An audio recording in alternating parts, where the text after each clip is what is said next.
What's going on, people? It's Flight Sports TV. I appreciate y'all for checking with me, man. I got a good topic, man. It's crazy. All day news has been coming out regarding Lonzo Ball. They sure pick a perfect time to announce news. A lot of this news is we kind of knew about, except for this one report about the Los Angeles Lakers. Some people threw that out there, but it seems to be the Clippers when they was talking Los Angeles. But no, I think Lonzo and his representation and also around the league smack people upside the head. Lonzo Ball could potentially go back to the Los Angeles Lakers. I think that's a perfect fit. Lonzo should have never left. You understand? Like I said, Lonzo's a big city guy. He needs to be in a big city. I love that move for him to go back to Los Angeles. You already see LeBron James. He can't do it no more. You understand? LeBron, he used to be able to just take over the game, shit on everybody, do everything. That shit is over with. This time around with Lonzo Ball, LeBron James is going to have to let Lonzo Ball do his job for once. You understand? Too often around the first time Lonzo Ball was saddled, LeBron James wanted to play everybody's position, including Brandon Ingram's and everybody else. But I think LeBron is smart enough and he's realized they kept the wrong guy. You understand? They had no business keeping Kyle Kuzma. It seemed like they really valued Kuzma. Kuzma was kissing ass and everything. He was over there kissing up the Genie bus and all of that. People don't forget to point that out. To be honest with you, this is very unpredictable with Lonzo Ball. I haven't seen a free agency this unpredictable in a while. Usually you kind of know something. Right now, it's a bunch of teams.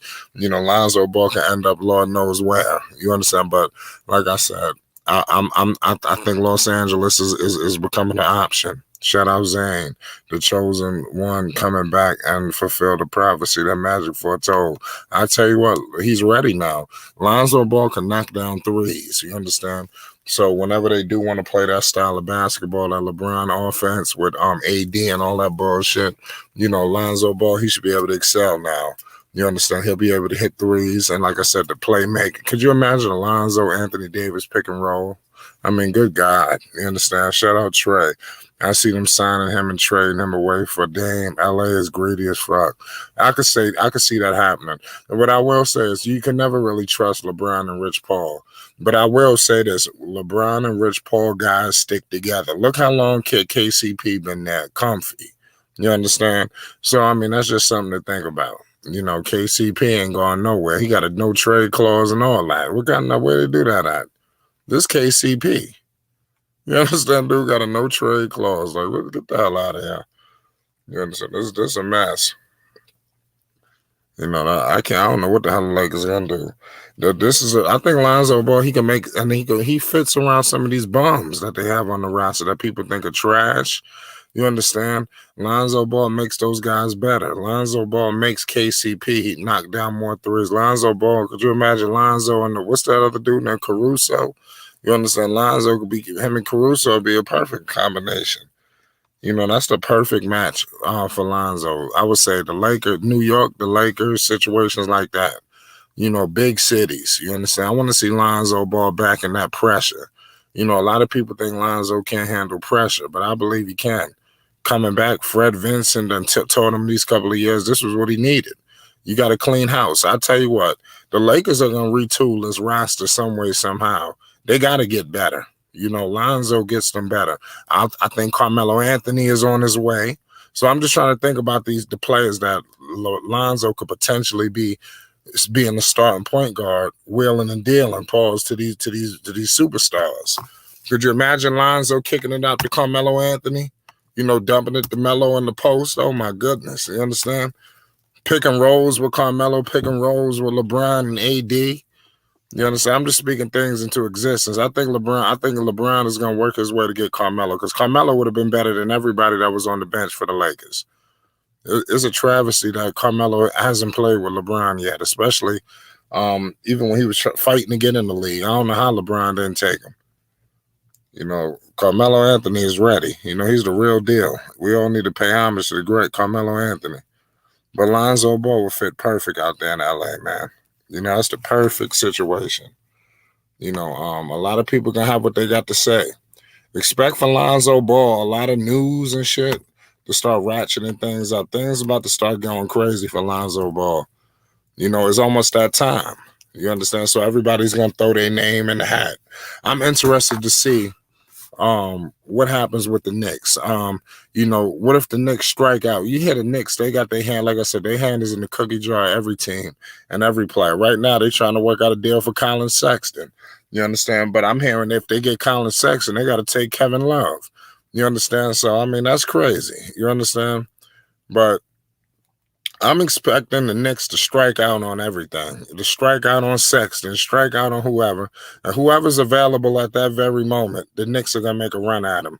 So hopefully the Knicks can make a run at Lonzo Ball and he accepts it. But hey, who knows? But the Bulls and the Clippers, I have heard that was the report. The Bulls and Clippers will have strong interests. But to be honest with you, every team got strong interests. And then when you couple that with the sign and trade, Lonzo Ball could be going anywhere. Lonzo Ball could end up, I'm telling you, this is so unpredictable, man. Lonzo, he could end up in Charlotte. With a sign and trade, he could be in Charlotte. Strike out on everything. Yeah, I think the Knicks could. That's why I just said I think with the sign and trade, the Hornets is a possibility. Every team is available for a sign and trade. You can sign and trade him to the Brooklyn Nets if they wanted to. You understand? It's just that Brooklyn will have to work it out. But with a sign and trade, you can go anywhere. But they just got to trade shit back. So if they sign Lonzo to what if they sign him to like a 4 years, $90 million, some shit like that. Lonzo 4 years, $90 million, and then another team will have to trade $90 million worth of assets back. So that would be like some type of players, and who knows? It'd be a trade. So I think Lonzo Ball's going in the sign and trade.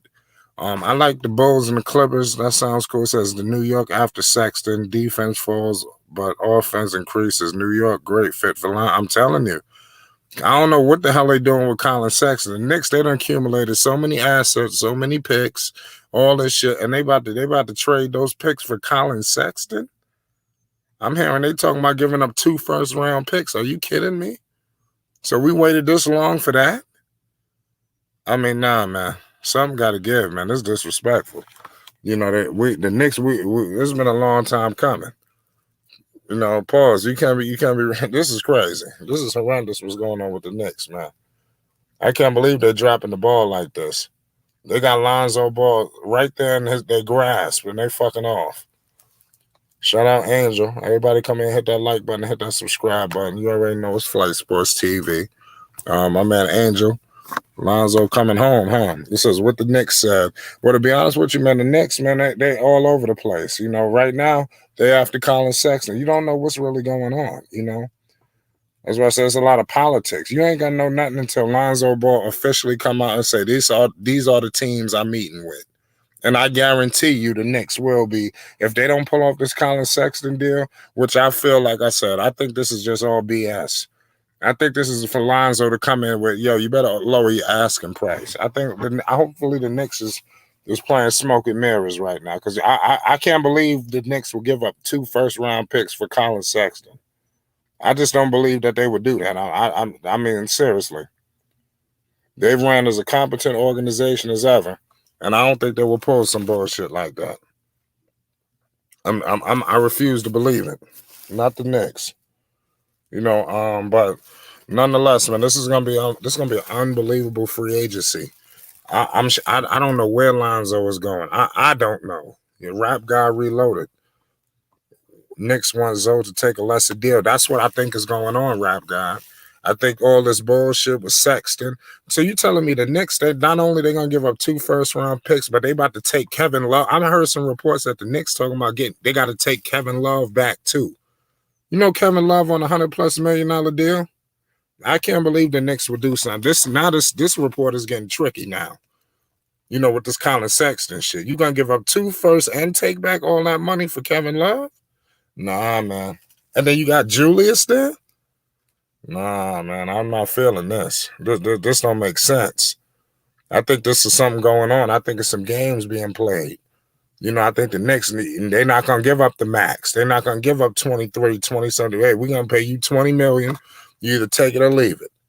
But you ain't going to come here and just, just take over on New York. Because because the Knicks got money, that don't mean they're supposed to give it all away.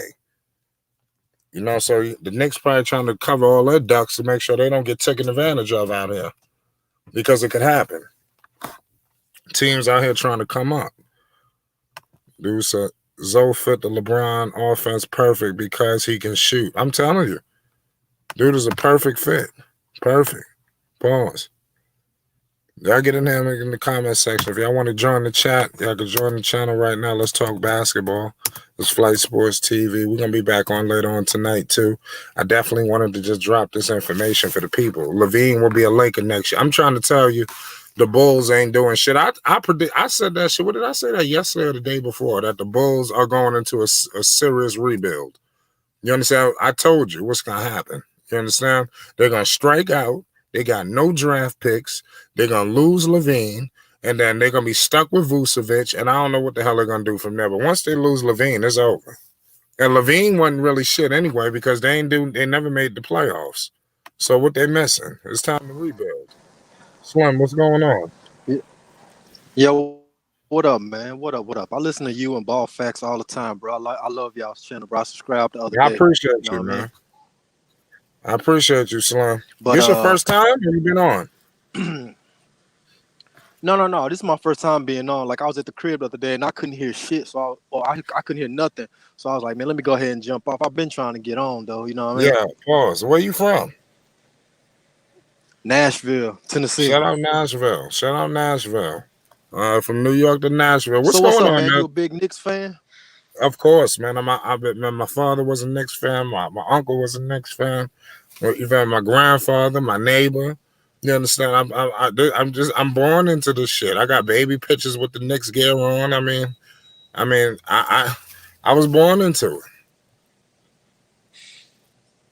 I think Lonzo ain't gonna go, but I think y'all got a good chance against. I think y'all got a good chance against Zion, though. A good chance. Well, like I said, I hope that the Knicks do. Listen, I'm going down with the shit, but what I will say is this: wherever Lonzo go, that's where I'm going. At least I'm man enough to come out and say that. So everybody, let me know if y'all man enough to say that. Wherever Lonzo go, I'm going. I don't give a damn. So if Lonzo is out, if Lonzo in Minnesota, I'm rooting for Minnesota next year. Fuck it, I'm going hard. I'm gonna get some Minnesota gear and all that. The next I'm gonna get Lonzo's jersey. Next time wherever he goes, from here. I didn't want to start buying a lot of Lonzo shit because I think he's leaving from the Pelicans, even though that still would be good to have. But yeah. So what's going on, Slim? I think the Pelicans dropped the ball. Talk about it. I mean, to me, what the Pelicans did was, man, they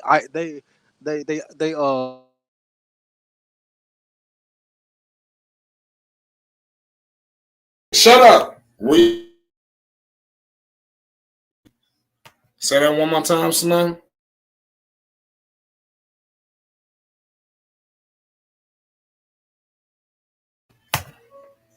So we're having some technical difficulties, Slim.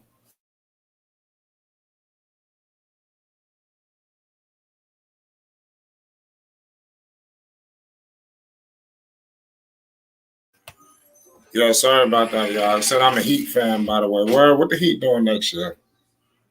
Rap guy reloaded. I heard Duncan Robinson. I heard he might be on his way to the Knicks.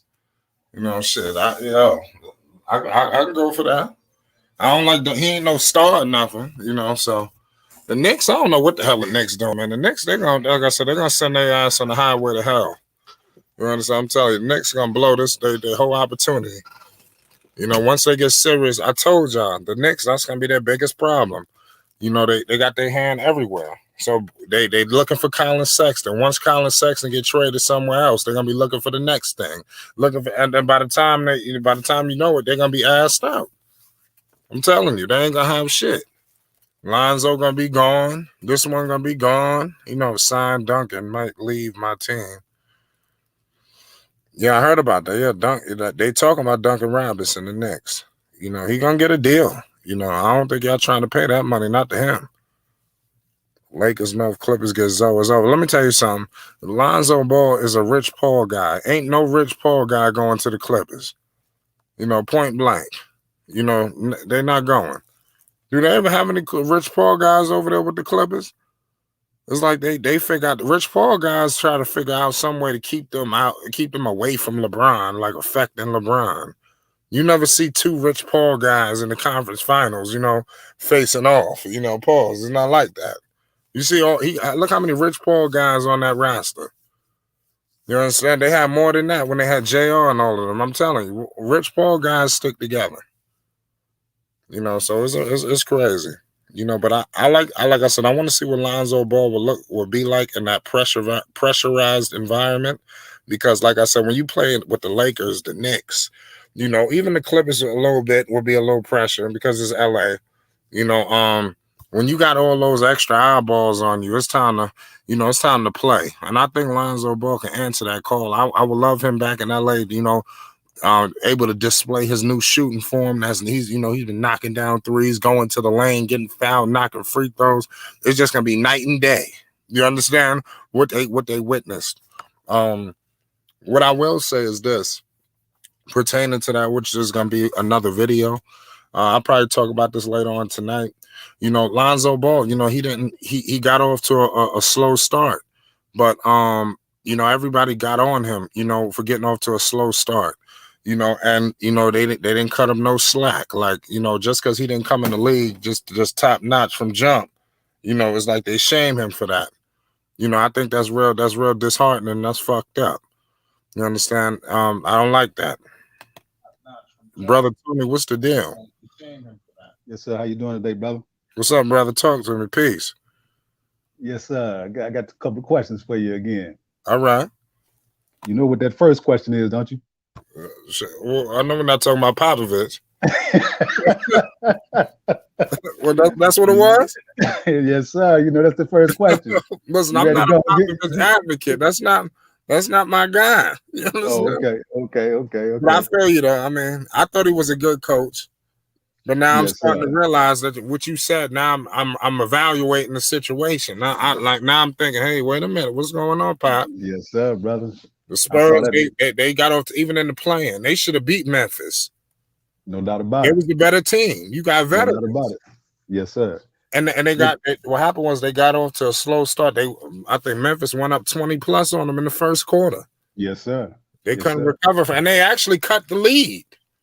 But they should have never been in that situation. Pop didn't have those guys ready to play, and that's coaching. He's been doing stuff like that for years. Yeah. But the talent that he had always overrode his mistakes. But you made a reference to what's the brother name? Rich Paul? Is that his first name? Rich? Yeah, Rich. He don't have any clients with the Lakers. You know that, right? But he do have clients with the Hornets. Well, he got AD. AD is with Clutch Sports? Yeah. Somebody got it. I know AD is there for sure. He sure do. I'm sorry. Lord knows who else. Yeah, he do. I'm sorry. He do. I'm bad. My bad. KCP got a no trade clause. Right. He got KCP. I want to say something. The organization has to go to KCP to ask him, can he be traded and where he want to go? Right. That's crazy. Yeah, my mistake. He do have KCP. He got KCP and Anthony Davis. Where did they do that? The last person to get a no trade clause was Carmelo Anthony. But he took Montrez from the Clippers. Yeah, he was a Rich Paul guy. Right. That's what they do. Right. You think we might as well take the Clippers out. And seriously, I don't like the Bulls. I think Lonzo deep down want to go back to LA. Because that's what he should have never left. If you remember the ones that I said was I said Hornets #1, Bulls #2, and the Lakers #3. I said that he was going to team up and bring his brothers to the Lakers with him. Remember I said that? Yeah. Yes, sir. But Miles Bridges is with him too, with the Hornets. Yeah, I know. Yes, sir. So I'm not surprised at that. But have you given up on him going to the Knicks now? No, not really. Like I said, I'm going down with the ship. I'm sending the link right now. I'm going down. Like I said, I got to go down with the ship. So when you taking the everybody's prediction on where you're going, when you taking it in? Well, like I said, I'm taking it in on the third week. Like I said, because I believe the last week of this month, I'm taking everybody's prediction. I'm writing it down in my notepad. I'm serious. I'm not, because we ain't gonna have this. Because when you go to the Knicks, the Knicks come through like a thief in the night and put the money on the table. I don't want to hear shit. Part of me. Okay. Yeah. I'm telling you, I'm gonna be hot. But if he goes to somewhere else, I'll be paying homage to whoever. Like, I'm gonna like, seriously. Yeah, I'm gonna be the first to bow down if he go over there to the Knicks, because I can't see Rich Paul pulling that trigger. Yes, even if he go to the Hornets, I'll be shocked. I just be shocked he ended up in the Hornets. We got to start. We got a couple of guys in here. Trash, what's the deal? What's going on, man? What's up, man? DZ, what's good? What's good, Flight? How you doing, bro? What's good, man? You ain't been in here in a while. What's your thoughts on this topic, man? You need me to fill you in, or what's going on? You been listening? Yeah, I've been listening a bit. I just got in, but I saw the title about Lonzo going to the Lakers and shit. Because I actually was watching the news this morning, and I saw some articles talking about it, and I knew you were going to make a video about it. So I was like, hey. Of course. I'm making a video today. I just wanted to get this out the way because I was going to drop it later on tonight. But I said, you know what, man? I got to put this video out now. And then we're going to double back tonight, too. I'm telling you, around 9 o'clock, how we do. Yeah. Watching the game and politicking. Yeah, exactly, bro. Well, go ahead. Politic with me. What's with him going to LA? Man, this is the best move right here. This is perfect. This is the Lonzo. I feel like this is the Lonzo that the Lakers needed. Guy who's more polished right now, that knows how to play the game, and he's more experienced, and he's got a better shot. I feel like if he had to go back to LA right now, he'll be able to really handle the pressure really well. I think a few years of the NBA under his belt has really given him the opportunity to really excel, at what he does. So I think this is it's just a perfect fit, honestly. It's back in LA where he's more comfortable. His family's there and he's played for the organization before. So I think that there's a thing called, trials and tribulations. And one guy we know that's been through that has been Lonzo. So I'm really excited. I think that's a great fit. I wouldn't mind him going to any other team, but it will be a great feel-good story, especially coming back to the Lakers. A terrible fit. How's a terrible fit? I knew you would say that shit, bro. Bro, let me say something, bro. It's a horrible fit. Bro, why would you go back to the Lakers? Who is that talking? Want me to tell you? That's SMG. Want me to tell y'all why? Y'all want me to tell y'all why that's a terrible fit? Because LeBron is already too ball dominant, man, to play with Lonzo Ball. I agree with him. Lonzo Ball is gonna if Lonzo Ball goes to the Lakers, if Lonzo Ball goes to the Lakers, he's gonna be playing the same role he's playing right now. I agree. You got a great point about LeBron. I don't think so, man. I think that's the degree. Yeah, and you gotta understand, is LeBron gonna have patience with this man too? You gotta understand that too. LeBron don't got patience. Well, Lonzo's a different player than he was the first time. You feel me? Yeah, but Trash, you actually you brought up a great point. I mean, from last time that I think Lonzo was playing with LeBron, that was the issue. But you have to think right now, Lonzo is a better shooter right now. He can play off the ball better. Yeah, but you don't want Lonzo off the ball, though, man. Oh, no, of course, we don't want him. I want him on the ball for sure. I want him on the ball for sure, but he got to redefine his whole game if he goes back to LA. Exactly. Yeah, I agree. Yeah. You know what I'm saying? And what's gonna happen, right? AD, the other team misses the ball, right? Mm-hmm. AD gets a rebound. Who do you think's gonna lead that break? It could be Lonzo. Who do you think's gonna lead that break, man? Took a step back, Trash. I don't think LeBron's built a step back, man. I don't think his mentality was gonna allow him to let somebody else take over the team. You know what I'm saying? I agree. Yeah, it took him 20 years. It took him 20 games to adapt to LeBron's play style. Because he gets, and LeBron gets frustrated too, man. So Man, Lonzo Yeah, better I not. don't think it's. I don't think. I don't think it's Young a fit guys for and him, man. shit. I think at the end of the He day, we better have to not think go back about to this. LA. Like, it's going to be, it's not going to be a straightforward, deal of him going back to LA. I think there will be a few teams in the mix, obviously. So I think he's really going to consider his options and where is best for him. I think the fact that they have the same agents, they are under the him and LeBron are under obviously Clutch, which is the same representation. They have obviously Rich Paul as their agent. I think um, that will get out obviously as news because obviously they're under the same umbrella. But last time, yeah, I do remember when Lonzo was with the Lakers. One of the issues was that LeBron was really ball dominant, and I don't know whether that will change as he ages because LeBron. I remember Magic was saying that LeBron had to play off the ball a few years ago, and LeBron hasn't been doing that. So I don't know how it's going to look this time with AD in the lineup. We'll have to see. But I honestly prefer him going to the Clippers. I think the Clippers would be a great fit for him. I think that's a better fit, but we'll see. I don't know. But the Clippers about to get Reggie Jackson back.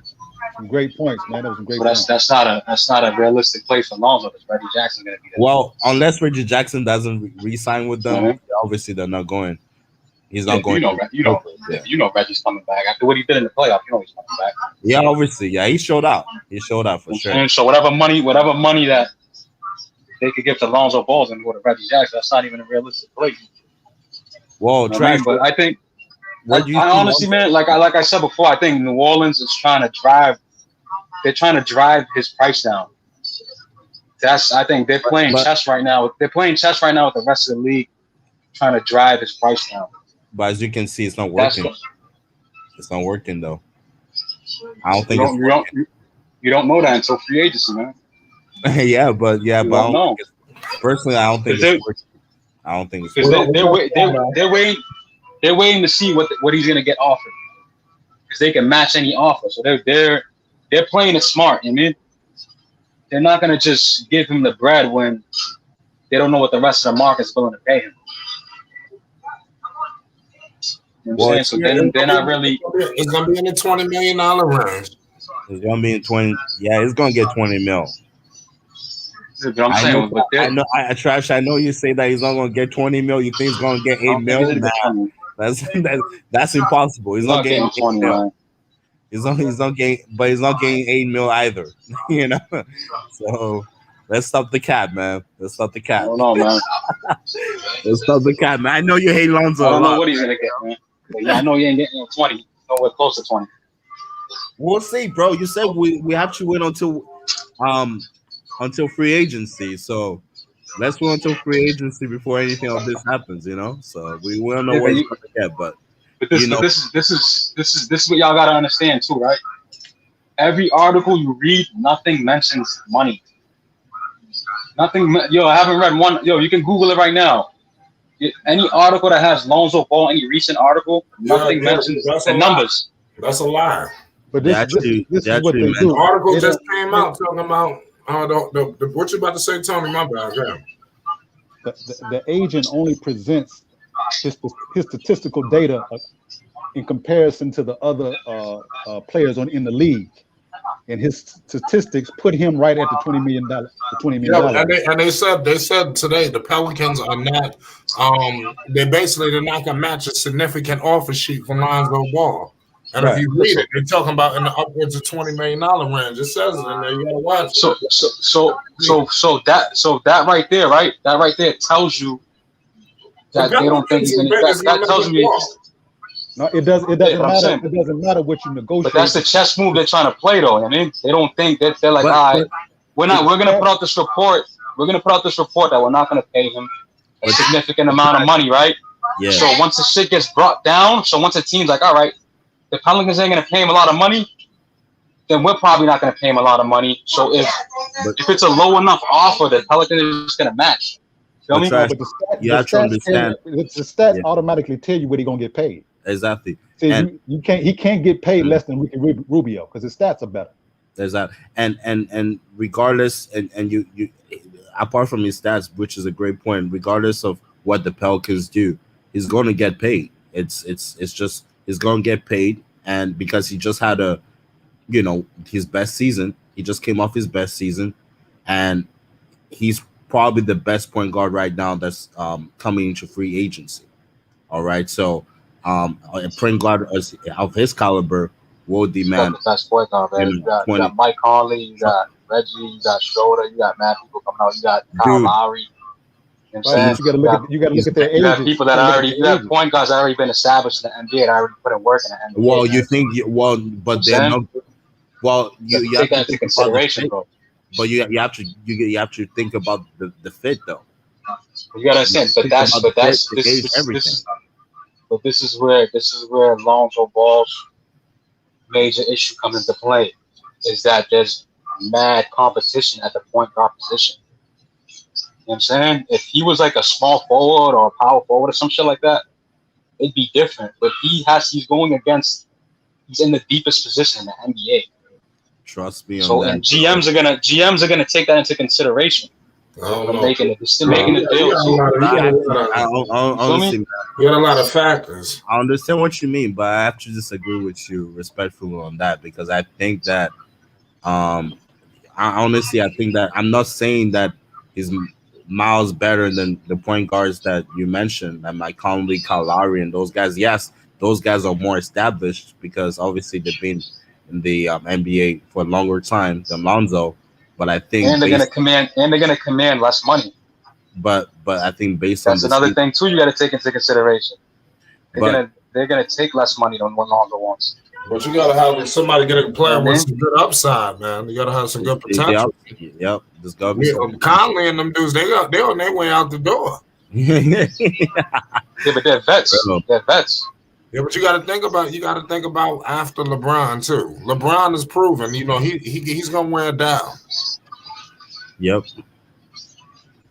Yeah, you gotta think about that, man. You got to take in consideration the ages of those other guards that you're calling out.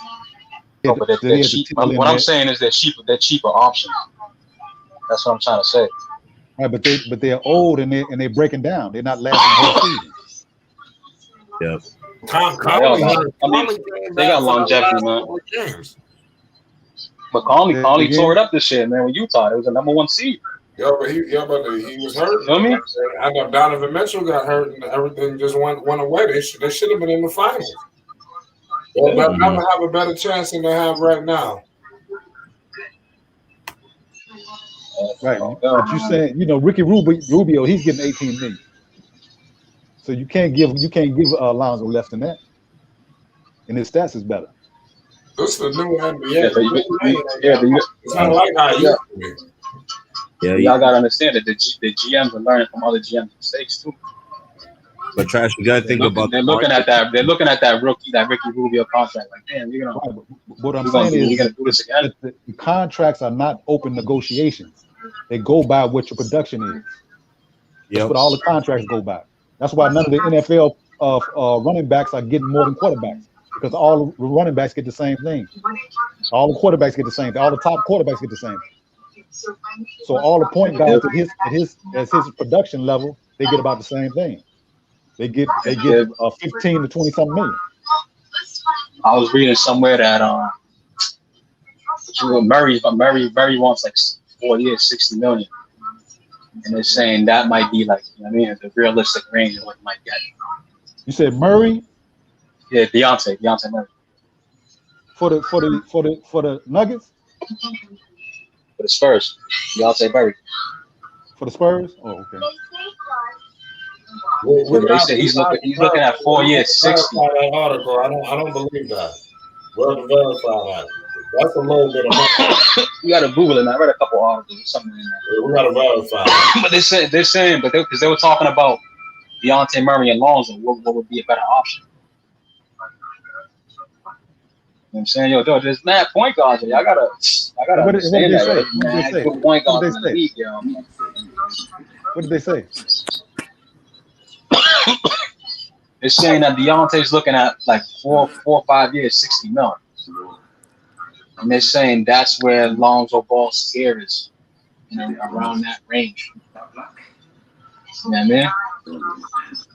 I didn't hear those. We got to verify these articles. Drop the link in the chat or something. Athletic, what's good? What's cracking? What's going on? What's up, man? What's your thoughts on this topic, man? You been listening? Or we need to put you Oh, on. I've been listening, man, and I'm loving it. Well, let's go. I'm loving it. He's going back home, and he's playing with two high IQ guys. That's what Lonzo needs to be with. He needs to be with a high IQ team. Okay. All right, because that's the way he plays. He sees things ahead. LeBron sees things ahead. AD sees things ahead. All right, his game is speed up. So I love it, man. I love it. Do you think Lonzo Ball, his improvement, you know, that he's going to be better suited with LA now? Well, man, just that experience, what he had to do. He had to learn and be other positions. He had to be a chameleon. So that's going to make him a better player. He's a point guard, but he had to learn how to be a 3-and-D. All that stuff combined, man, those trials and tribulations, he's ready to come back, man. I'm super excited. I'm in Vegas right now, man, so that's basically Laker territory. So I know. I be hearing them in that MGM Grand shit. Now that Thomas and Mac, pardon me, back in the day. Yep, Summer League. It's super cracking out here, Summer League, man. Yeah. So you from LA or you from Vegas? I'm from San Diego. I'm from Cali, but hold up. I moved to Vegas about 3 years ago. I moved my business out here, taxes, bro. Okay, yeah, congratulations. What's going on? Somebody want to say something? Yeah, I found that article you were talking about. Yeah, the article said, man, LeBron, he wants to move back to the 4. He wants to put his back to the basket. All right, he wants to move into that MJ role where MJ did his last year, start working his back to the basket. And they want to put AD at the 5. And they want to But you've been saying that for 20. You've been saying that for 10 years. Yeah, so LeBron was saying that for a minute, man. LeBron doesn't want the ball as much. The article says it. He wants to play the 4. He wants to move back to the 4. But his instincts take over though in the game, man, when he tries to play off ball. He's the basketball player, man. And he's always admired Zoe from day one. So he understands Zoe's game. It's an IQ thing. Yeah, but that game, I think that Laker game is too slow for Zoe. That's what they said. They got to speed it up. They have to speed it up. How you gonna do that with an aging LeBron and a mostly crippled AD? How you gonna do that? You calling AD street clothes? AD No, I'm not saying that. I'm just saying he gets hurt a lot. Yeah, man. The AD got to switch up his training. I don't think AD. I think he plays basketball for training. I don't think he really hits the weights, right? Because his body has never changed. So I think AD needs to really start hitting the weights and start being flexible, getting those long exercises in, man. Because his body's never changed. So I think this offseason, I think he needs to go ahead and get on that LeBron plan, man, and spend some money on his body so he can play 82 games. His body's only built to play 55, 60 games. And that's what he does every year. I agree. You know what I mean? So he has to change that, man. He has to get those reps in as far as flexibility training, man. You know, that's what he needs. Yeah, definitely AD needs to get stronger this season. I mean, no excuses, man. Every single season he's been hella injured, man. So I mean, that's all they got to do, man. Them dudes get paid. They get paid to work out. It's like it's no excuse for Ben Simmons. People are saying, "Oh, Ben Simmons, bro, he's been in the league 6 years and ain't. All you got to do is go to the gym and shoot. Grab one of your homeboys and shoot. It's not hard, and that's why it's no excuse." Yeah, that $64 million that you quoted for Murray. That's what his current contract is. Okay. But they were trying to say that's what he was. I mean, that's most likely what he's gonna get. Lonzo get 85 to 100 million, man. Period. It's not gonna be anything less. He's gonna get 85 to 100. Brother Tone, what's that article looking like? We verifying it? Yes, sir. False accusation. That's Bleacher Nation. Oh, I never heard of those guys. Yeah, they're trying to get him over to the Bulls. Should trade Kobe White. Yeah, that's what we're gonna talk about tonight. It's definitely up in the air, man. Lonzo, he could be going anywhere. Somebody said Mark Stein. I don't know how official that is. Mark Stein is ESPN. Yeah, I know somebody was put that on there. It's a credible reporter. I don't know if he said that or not. Yeah, Mark Stein's the one that said LeBron wants to move back to the 4 and AD to the 5, and they want to play making guard, and that's when Lonzo's be the best fit. You said they're gonna move LeBron to the what? That would be crazy. LeBron want to move back to the 4. He want to go to the 4 and put his back to the basket. And you know what's so crazy? People talk about LeBron is like, I mean, like Lonzo was faster than people give him credit for. Lonzo could get the fuck going. Like, I'm just part of me. I'm just saying Lonzo is fast. It ain't even about it ain't even about the foot speed, bro. It's about the ball moves faster than anybody, right? He keeps Lonzo, the ball has energy, bro. The ball has energy when it's in his hands. He gets rid of it to the open guy. That's what it's about. We're gonna have to keep up. Pause. Exactly. Pause, definitely. So what they gonna do if they move LeBron to the 4? What they gonna do with AD? AD said he don't want to play the 5. That's the problem. That's why they have to go. They have to have a sit. That's what Mark Stein said. He'd be the best center in the league if he went to the 5 because he could stretch the floor. No, listen, he'll kill any 5 on the floor. If LeBron want him to go to the 5, he going to the 5. He going to the 5. LeBron just never pushed up on it, like pushed up on him. Pause, like you know. The record when he played. They said the Lakers want Dame though. 21 and when he played the 5 position, the record was like 21-5 versus when he didn't. But he said that's too much wear and tear on his body. That's him not working out. You know what I'm saying? But you know, he grew up. It builds confidence. It builds confidence. That's all working out does. And AD works out, but he plays hoops. He works on his game, which we can't knock. But he can't, like, we need him healthy, so he needs to get in that weight room, like just as much as his game. He had that leg growth spurt too, man. That's why. Yeah, he grew like what? He went from like 6'2" to 6'10". Yeah, he went from like 6'3" to 6'10". Yeah, so he got it. He's still getting used to his body, man. And he put mad weight on too. Yeah, they always. I don't understand why they trying to change his natural position anyway. Because he grew up a point guard, and he played forward in college. He was a center at Kentucky. No, sir, he played forward. Nah, I'm trying to think. Pretty sure he played a 5, man. Collie Stein played center, I think it was. Yeah, I don't think Collie Stein played with him. Yeah, they was all on that squad together. Him, Collie Stein, I think Book was on that team. You got to think, but in the new NBA, he got to play a 5, man. That's not even. That helps the offense so much. That opens a lane. That opens a lane for everybody. Open up everything, and he won't have to deal with that banging so much because they have to come out on the perimeter and guard him. He'll just he likes to ball on the post too. Those rebounds, man, boxing out. Yeah, he have to deal with that shit, but man, he'll be a mismatch for any 5 in the league. He played it with one chip. I don't think that's a good move for Joe. He'll get hurt one-on-one.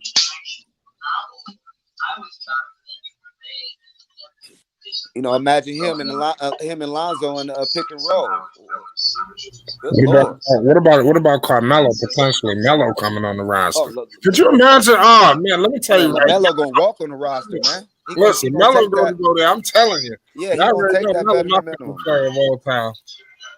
Right. I like to see Melo go back to. I like to see Melo go back to New York. That's your mouth. Melo set with Melo. He gonna come in and give us a cool. He can't guard nobody, man. Carmelo. I like to see him go back to New York and back up. What? He ain't gonna back up everything. No, I'm talking about back up. Julius. Julius, yeah, Julius Randle. Yeah, that's cool. Now, Carmelo, he's good. He's a good player. He's a good role player. He's better than everybody on the Lakers bench. He played well for Portland. Yeah, he did. Yeah. Melo gonna give you 15 a game. Can't tell you. Mark it That's in. potentially Pencil 30. Pencil it. Yeah. So yeah. Yeah, exactly. On a good night, this dude Melo mess with put up 30. Right. Right. So you can pencil in there for 15 for sure. 20 in a quarter. You know, I mean, he still could do stuff like that. Yeah, he's still averaging 14. How old is Melo? Melo, he older than LeBron by at least 1 year. I think he chased Howard. It took Melo 15 years to hit the weight room, man. Man, Melo been strong, man. They work out. So yeah, that's the thing. They work I'm out. saying to get in good shape. Playing basketball is working out. It's different. Melo hasn't been in good shape since he was a rookie, yo. This is the best shape he's ever been in his whole career since his rookie year. That's fair. Why you say that, It's his man? rookie They year, said he come won Kobe and LeBron said they the strongest player. He the strongest player they ever No, played. now he changed it. He talking about slim and shape. You say what? Yeah, shape. You never see Melo in shape like that. Hey, in New York, come on, man. Remember him in New York? He had to. He was on his way out the league. He took his body seriously. That's what happens. I mean, look what he was doing. Now, listen, if Amari Stoudemire didn't go down, the Knicks would have at least got to the finals at least once in that run. Carmelo never got a chance to play with a real Amari. Carmelo was never in shape in New York, man. He was averaging 30 in New York. Why you say that? I never said he wasn't a great scorer. I'm saying he wasn't in shape. Why you say he wasn't in shape? He was playing almost 40 minutes a game. Yo, but when you're a superstar, you got to play both ends. It's not. I mean, yeah, back in the 90s, bro. Yeah, back in the 90s. And any era of basketball, you got to play D. Who play both ends nowadays? You don't play defense, you ain't gonna win a title if you don't play defense. Who play defense besides Kyrie and Draymond Green? Come on, man. Carmelo to me. You got the defensive player of the year in the finals, a Greek freak. And you got on the other end, you got CP3. You got the Greek freak and KD dropping 50 on him. Yeah, but you got CP3. You got two of the best defensive players in the league in the finals. You need people that play defense. You got to play defense. You got three. Even Booker's playing D. You got 3 all defensive guys. Whoever wins this game tonight gonna win the series. Yeah, you got 3 all defensive guys on the Bucks right now. Why you think Luka and James Harden never gonna win a title? Because they don't have a good team. Luka and James Harden. Exactly. They don't play no defense. This defense nowadays, brother. Nobody plays. You gotta play. You gotta be at least an average defender, yo. Yeah, but another thing, the Knicks is gonna be tough to beat next year, bro. They're gonna be very, very the Nets. The Nets is gonna be. They'll never be healthy. Very tough. Yeah, Nets gonna win it all. They will never be healthy, yo. They'll never be healthy. Period. Be tough to beat. Right about that. They know that. They know that. That's why you think James Harden got all. You know what a hamstring is? That's preventable. That's not just drinking water. Dude's partying. So that's shit that he can stop. He know what he need to do. He just got to do it. But you know Kyrie, right? Ever since Duke, he's been hurt every year of his career, yo. He's had an injury every year. Man, that's since his freshman year. Duke. JE landing on somebody's foot, man. That shit happens, man. You know. Yeah, but it happens. He's injury prone. James Harden injury prone too. They play crazy, man. They play with reckless abandon. The Nets would have won the championship because everybody was right. Yeah, of course. Yeah, the Nets. Come on, the Nets. Yeah, it would have been. Yo, it wouldn't even been fair. They would have 20-piece everybody. Well, that's why Kevin Durant is a fraud. You say what? Yeah, he's a fraud. The karma got him, yo. Karma got him. No, it's because he need a stacked back to win chips. He would have been alright if it was just him. That was crazy. Wait. That was a crazy ass move. I said he need a stacked deck. At least LeBron, it was just him and AD. That's beyond stacking the deck. That was more than stacking the deck. Hold up, brother. So what's the difference between him and LeBron? Well, no, I'm talking about LeBron won a championship. Bottom line is, they're completely two different players. Number one, listen. But when did he win without stacking the deck? No, he got to the finals without stacking the deck. When? Yo, what you mean? Come on, you can't compare what KD did this year to what LeBron did, yo. You brought in Kyrie, James Harden, Blake Griffin, LaMarcus But Aldridge, but he LeBron had retired. Kyrie. Come on, LeBron had man. D Kyrie. Wade was only Nigga really brought- good for LeBron like had Yo, Kyrie. years. This nigga brought 4 All-Stars with him, yo. Come All on, I'm asking crazy. is- D Wade all was I'm only asking D is- Wade for a year and a half. All I'm asking is, when Yeah, did D-Wade LeBron was win? All I'm asking is, when did LeBron win without stacking the deck? He got to the but finals that's- and he almost won it with Dellavedova. So KD did too. No, he didn't. Yeah, but bro, He you did get stacking. with OKC. No, he didn't. Maybe- KD never won a title with OKC. He didn't win it. He went to the league. He made it to the He went to the Western finals. Conference Final. Went to the Western No, Conference they went to the finals. They lost to LeBron. Yeah, lost to Miami. Right. There was a bunch of young guys though, man. That was That's what I'm a bunch saying. of They young should've- guys. So both of them Yeah, have but- never won without stacking the deck. That's what I'm saying. Yeah, but KD's been on a stacked ass team his whole fucking career. You know what I'm How? saying? What No, you mean? sir, He started off with Westbrook and Harden. No, Then he sir, goes started off- with no, Steph no, to no, no, Clay. no, no. Then No, from no, no, Steph no. to Clay, he's going to Harden and Kyrie. Come on, man. He's never had a struggle. Yo, he's never had to struggle with a team. Brother, we got to deal with You actual feel me? facts, bro. He was The disaster. Sonic, what, his first year in the Sonics? Come on, He was man. with the- Randolph he was was with the bullying him. Sonics. You don't remember Zach Randolph was giving him the business? No, he was with the Sonics. He started with the Sonics. That's what I'm saying. wait a It's- minute. Zach He had like Randolph 1 year. His rookie year is like the only year he had a team that wasn't stacked. You know what I'm saying? If you want to keep it 100. LeBron. Because then you got Westbrook and you got Harden. Those No, guys sir. was young, man. No, You can't say stack. Those guys was Right. I mean, he rookies. couldn't That's have not- got that's it. all Look, rookies. You can say You can't you can say it was stacked because they made it to the chip, and now look at all those players. Now look at what their careers went to. They didn't make it to the But that was chip a first that year. was a stacked team. They didn't They make didn't it. They made it to the first Western year. Conference Finals. LeBron Not the did first it year. without none of them, with only Not the Kevin rookie Love. year. It took him about Yeah. Kobe owned Yeah, him. Kobe And then he owned put him up a about 4 51 years, piece bro. in game one Kobe against owned him. KD and You all gotta of them. remember And he that. was the best player on the floor. You don't remember that 51? Yeah, he That- had that game? Yo, just ask yourself this That question, game right? right there is over. Right. There's no comparison. Ask yourself this question: which one of LeBron's teammates is better than Kevin Durant's teammates? You know what I I mean, mean? you have to put it in You talking about perspective. Okay, AD? when they made the trade, I'm gonna in say Cleveland- healthy AD is better than AD both of them. Yeah, when they made the trade in Cleveland, You they got think Kevin AD's Love. better than- Kevin Love was 30 and 15 at the time when they made that trade for Kevin Love. He None was of a them top can win the 5 in championship his, by at his themselves. position, and he had Exactly. Kyrie, and he had himself. So he had a big three in Cleveland, right after he came from Miami because he orchestrated that Kevin Love trade. So, Yeah, Exactly. but Kevin and he Love got J.R. wasn't Smith. Kevin He Love got was all everybody. those guys, man, and he had Tristan Thompson. So that team Yeah, right but- now could probably be still playing right now. You know Yeah, what I'm but look- saying? but So look- that but- team was stacked, bro. You know, Yeah, but Kevin Love wasn't a star like everybody thought he was. Kevin Love was He was. a He superstar. was. Realistically, no, I'm talking about how it played out. He wasn't a star. How it played out, he wasn't a star. Come on, man. Because his game had to change. Exactly. His game had to change, Nah, He still was come a on, problem. man. bro. He was a averaged 30, shooter. bro, He was 30. He was and shooting 15. threes. He was 30 and 15 He was No, a I'm talking about with LeBron. LeBron, he was just a 3-point shooter with LeBron. because his game had to change. He wasn't putting in no work in the low post. Come Because on, his man. game had to change. Right, because you can't play low post with LeBron. That's why. What you mean? AD plays low post with him? What they did with Cleveland, they took them all them players and made them shooters, and cleared the lane and put everybody on them wings. Made them shooters. Yeah. What was everybody complaining about AD this year? Too many jump shots. Too many jump shots. Why? I think. That was the biggest complaint. What he do in the playoffs? He jump shots.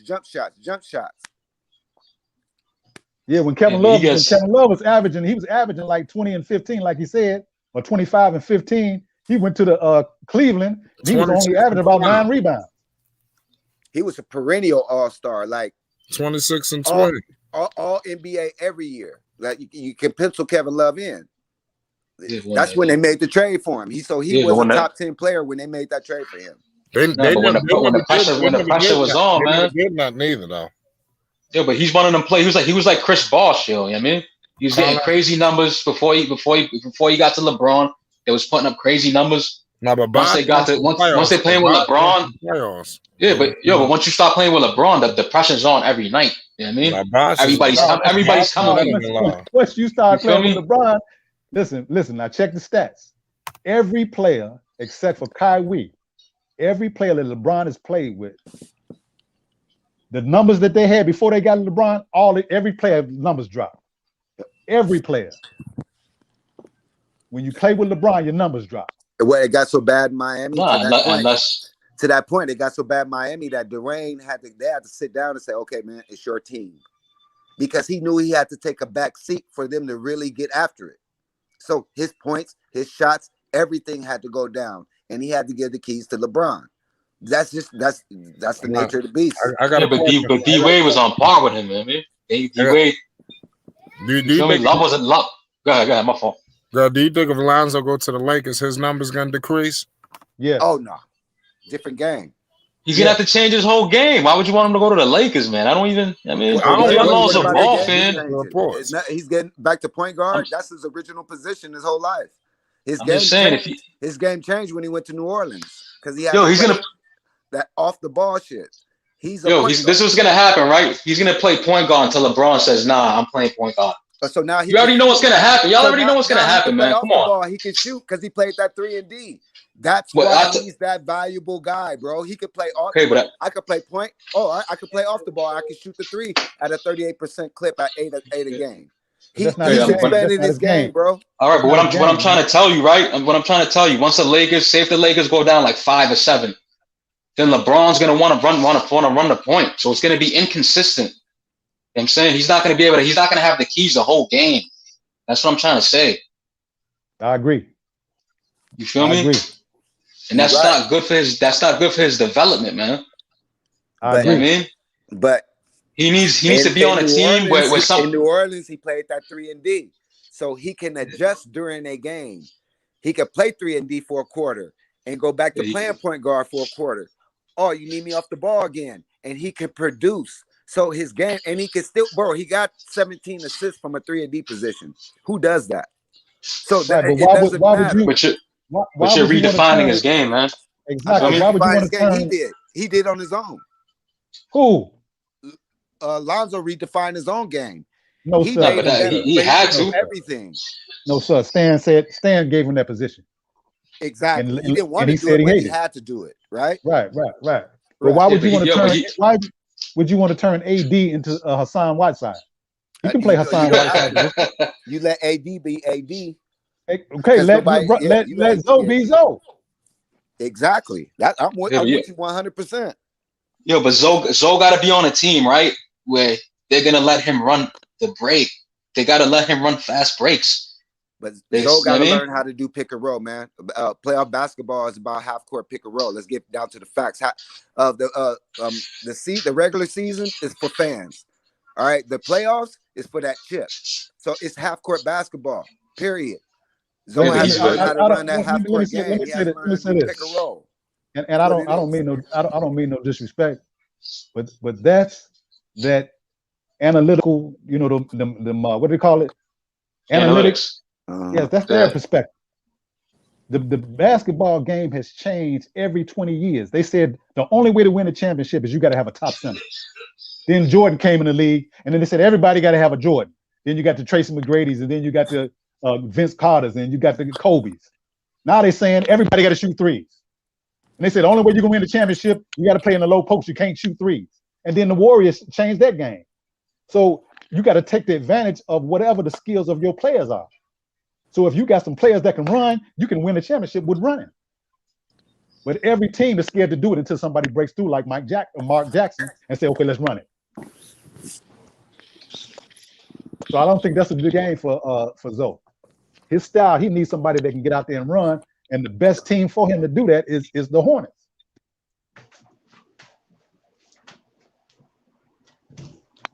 Even though I don't like their coach.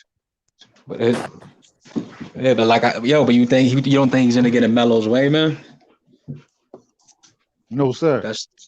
I think you're gonna see. When you think of Melo, what do you think of? Who do you compare him to in the league?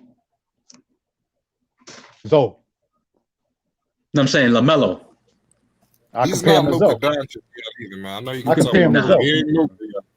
The realistic comparison is Luka Doncic. He got to prove now. Luka's too slow. Luka don't run a fast break. Yeah, but they play. LaMelo plays with the same tempo, man. They play the same type of game. No, Luka's game is real slow. Luka is It's better. LaMelo is too. No, Luka's Melo better is a fast break. than LaMelo. Nah, but Luka's better than Melo knows how to LeBron. play with tempo, man. He knows how to play at that slow tempo. Listen, You know LaMelo what I mean? will Hit hope the to levels. be better than Luka someday. Say it You say again. he's gonna be better than him? No, LaMelo would hope to be better than Luka someday. Luka is way better than LaMelo. No, but I'm What? saying I'm saying like but how they use Luka is how they're gonna use LaMelo. You know what I'm saying? How do you say he's better? How do you But say Luka's better? Luka eat Nah, LaMelo's Luka's better lunch. than him. You gotta give You him say that, what? man. Come on. Right now he He's is. what? How?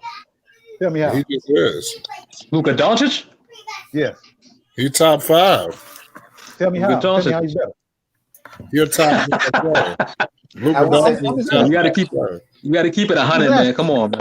I mean, talking about offensively, keep- yeah, offensively, Even if but even I if you mean, don't like like him, him, you gotta keep it Luka. 100. what Luka's you his gotta top say I'm about 5. Luka asking you. Doncic, you gotta just talk about offense. Tell me about his defense, because the No, only I'm thing gonna you talk look. about is Terrible offense. defensively. Well, it's better. There you It's go. up there with LaMelo's. There you go. So how does that take that? He can't be top 5 if he's that horrible at No, defense. he's a top 5 player, man. Oh, come on. He's Yeah, but his offense is he's like Harden, yo. His offense is an so good that it all-around don't player. even matter. He just don't play. You know, Feel me? I'm just saying he's a top 5 to me.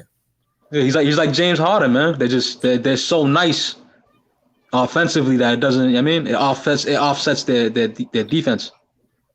Nah, man, defense. You know what I'm saying? Nah. You can't be a top 5 player. You don't play defense, bro. I mean, in my opinion, it's my opinion. I agree. I agree with you. I agree agree. with that, but that's not. I mean, they need to play that sell the tickets, I'm that man. Kobe guy, man. I'm that 9-time first team all defense, and at the same year win a Yeah. scoring title. You dig what I'm saying? Yeah. That's to me, that's a top player. That's a superstar. Mm-hmm. You know, you got what 15 guys averaging 20 plus. Come on, man. Nobody's playing defense. It's kind of easy. They wait for the playoffs. I mean, Exactly. You know what I'm saying? Real basketball.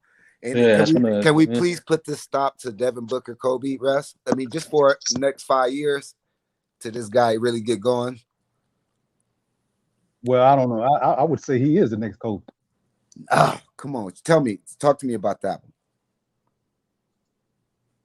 Do you know what Kobe was producing when he first came into the league? I know at the same age they are right now, Kobe had 3 chips, won a scoring title.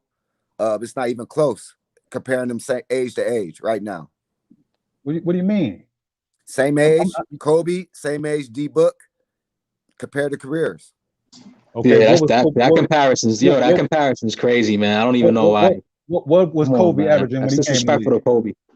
No, I'm just asking. What was Kobe averaging when he came in the league? Kobe was an all-star. I think his second year. His second year, he's an all-star. Wait a minute. 17, I think. I think he's getting 17 a game. No. Kobe his rookie year. Yeah, he shot those. Not his rookie years. I think. Yeah. Yo, he made all-star team his second year in the league. Kobe was. What was Kobe averaging when he came in the league? He was coming off the bench, though, bro. I mean, he was coming off the bench. He was coming off the bench, exactly. But what did he average? He was about 8, I don't even know. 7, 8 points a game. About 7 to 8 points a game. Yeah. Okay, Book came in averaging 13. Right. Book played a year at Kentucky. Okay, wait a minute. Okay. Book played a year at Kentucky. Kobe came fresh out of Lower Merion. Okay, he came in 1 year earlier because you couldn't come in. Only reason he didn't come in earlier because you couldn't do it. But don't you think that year makes a difference? 5-point difference? Okay, right? Wait a minute, hold up. The second year, what did Kobe average? Oh, he stepped his game up. It was game time. 17. Okay. He averaged 15. Yeah. 17, I think. Yeah, he got to start. No, he averaged 15. He was sharing he averaged 15. He was sharing time with Eddie Jones. Eddie Jones. Yeah, but there was 4 all-stars on that team that year for the Lakers. Yeah. Okay, but they sent 4 people to the all-star team. Okay, but what we saying? We comparing them. So they was stacked. Book his second year, he averaged 22 points. He hyped his percentage up to about 10 points. Different teammates, bro. Book is nice. Wait a minute. Kobe didn't have the ball. Okay, wait a minute. Third year, what did Kobe average? Game time. He's playing in the new NBA too. Come on, you got to take that. Remember elbow? I think he got up to around 23, right? No, sir. Third year, he only averaged 19. Okay. Book averaged 25. Okay. Who he have on his team his third year versus Book's Who? third year? Who did Book have on his roster versus Kobe? I mean, Eddie Jones used to be a problem. Look, wait a minute. Hold up. Yeah. Van Exel. Kobe had stars on his team. Thank you. That's gonna shoot, right? Everything ran through Book. Everything ran through Book his rookie year. Everything. Kobe had to earn his way through all that fire in practice. Check this out. See, when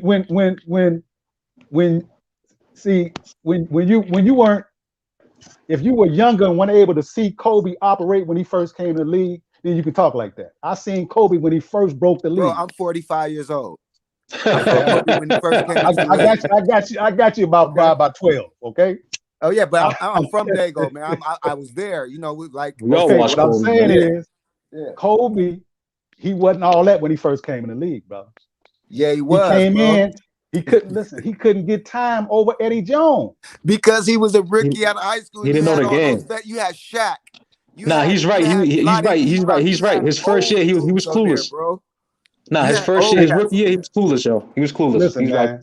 Right. When he came in the league, man, Kobe was shooting air balls and everything, man. Yeah. He wasn't that when he first came in the league. They'll tell you that, but you can't look at the YouTubes when they talk about Kobe's rookie year, Rick Fox and him in practice when he was killing everybody. He just didn't know the game. Let him get no time.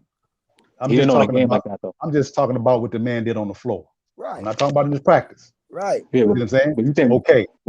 Okay. We talking about 18-year-old kid. Hold up. You said he couldn't. Wait a minute. You said that he can't get on his level, though, man. Come on. He was behind Eddie Jones, right? Which is all-star. Okay, but how much did Eddie Jones average? Eddie Jones was an all-star. Eddie Jones wasn't averaging 20 points, man. But Eddie Jones was an all-star. But that's a different era of basketball, though, man. That's a different. Yo, to get 18 a game in the 90s, yo, you were nice. You know what I mean? Say what? It's a different. And back in that time, if you were getting 18 a game, you were a good player. You were an all-star level player. Listen, now everybody gets 18, 17 a game. That's nothing. This is what I'm saying. You said that you can't compare Kobe to Devin Booker, right? I said you can't. I don't know. Right now. I say if you go year for year, you got to let him like chip first, man. Average more, and he had bigger jumps than Kobe did. These are facts. Yeah, but you got to let him win. You got to let him win a chip first. Kobe couldn't break the starting lineup with a guy that was averaging about 15 points a game. Because you talking about a kid out of high school, man. We talking about a kid out of high school versus the kid that went to Kentucky, went to a national championship. Okay, let me say. Hold on, right quick. Hold on. Basketball. Kobe fresh out of high school. Let me say something right quick. Let me say something right quick. Yo, you can't compare D Book to Kobe till D Book gets a chip. If he wins a chip this year, then you can say, okay, he's. That's that analytic stuff again, man. That's not an analytic, man. That's unless you got a team. Yeah, but he's an all-time. You're talking about an all-time legend, top five player in the top five player of all time. Right there, Kobe's not gonna get the same shots as Devin Book is getting because he's on a better team. Wait a minute, hold up. Okay. It's a different league. Hold up. How many times was Kobe shooting the game back then?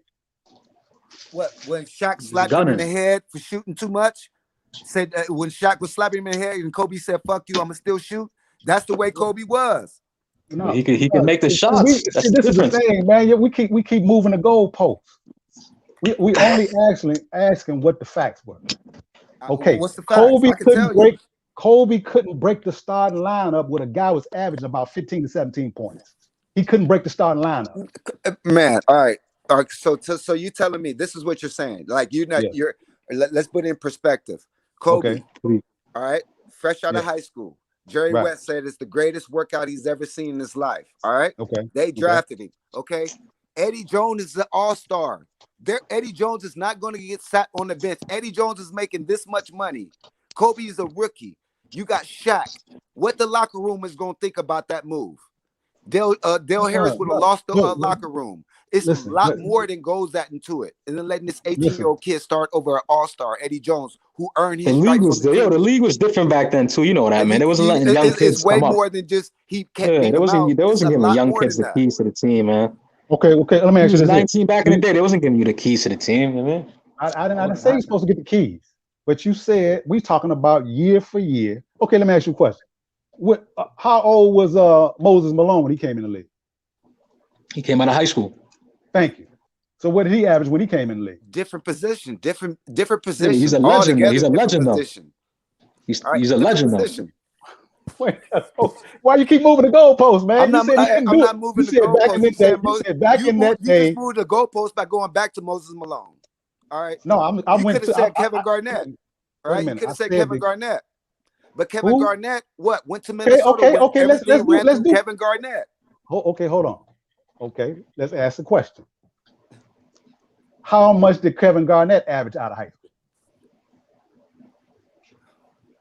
I have no idea. I'm not really follow Kevin Garnett. Wait a minute, hold up. Kevin Garnett averaged 10 points, and he started half the season.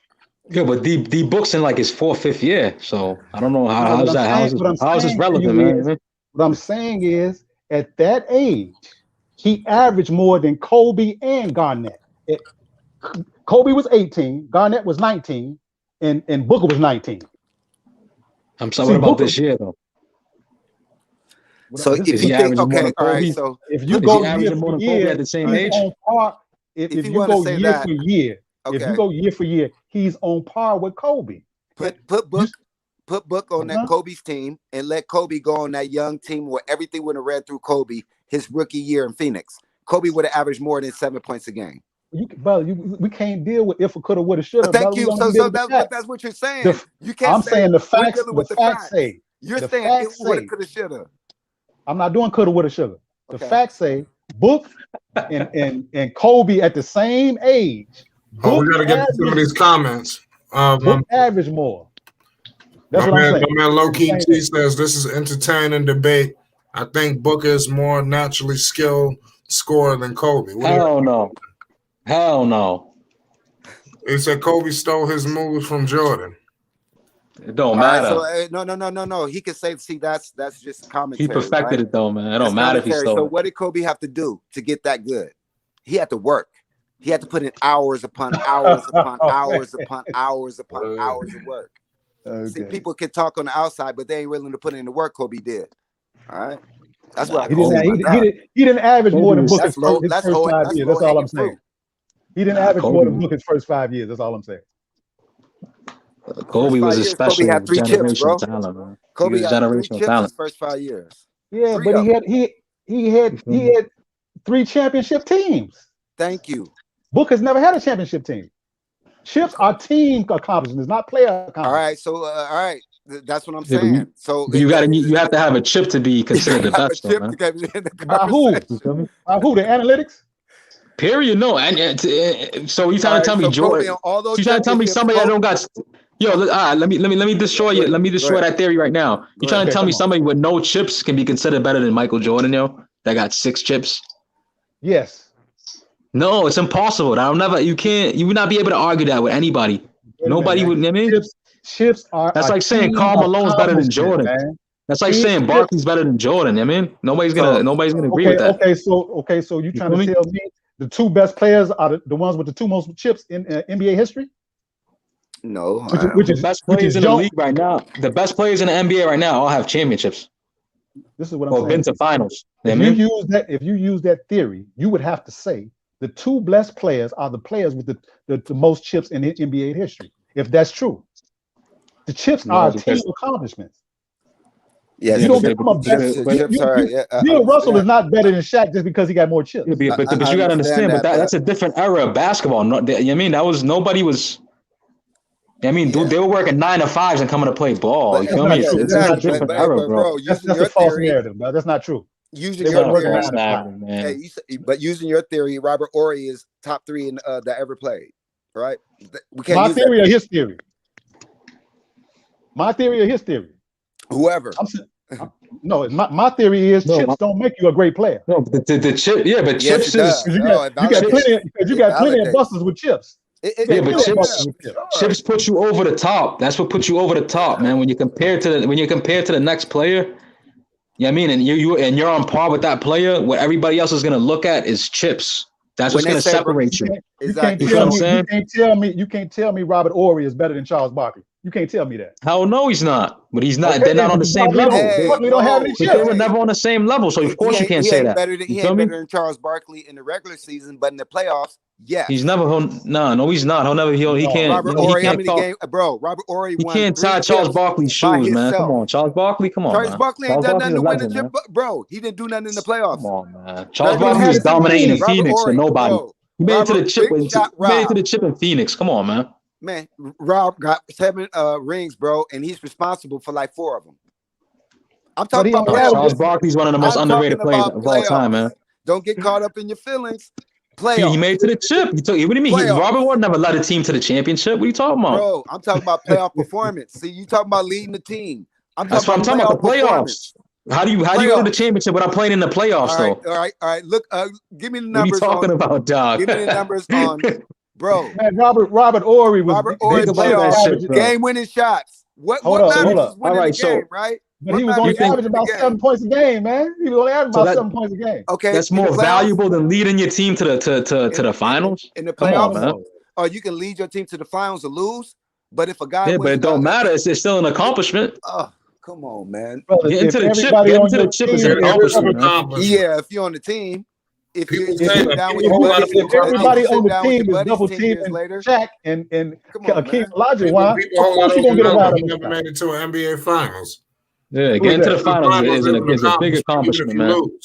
Even if you lose. He was in the final. Chris Paul made the finals. What that don't classify you as a great player, man. That's all I'm saying.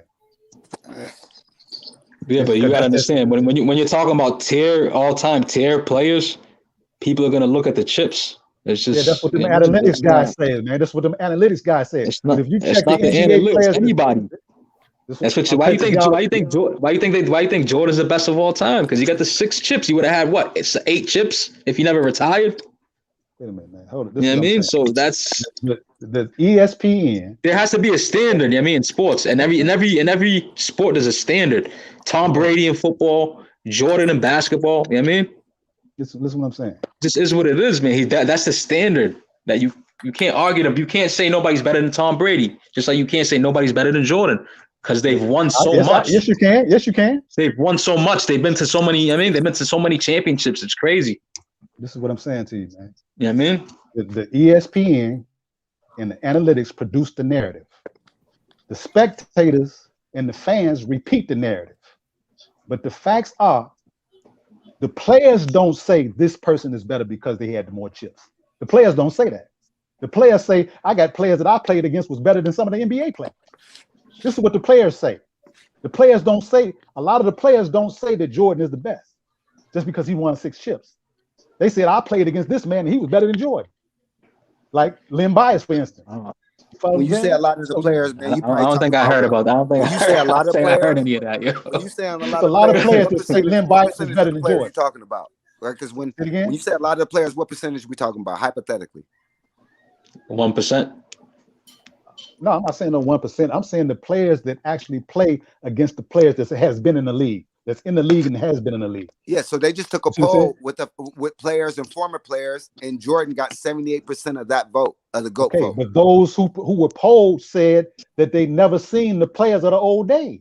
No, these were former players and new players in the former and the current players. Asked the question, they said only of the players that they've seen. They haven't seen the players of the old days. Like most of y'all don't know nothing about what's my man that used to play for the Lakers? The power forward. I mean, Elgin Baylor. Most people don't know about it. Most people never seen Elgin Baylor. My dad was a Laker fan. Hold on a second, y'all. Hold on a second, y'all. We got my man Low Key T in the building. We need to pay homage. You know, 10 plus couple thousand on the subs. We got to pay homage. Hey, nah, man. Jersey in the building. I think I'm having a really entertaining debate, but I'm going to just use my man Logic right now. With that logic, LeBron James has to be the worst superstar of all time if he lost 6 rings in the finals, or if he lost 6 opportunities in the finals to win a ring. If we using that whole ring logic, I'm just saying. That's what I mean. It's not ring logic. That's what That's how you're measured as a player, man. That's not, you know what I mean? You're measured on if you go to the chip or not. That's you feel one, me? That's by everybody, man. Everybody. Is not a mark? That's your resume, of course. If you get into a basketball argument with anybody, that's what they're gonna say. That's the number one argument they're gonna use. Hold on. Your T, you got something else? Oh nah, it's just I feel like I agree with what the dude said. The rings or the championships mean you had a great team. There's players that are better than LeBron, and they Kobe what? Kobe not better than LeBron? No. Kobe not better than LeBron? No. How? He not. He's not better than LeBron, man. Come on. LeBron beat him in everything. LeBron went to nine chips. How many he lost? It don't matter. He got there, went to man. 5 and lost 2, right? So if rings is the only thing you basing off of, that's a weak argument, bro. Kobe is more clutch than LeBron. Yes or no? He's not. Oh wow. Well, I'm gonna say Kobe probably more clutch. I mean, that's an argument. No, he's not. You can look up the stats. It's not. I like LeBron over Kobe. LeBron is the best player I ever seen. I got Jordan as the GOAT, but bro, you look at the stats. LeBron has the most clutch shots and the highest percentage clutch. Kobe probably got one of the worst. I love Kobe. LeBron don't go hard all the time. I disagree with that too. No, LeBron cheats the game a lot. Of course. How does he cheat the game, bro? Because he don't go hard all the time. So there's times where he throws games, and then he don't always give it his all. Like that game. How do you measure that? Game 1 against Golden State, he had 51 points. This dude never did any of that shit ever again since that last game. Look, I got Jordan as a GOAT. I always say over defending LeBron, but you can't measure that. That team. That's why I said he quit on those young Lakers on when Lonzo was there. Ingram and all of that. LeBron quit. Rings is not the end. That's why I said rings is not the end all be all. No, it's not. Because it's a team accomplishment. Because you got to think about this. Name me one. Because I honestly I don't believe. First of all, salute for having me on your chat, bro. First and foremost, my first time on. Salute for having me on the panel. First. What's going on? But yeah, for me, rings not the end all be all. And like me, super teams don't exist. I know everybody like to do the super team argument, but super teams don't exist because it's been teams that's been stacked over the years for a long time that won multiple championships. You can't tell me one team that won multiple championships didn't have 2 superstars, 2 Hall of Famers, or 2 All-Stars. They only won maybe one. You got the Dallas and maybe you got the Detroit team. And then for the guy who was saying that why not Jordan couldn't be the GOAT because of the old days, you got to look back at this. Everybody try to go in on the 90s saying the 90s weren't good, but if you really look back, the 70s era was the worst era of basketball. And then you can really critique. Because when you come to the GOAT debate, that's when you nitpick when you bring up the championships, then your competition, all that. Compared to Bill Russell, Elgin Baylor, their competition wasn't that good. And then you got to think about they was. Who said that? How you said? And then you got to look. Then you got to look at this. They only had 8 teams in the league, man. But then you got to look at this though too, bro. They played against the same superstars. They was putting up video. Look, bro, and they was putting up video game type numbers. But players today are very highly skilled. Then the players back in the day, nobody finna put up 50 and 20, average a triple double. Will Chamberlain put up 40 and 20 one year, didn't even win MVP. It was only about 6 or 7 brothers sprinkled in the league. So the athletic ability. That's not true. It was not true. VIP, I see you. Because Elgin Baylor was better than, even in the conversation, say he's better than Jordan is cap. Only person you could really debate, and I won't even argue with nobody, is if you say Kareem. That's it. Nobody else is not even close to Jordan. What about Wilt? No. LeBron. LeBron's the only one you can argue, man. That's it. Will, okay, watch this. Have you ever said James Harden was the best player in the league? No. So why would you say Wilt? With James Harden, he's just doing the same thing James Harden did, just putting up stats. LeBron, no, he was not. No, he was not. LeBron. There's never been a player to put up Wilt's number.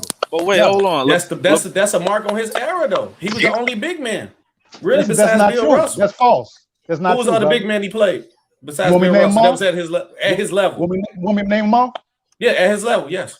You talking about Bill Russell? You talking about? I said Bill. I give you Bill. Okay, you got Bill Russell. You got Bob Lanier. You got Nate Thurman. You said what? Bob Lanier. Bob Lanier. He's the Hall of Famer. but he's not on Will Chamberlain going level. way back. Hey, watch. Okay, watch this. Wait. Is Nate Thurman the top 50 all-time player? Yes. Yes. Get the facts, Is Bob Lanier top 50 all-time player? Yes, I believe so. Yeah. Hey. Okay. Come on, get your facts. Finish. No, go ahead. Finish. You got Spencer Haywood. You got Kareem Abdul-Jabbar. You got Bob Pettit. You got Johnny Red Kirk. Okay.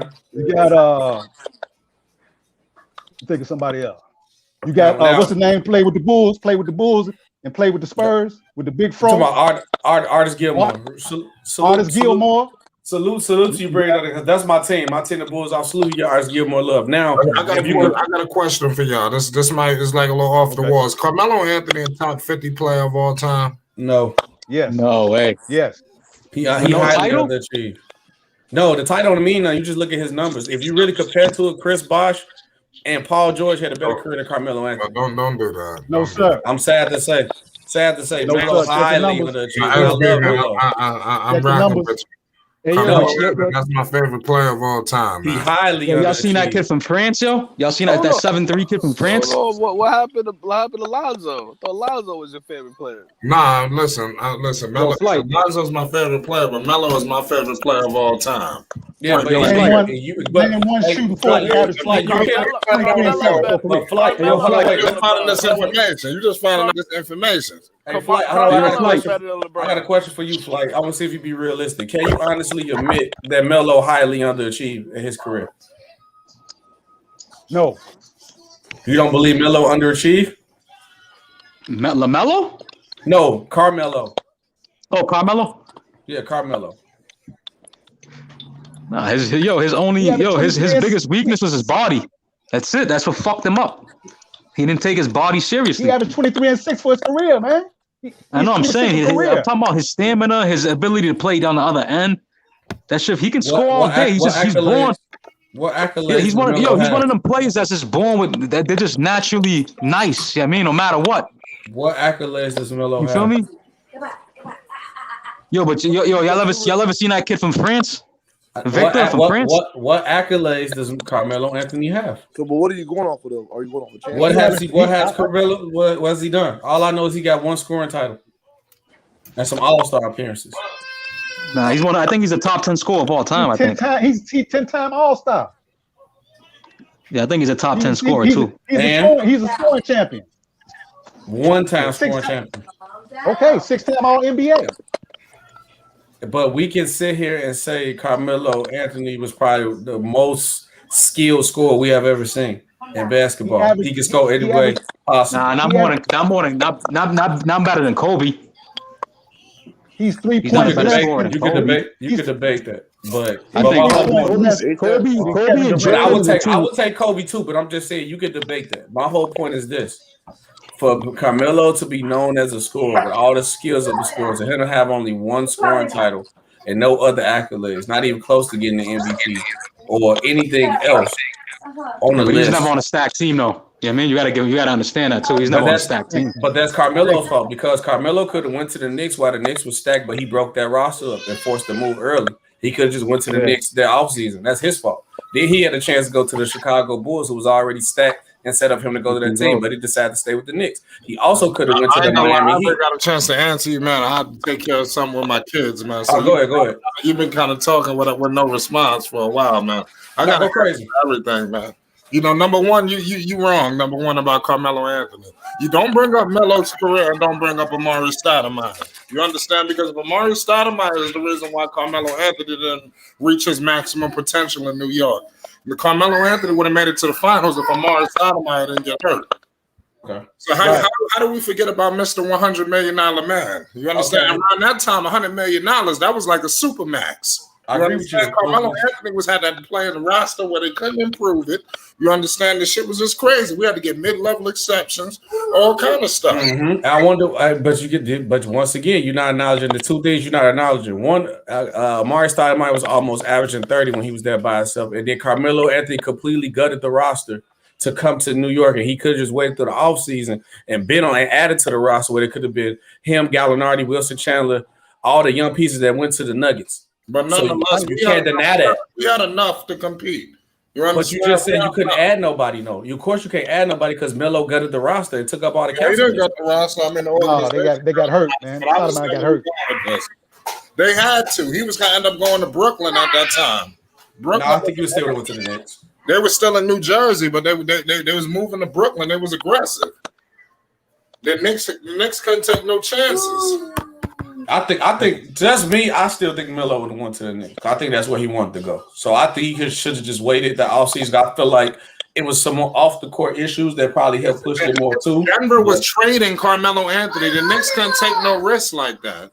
That's right. But it's hard to It's hard to trade somebody. They was gonna trade him to the Nets. They had the deal and everything ready. You understand? Anthony Morrow, all them dudes around that time. I remember. I know what you're talking about, but it's hard to trade somebody where it's not guaranteed what he's going to sign. Yes, he was. They was moving to Brooklyn. He wanted to go to New York. They was on the way to Brooklyn. To me, I think he would prefer to play in the guard where he was at. Brooklyn. He would have stayed. He just wanted to be in New York. I think he wanted to play for them. I mean, we don't know for sure what his mindset was. He was going to stay with Brooklyn. If the Nets would have traded for him, he would have stayed with Brooklyn. They was moving to a new arena. The Knicks couldn't take no chances. The Barclays Center was getting built and everything. The Knicks couldn't allow that to happen. Okay, if the Knicks could take, but then you still got to put that blame on Carmelo, where he gutted the roster because he didn't even have. He could have just played that season out and said, "No, I don't want to trade. I'm playing my season out." But he forced the trade and said, "I want to leave." So he forced the trade. He could have just played the year out and just signed with the Knicks after. So he played 7 years in Denver, man. I know, but point I'm saying is that if he would have waited and didn't say nothing and played the year out and just went to New York, you'd have went to New York with a stacked roster with a complete team. Denver was trading him. You don't understand. Denver didn't want to trade him until he said he asked for a trade. Melo forced the Denver trade. What they was gonna let him leave for nothing? How did they know he was gonna leave until he said he wanted to leave? Melo said trade me. They didn't know Melo wanted to leave. They knew Melo wasn't going to leave. They knew Melo was going to leave the second he did. Melo was leaving. I don't know what happened. He'll be back. But Melo was on his way out. And he declined it because that's what every player does. He doesn't sign a contract on his last year. He goes into free agency and he just re-signs for more. Right, but you remember this. What Melo did was he said, "I'm not." He straight up said, "I'm not re-signing." He never said, "I'm leaving." Yep. And that's my whole point, manager. This was around the time before everybody was jumping around like that, going crazy. So they didn't know so he could have literally got away with waiting, and then he would have had a nice full roster. Imagine, come on, I believe you're a Knicks fan off your picture, but you can't tell me the Knicks would have been in a better place if Melo would have waited and they would have kept the talent they have the roster. Then that's a fact. That's true. That's true. But they couldn't, is what I'm trying to tell you. Because he was going to get traded to the Nets at that time. The Nets had a deal in place. You don't understand. The Knicks had no chance. Why they was not going to trade? Let me tell you something. Carmelo Anthony did want to come to the Knicks, and I ain't gonna lie, he kind of pushed up on him a little bit. But what I want to tell you is, if he would have went to the Nets would have been asked out. They would have never got Melo because Melo would have re-signed. And I'm telling you, they was on their way to Brooklyn. He would have been comfortable with that situation. Yeah. Go ahead. The thing with Melo, what does it have to do with his play? That's true too. Melo's still highly underachieved, bro. I'm sorry. Melo averaged 3 points less than Kevin Durant for his career. 3 points less. Carmelo Anthony is the best scorer of this generation. I disagree with that. I don't want to pay homage. I disagree with that. No, Carmelo Anthony is the greatest scorer of this generation. I think you can put KD. You can put KD over him. You can put Bron over him. No, you can't. Not as strong. I'm talking about scoring. He's 3 points less than KD. When do you consider? I could put James Harden over him. Melo's. No, No, but when are you guys considering Melo's generation? Because I could straight up say, and you guys are going later, I could say before, Kobe was a better scorer. Kobe too. Like when was Melo's generation? Yeah, when was Melo's generation? Because Kobe was always better than him. That's a good question you asked. So what is Melo's generation? For what year we got from to 03? To 03 to he now? Is it the 2010s? Or the mid 2000s to like 2015?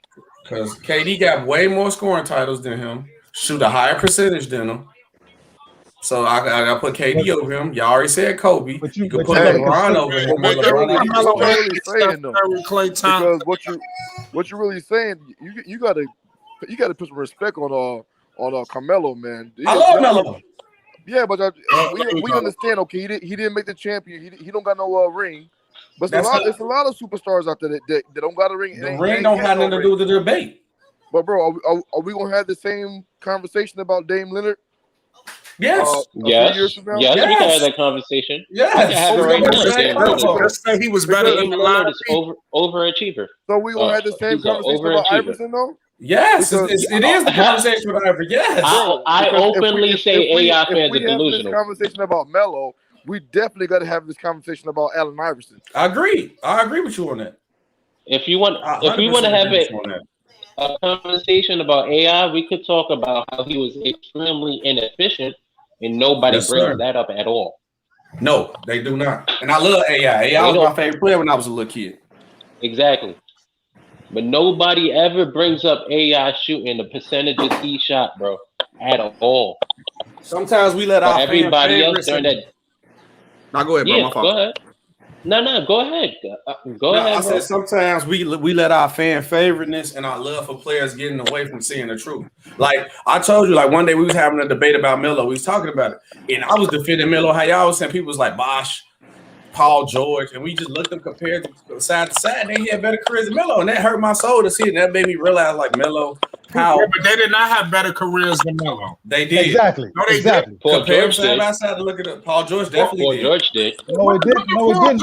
Melo didn't. Made the father with every team he's been to, and been in a higher MVP race than him, and he's better defensively. No, we're talking about performance. Yes, performance. Paul George had better performances than Melo in the playoffs. No, we're talking about total performances. Melo then averaged 20 points for 16 years straight. Forgetting about Denver Melo when he went to the conference final and lost in 6 games. Kobe. That's one series.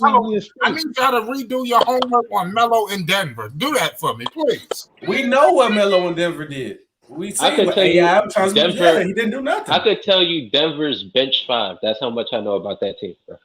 That series that the Knicks lost to Portland, the series that the Knicks lost to Indiana was because basically Tyson Chandler didn't show up. You understand? Tyson Chandler had an epic collapse. J.R. Smith went cold, ice cold. Yo, that game 6 when they went against Paul George, Melo gave his ass 45 and some change and all of that. He was shitting on Paul George. Yo, let me tell you, Paul George did not lace Carmelo Anthony's shoes. You understand? Shoes. You better tell him. You better tell him. Don't let that pandemic stuff fool you, bro. I remember.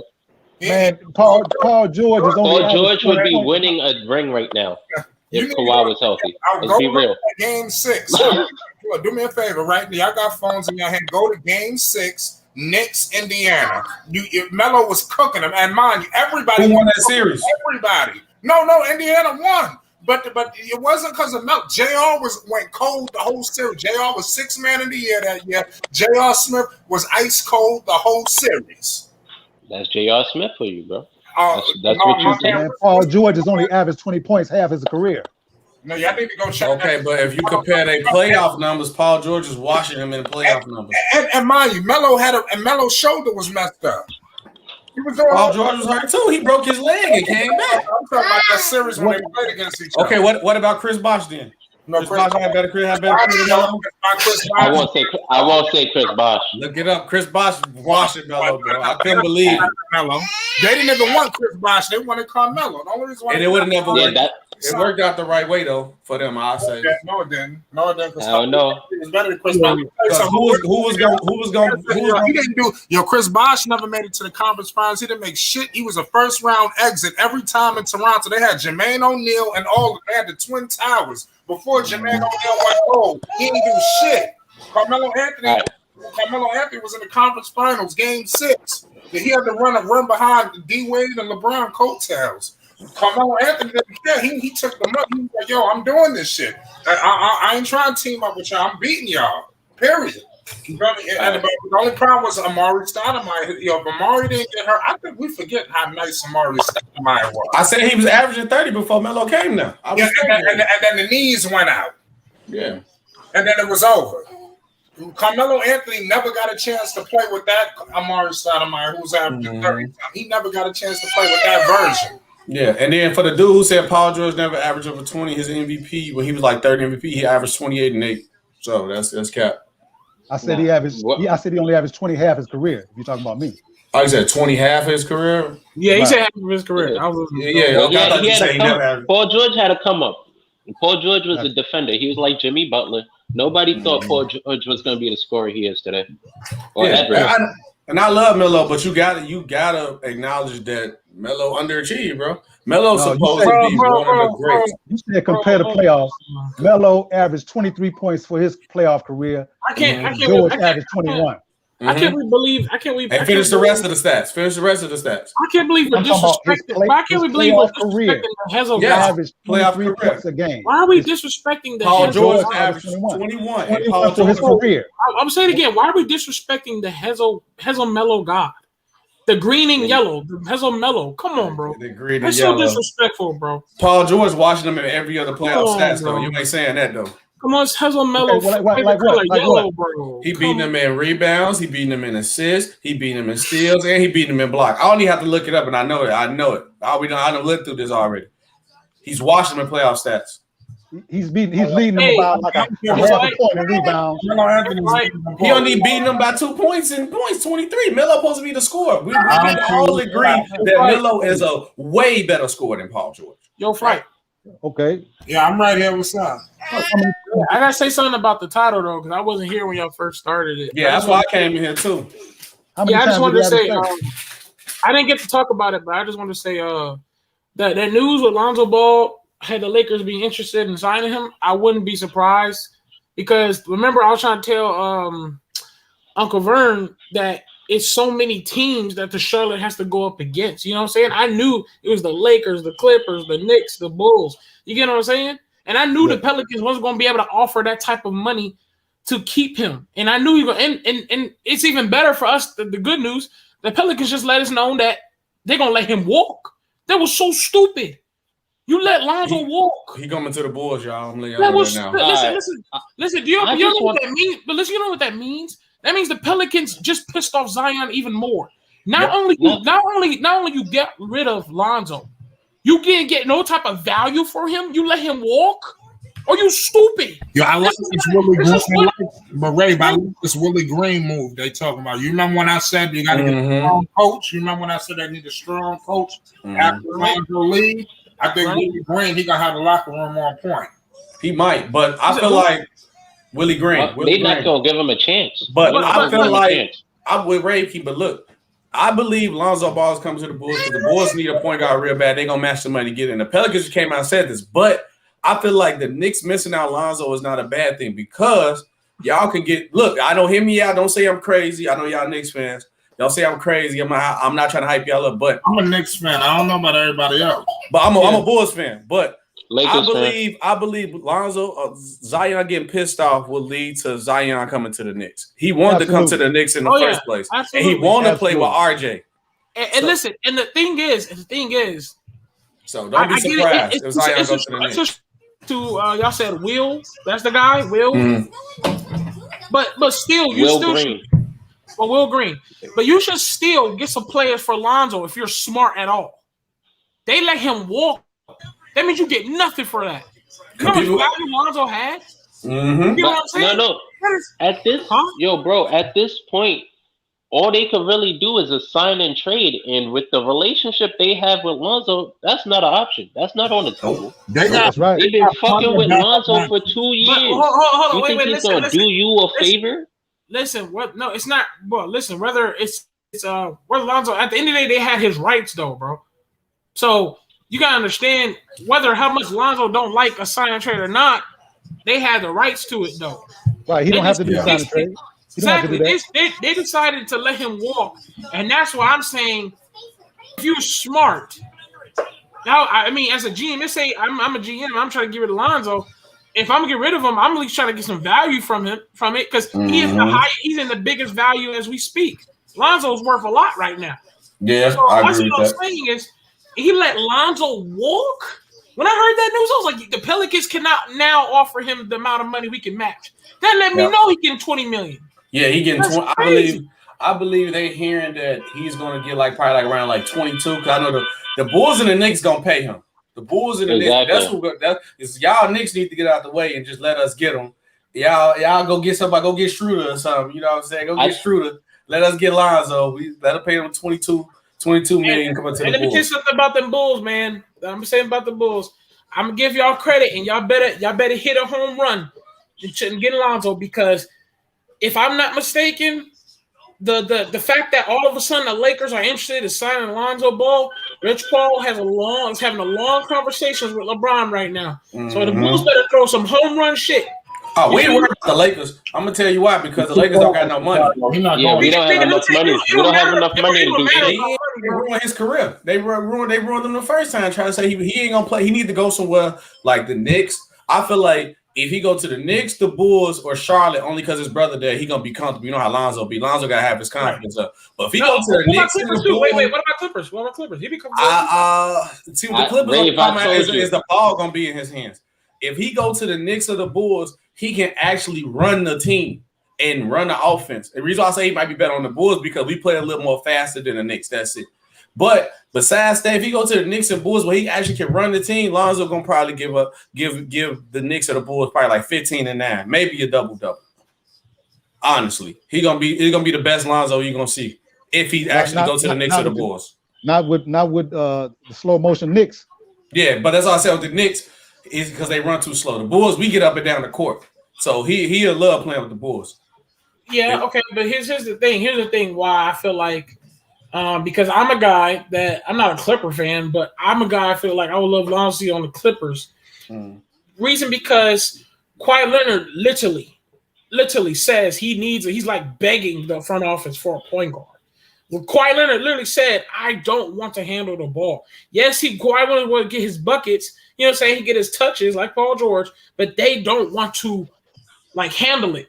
You get what I'm saying? And Lonzo will be able to handle it. So if Lonzo gets to handle it, he can really control the pace of that team. And the fact that you got the lockdown Lonzo, lockdown Kawhi, lockdown Paul George, that is a championship contender. So it's like, bro, if he go to the Clippers, that shit is deadly. I can't see Rich Paul doing it. Okay,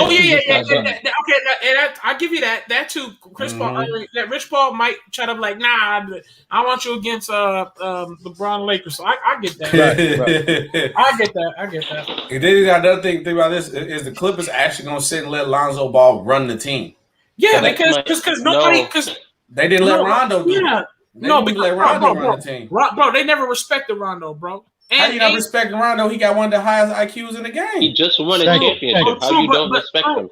True. Okay, true. That's crazy. Okay, did Kawhi look like he wanted Rondo to control that team? No. He should have. Okay, no. That's all I'm saying. Yes. In our eyes, we're like, hey, that's Rondo. That's the Rondo behind the back, smooth fillet. No, let me stop playing. But anyways, yeah, we know what Rondo is. But I'm saying, even when he had Rondo, Patrick Beverly, and Reggie Jackson, he still was crying, I need a point guard. So that just lets me know if Kawhi Leonard gets Lonzo, he's going to let Lonzo handle that shit. And if Lonzo handles the ball, he's going to control the pace of the team, bro. And you got Lonzo, Paul George, and Kawhi. Lockdown defense. I don't like Ty Lue's coaching philosophy. Yeah. Hey, pause. My bad, Trey. Pause. Yeah, he Ty Lue not a bad coach. I'm tired but I of just feel people like saying they played lockdown defense and someone got 45. I'm tired of seeing it. Yeah, I agree with you on that. They don't play lockdown defense. I 100% agree on that. He don't use. I'm saying if you got all three of them, though, it's different. Number one, and he always make his top players go one-on-one. And so how Lonzo gonna operate in that offense, and they gonna do the same thing they were just doing with the Pelicans? I don't think that's a good place for him. Not with Ty Lue as a coach. Yeah, his defensive philosophy is not good, and he always he don't run plays. He let his players go one-on-one. Now I will say this: y'all can definitely agree with that not happening. Okay, I'm fine if he don't go to Clippers. I'm just saying I would like it. I would like to see that. That's all I'm saying. The same issue the Clippers have is the same reason why I don't like Lonzo on the Celtics. Jaylen Brown and Jason Tatum, they're both one-on-one players, and if I want to see Lonzo thrive, he can't play with two people who's going to ISO the majority of their possessions. Thank you. Because Rave King, I got a question for you. Why would he leave where he just left a situation where Zion and Brandon Ingram was doing ice on the ball to where you got two players on a higher scale than those players, and all they do is ice on the ball. So he gonna lead the Pelicans to go to the Super Pelicans? No. Who is the Super Pelicans? Who's the Super Pelicans? They play the same way. Wait. Hold on. The Clippers play ISO ball because they had an option and they chose the ISO ball, or they had no choice but the ISO ball. They could the Pelicans had an option with Lonzo Ball to not play ISO ball, and they still fucked around and found a way to play ISO ball. They literally had no point guard. I guess by the way they was doing it, and Kawhi Leonard said, "I don't have no point guard," so then they played ISO ball. So if you got Lonzo, they could have ran plays with them shooters they had. They could have. If you got Lonzo, you have an option though. But I'm saying if you got Lonzo, you have an option to not play ISO ball. Look how they played when Kawhi was out though. Look how they played when Kawhi was out. They was moving the ball. They where they need a timely bucket. Boom, Paul George get us a bucket. Besides that, they was moving the ball. That's when you seen Reggie Jackson hitting all them threes. And Reggie Jackson been a bomb. All of a sudden now, because the ball moving. It's like how the Bucks play with Giannis. The Bucks, to me, in my opinion, I think the Bucks play way better without Giannis. Is they a better team? I disagree with that. Hold on. The Bucks play way better without Giannis on the court. There's a lot of players who have that effect. Yep. So they dominate the ball so much they don't allow other players to play their own style. Yep. So Kawhi doing this fucking between the legs shotgun dribble 10 times. Meanwhile, you got other players standing on the perimeter just watching them getting bored. So they're not gonna play better. They're gonna play better when they. Yep. Phil Jackson used to say the reason why he had certain centers touch the ball is just so they could play defense. But that's all it is. Okay, but listen. Okay. Hold on. But listen, the thing is, we're nitpicking the team. We can nitpick every single team. That's true. That's interested in Lonzo Ball. If we go Chicago, they don't play defense, or if we fucking say the Knicks, they don't want to run fast. If we say the Clippers, they playing ISO ball again and shit. It's like anywhere he goes, we can nitpick. But look, bro, that's what the point you kind of eat yourself on, because with the Bulls and the Knicks, the problem that you nitpick on is the problem that he's going to solve with the team. So if you put him on the Knicks, boom, we actually got a real point guard who can pick up the pace and run the offense, because we can't trust no Frank Ntilikina, or you got D Rose. D Rose is 6 man. Okay, with the Bulls, the problem with the Bulls was that the backcourt defense was trash. Everybody was cooking out backcourt. Boom, get an elite defender. 6'7" and can run the offense. Our playmaker was trash because we had Satoransky was the best playmaker on the Bulls. So what you picking on the Bulls and the Knicks, Lonzo solves that problem. But how does he solve that problem? Just like I asked Flight, if Tibbs has never played like that. He didn't play like that when he had Rose with the Bulls. He has never played a fast-paced game. He has always been the slowest team. Tibbs has always had I can answer that. D-Rose MVP? Hold on, wait. Let me check. I don't think we played that, so let me check. We just got to play it fast. What I would say about Lonzo, they was the slowest in the league. I will say about, because they also play defense. That's why. And Tibbs' defense is his defense grinds the offense to a stop.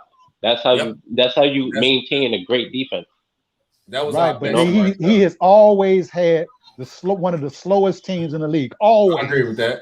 He did it with the Bulls. He did it with Minnesota, and he did it with New York. They was the slowest with New York. Derrick Rose MVP year, we was 11th. Pacing. No, we was 23rd. You right? Okay. That's what I'm saying. Teams has always played like that every year. 29. Every year. Guys, what I will say about Lonzo is that he does what your other point guards won't do. You can't do it with Tibbs. That's but Tibbs has I'm not talking about play calling. I'm just talking about a point guard looking up court. Yeah. That can boost your pace.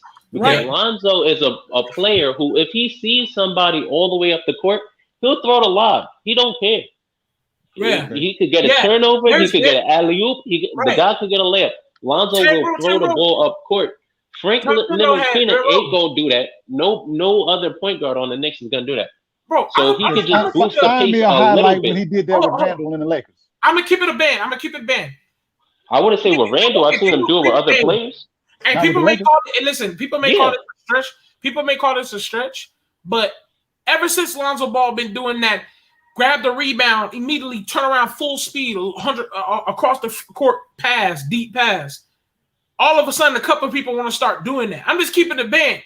To me, I wouldn't be surprised if somebody was copying that Lonzo flow. I have point guards do that shit. Even when they had when Tom Thibodeau had Derrick Rose was not grabbing no damn rebound and then flinging it across the whole court. Like automatically.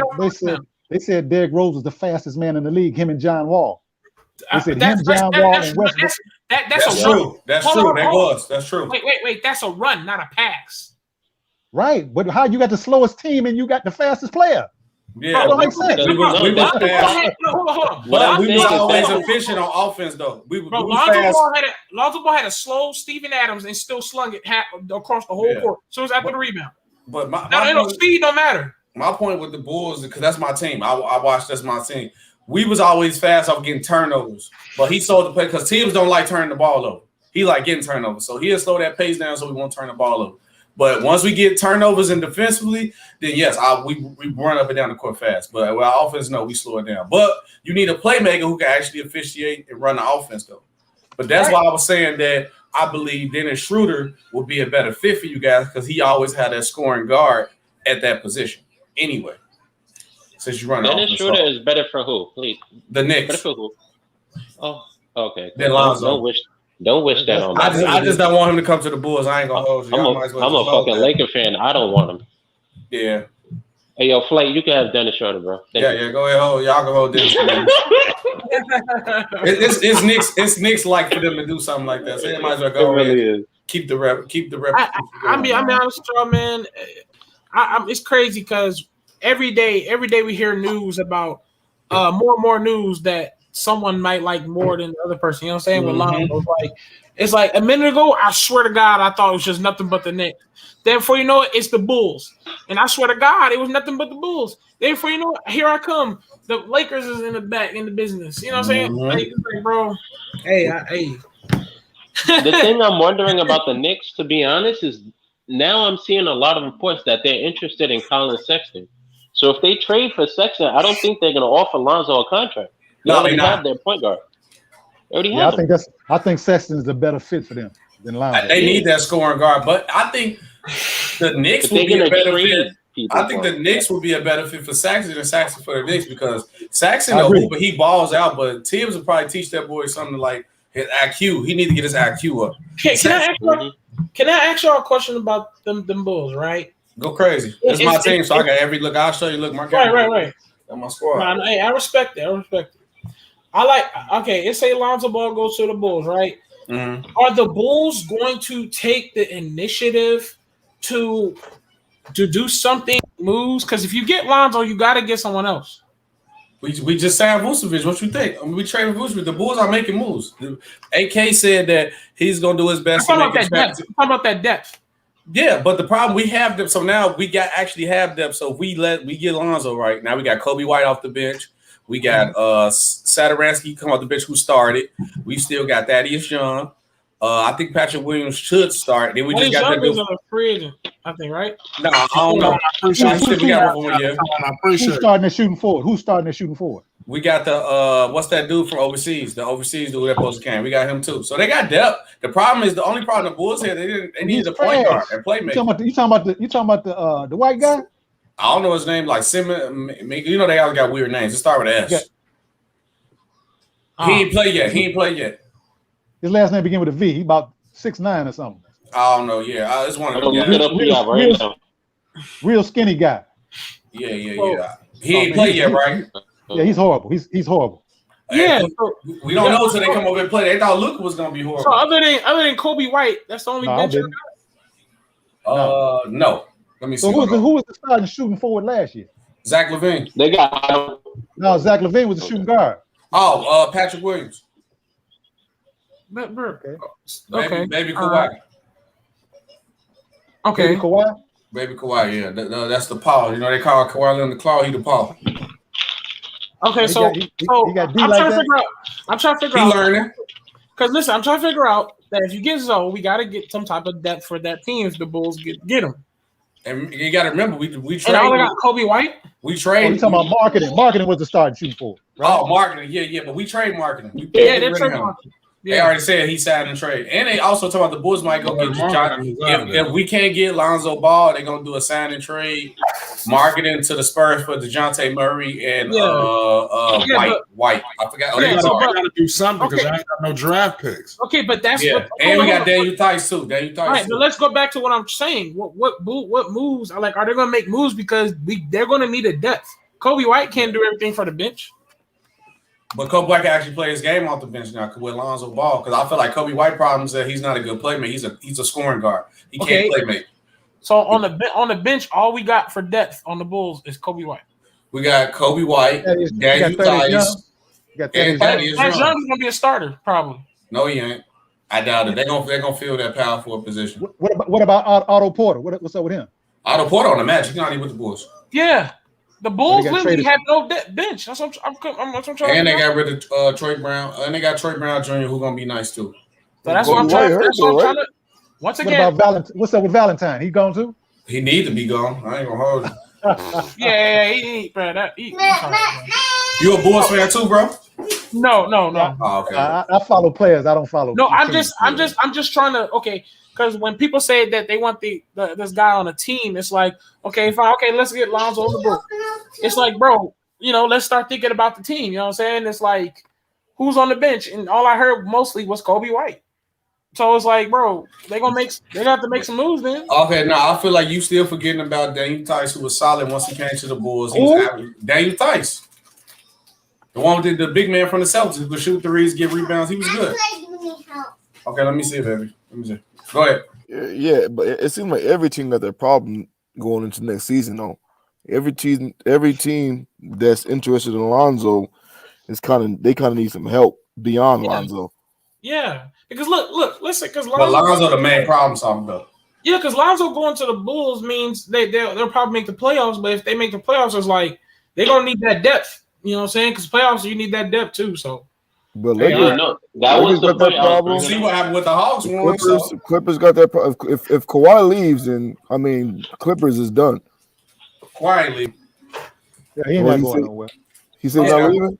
Nah, he ain't going nowhere. He gotta hold that L of signing Paul George. He'll grab Dennis Schroeder before he leaves. Yeah, he don't hold that L. He just got that new house in San Diego. You say you went about Chicago?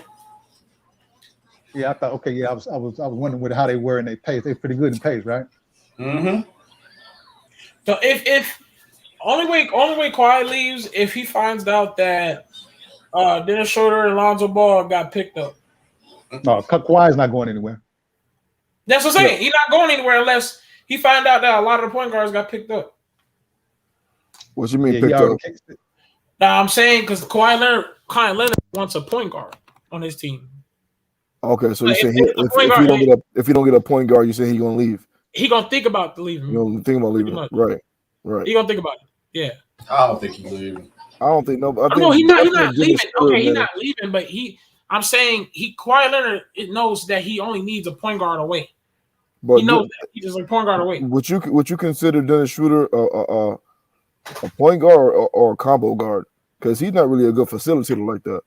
I don't. Absolutely not. Yeah, I never liked Dennis Schroeder, so.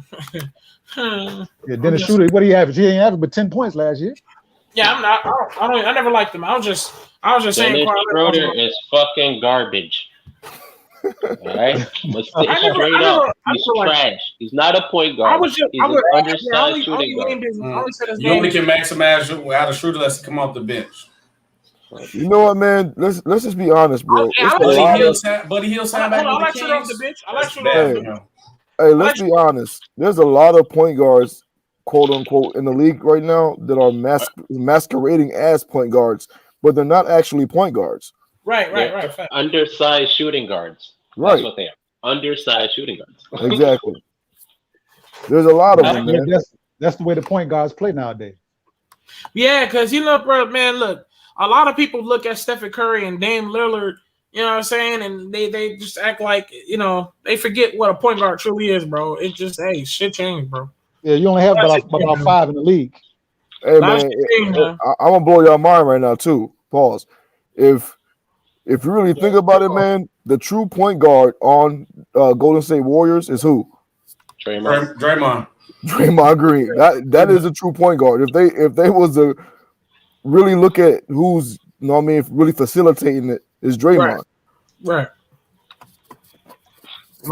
And Draymond, he can get the fuck up out of there too. Hey, man, they'll be hurt though, bro. They'll be hurt if they get rid of Draymond. No, I mean, yeah, right now, yeah. I'm just saying. I'll never pay that man $100 million. I'll never pay that man $100 million. If you like, I know everybody hate Draymond because he's the triple single king before they talk about Lonzo was. Bro, and he created a new rule that you can't hit nobody. Bro, but this dude has so much court, I want to say, energy. Yeah, he brings so much court energy, and he's actually has a pretty high basketball IQ also. More than people give him credit for. You know what I'm saying? And so if you get rid of that, you're gonna need to replace that in somebody else. And right now, like who's gonna be on that team that can replace what Draymond brings? Ben Simmons. Yeah. Nope. Yup. Nope. Yep. Ben Simmons has nowhere near the energy that Draymond Green brings. Okay, true. That's energy though. That's energy. I don't think you should try to replace the type of player that he is. See, this is a copycat league. Everybody wants to copycat. You can replace him if you change your style of play. You don't have to replace him and play the same style. Everybody wants to copycat and do something that has worked for another team. You bring that center, that Wiseman, and let him play center. And if they had Lonzo, yeah, they can run that team without him. Yeah. But we said bring Lonzo. I'm just saying. They could bring Lonzo there and let him run the point. Yeah, of course. Lonzo's a better point guard. Lonzo's a better point guard. I don't want him to go over there, but okay, that's true. I sure don't want. But if you try to duplicate, you can't duplicate Draymond. Yeah, I think Ben Simmons. I don't think you can, man. Ben Simmons, he's a modern day Rodman, man. He's a modern day Rodman. Yeah. Okay, Ben Simmons don't give him that energy like Draymond do. I agree. That's true. But you can really replace what Draymond does with Ben Simmons, though. Yeah, he's a better defender. If you're looking for energy, he's a better defender. He's a way better defender. Who is? Ben Simmons is a way better defender than Draymond Green. I agree. Now, I'll even go as far as to say there was never a point in the NBA where Draymond Green was the best defender. He was never the best defender. No, he's a great defender, man. I got to give it. And he gives better size than Draymond does, and he can replace the passing that Draymond does. But he can pass to the side just like Draymond. Hey, there's a big but when we were talking about this, and the big but is does Ben Simmons has the confidence that Draymond Green has?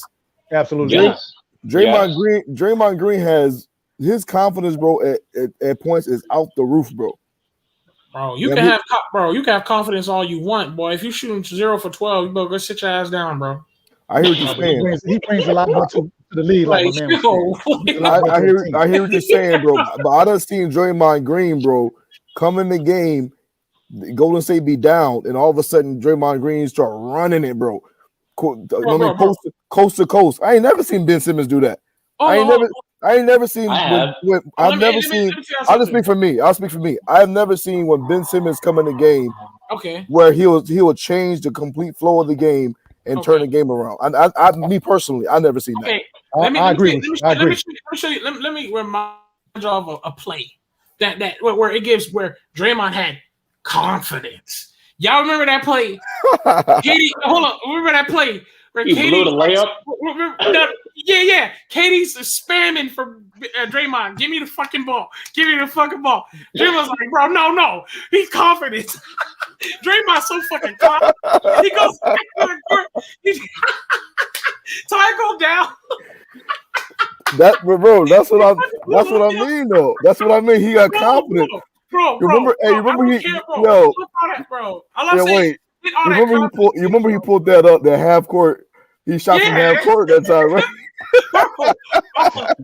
That's my point, bro. I respect the confidence, man. I respect the energy, bro. You know, it's like Patrick Beverly, man, slobbering on people's shoulders, paws. I don't care. But my thing is, bro, I get all that excessive energy, but Ben Simmons could easily replace Draymond. Easily. And Draymond can go down. I was like, I disagree. I disagree with that. I agree. He can easily replace him, but I still think with that there will still be a gap.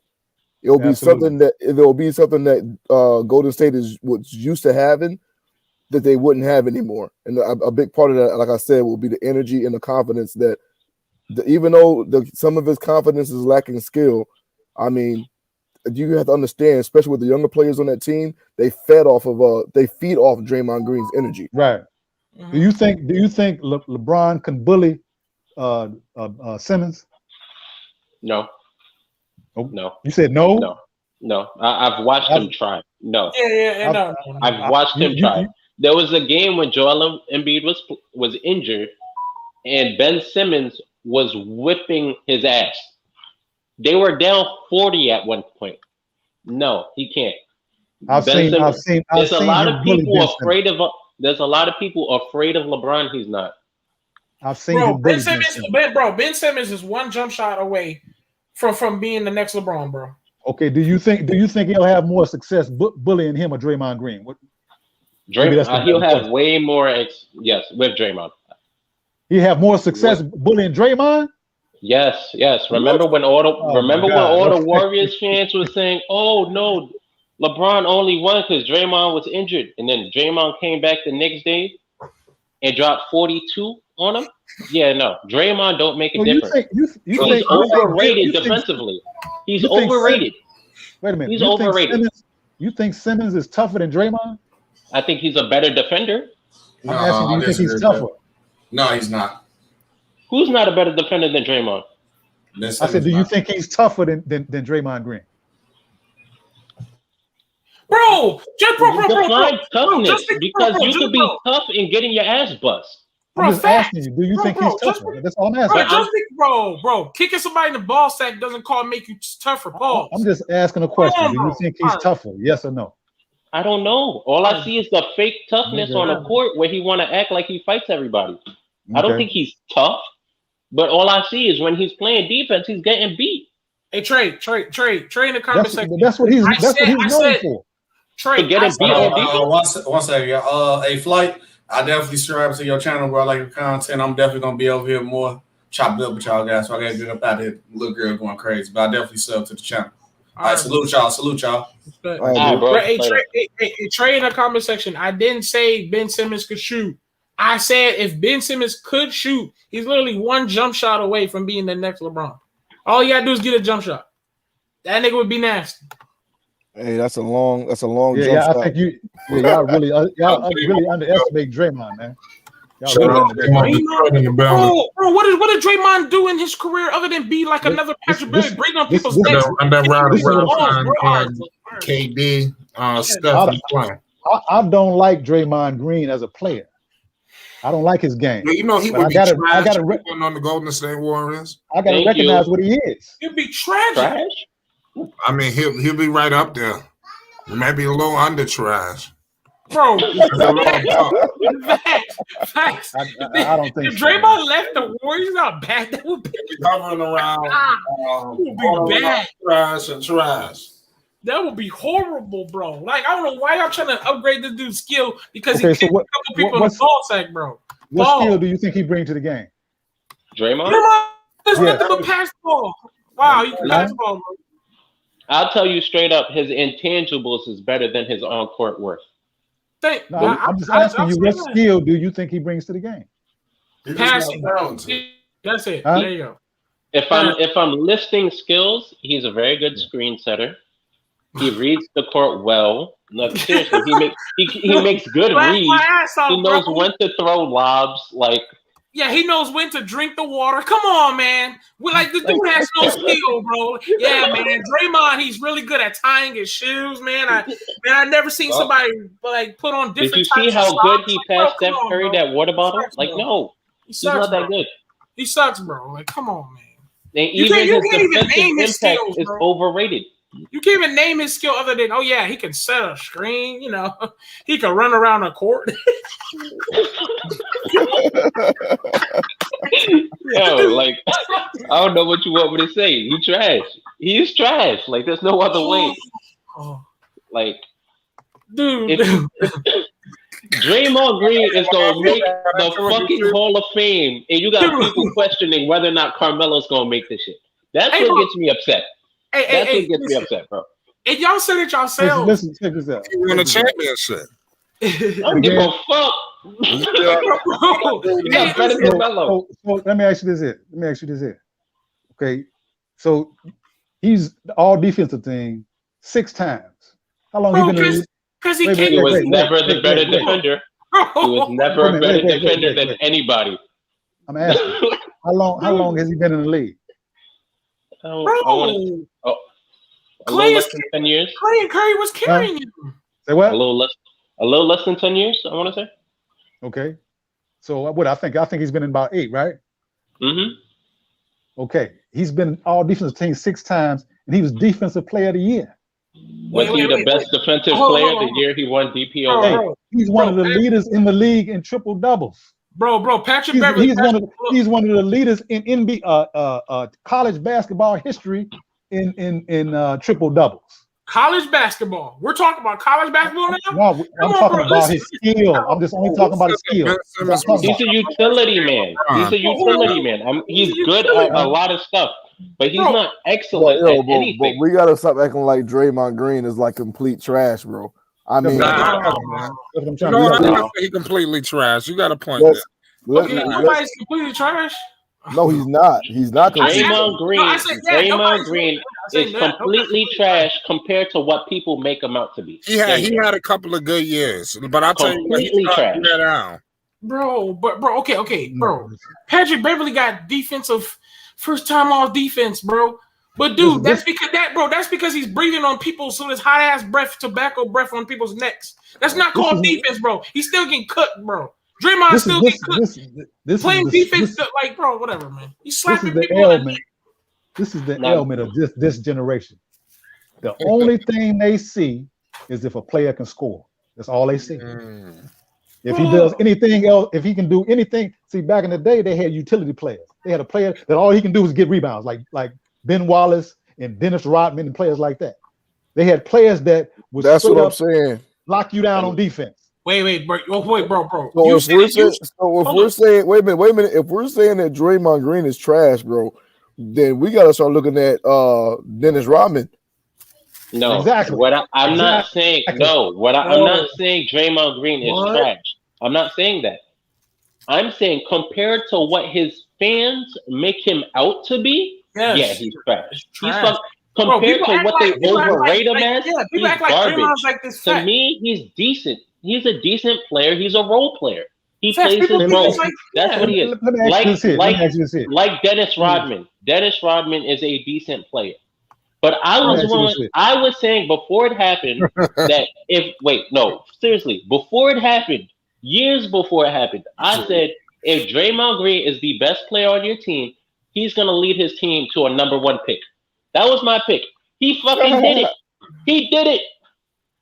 And I'm crazy for saying it. No, he's a utility player. What do you mean? If He's you got a 2 utility player. injured, that doesn't make sense. It don't matter.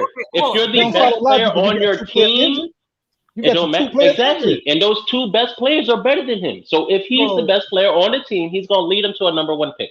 And I picked it up, and it happened. He's not that good as a number 1 option. And that's what his fans don't get. His fans I don't think man. That's not what we're not talking about. You're doing it based off scoring. We're not talking about what his fans are saying. We're just talking about what he is. I'm not saying he's a number 1 player and all that stuff. Said that Draymond clamped down the best players in the league. That he do got a point there. You know, but Draymond just didn't have a good season. You know, so everybody piling it on. When did he clamp down these best players? What do y'all call clamping? Because he was. Well, my man J-Mo said that. I didn't. People's leg. What do you call defense, man? Clamping means you stop player from getting his average. That's clamping. Oh my God! He couldn't do it with any player. I know. Listen, Anthony did y'all Davis watch? be fucking Did him y'all up? have the pleasure somebody hit somebody next? Dennis Rodman's footage? Have y'all seen Dennis Rodman play? Yes, I have. This brother used to be on the court doing absurd things, bro. He was in WCW, bro. People used to hate this dude because of the energy, like just the stuff he would do on the court. People did not like this guy, bro. So that's why we're looking at Draymond Green. I'm not saying Draymond Green is like this great, fantastic, you know what I mean, player. But what I'm saying is what he does well, bro. Bro, right? You can't. That's what I'm saying. You can't calculate the energy and the spirit that a player brings to the team statistically. You can't do it. And I'll go out and say this. Michael Jordan said, if we did not have Dennis Rodman, we would not have as many rings as we have. So I'm going to go out and say if Draymond Green was not with Golden State Warriors, then Curry and them would not be carrying around much rings as they have, bro. But you know, you can say that about any role player from any championship. Bro, wait. Wait. But you know what Dennis Rodman was doing? He was snagging board after board, though. He was averaging 2 points, man. Come on, that's different. Dennis Rodman was averaging 2 points. Bro, but he was snagging boards after board, bro. No, he was doing a lot more than that. No, you could say he averaged 2 points, but with all his offensive rebounds, he was probably getting about 12. Okay, bro. Listen to how y'all explaining how good Draymond does for the team. He brings energy. This ain't no Gatorade commercial. You gotta do more than that, bro. Did you hear Chris Bosh explain the first time he played against Kevin Garnett? No, he said the first time I played against Kevin Garnett, he said he was all in my head. He said he took my heart out. I couldn't even play. Oh yeah, that's players like Dennis Rodman, players like Draymond Green. That's what they bring to a team. Bro, the energy they bring to the team. When does Draymond talk to anybody where it destroyed them mentally? When? Bro, all I know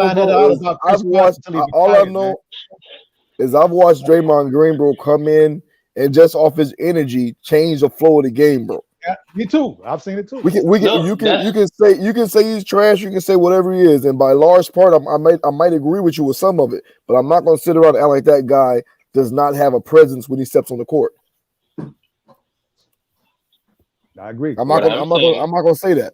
I will not do it, and I'm not going to. I'm not going to say all because the lack of his skill level. That because a guy like Ben Simmons would fit better than him. You know what I'm saying? Because Ben Simmons, he has all the great stuff he does well, but as far as what Draymond Green does well, Ben Simmons can't hold a match to him. How? As far as what Draymond Green does well, Ben Simmons cannot hold a match to that. What are you talking about? What does he do well that Ben Simmons can't do? Yeah, there's only one thing that Draymond can do that Ben Simmons can't, and that's bring energy. Other than that, Ben Simmons can do everything else.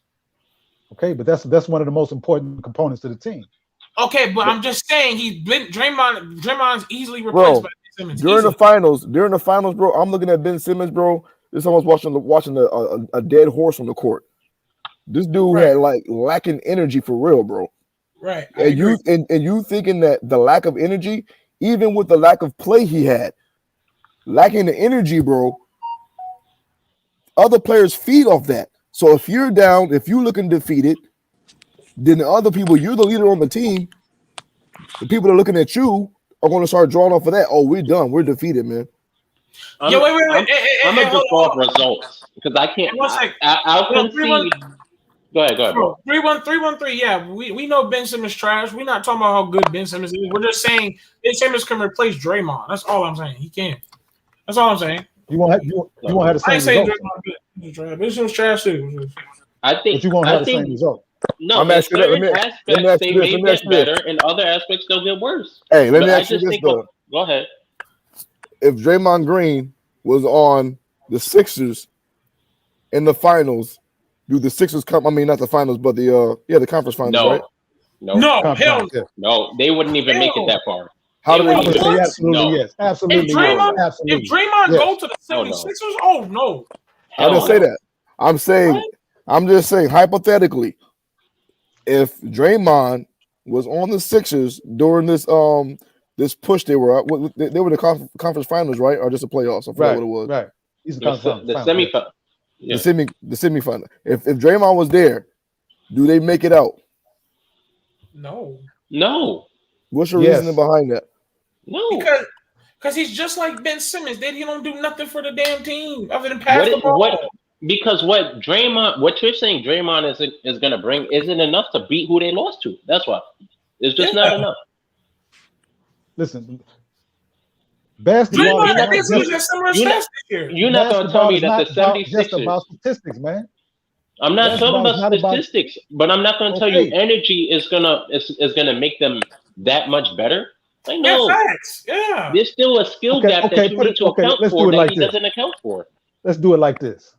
If you take Chris Bosh and replace him with Kevin Garnett with the big three that they had with Boston, do they win the championship? They had the same stats. They had the same stats. Oh, bro, please don't compare Chris Bosh to KG. No, don't do that. I'm talking about don't do that. I just asked a question. They had the same stats. I don't care. One was a first team all defense. One was never known to be a defender. You're naming two guys that easily bring something to the table. We're talking about Draymond and Ben Simmons, who's not that very skillful. Okay, I'll tell you what. Kevin Garnett and Amari Stoudemire. Oh my God, you're still naming people.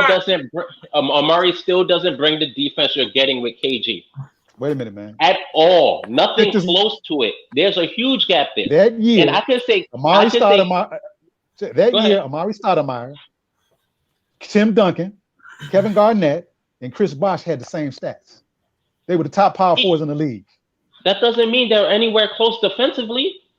I would never compare Chris Bosh to Tim Duncan defensively. Okay, let me ask you like this, because it seems that it's beyond what y'all not grasping what I'm saying. Take Kevin Garnett away and put a player that has the exact same stats. Do they win? Nah. Do Boston win that year? Oh, exactly, because of the energy that Kevin Garnett brought to that team. They didn't have that energy before. The energy is what propelled them to win that championship. And that's what Draymond Green is the exact same energy as Kevin Garnett. That energy is very important. Yeah, man, I'm not agreeing with y'all on this front, because if again you're talking about energy, and for the simple fact that how much playoff and it's just experience, postseason experience that Draymond Green has, bro. Y'all kind of throwing out like, no, he won't make a difference. He won't make a difference, bro. Teams look for vets with that type of experience, and y'all saying it like this dude, like, oh no, he will be worse. Like he will be worse. Like, come on, man. This dude has how many rings? He got 3 or 4 rings.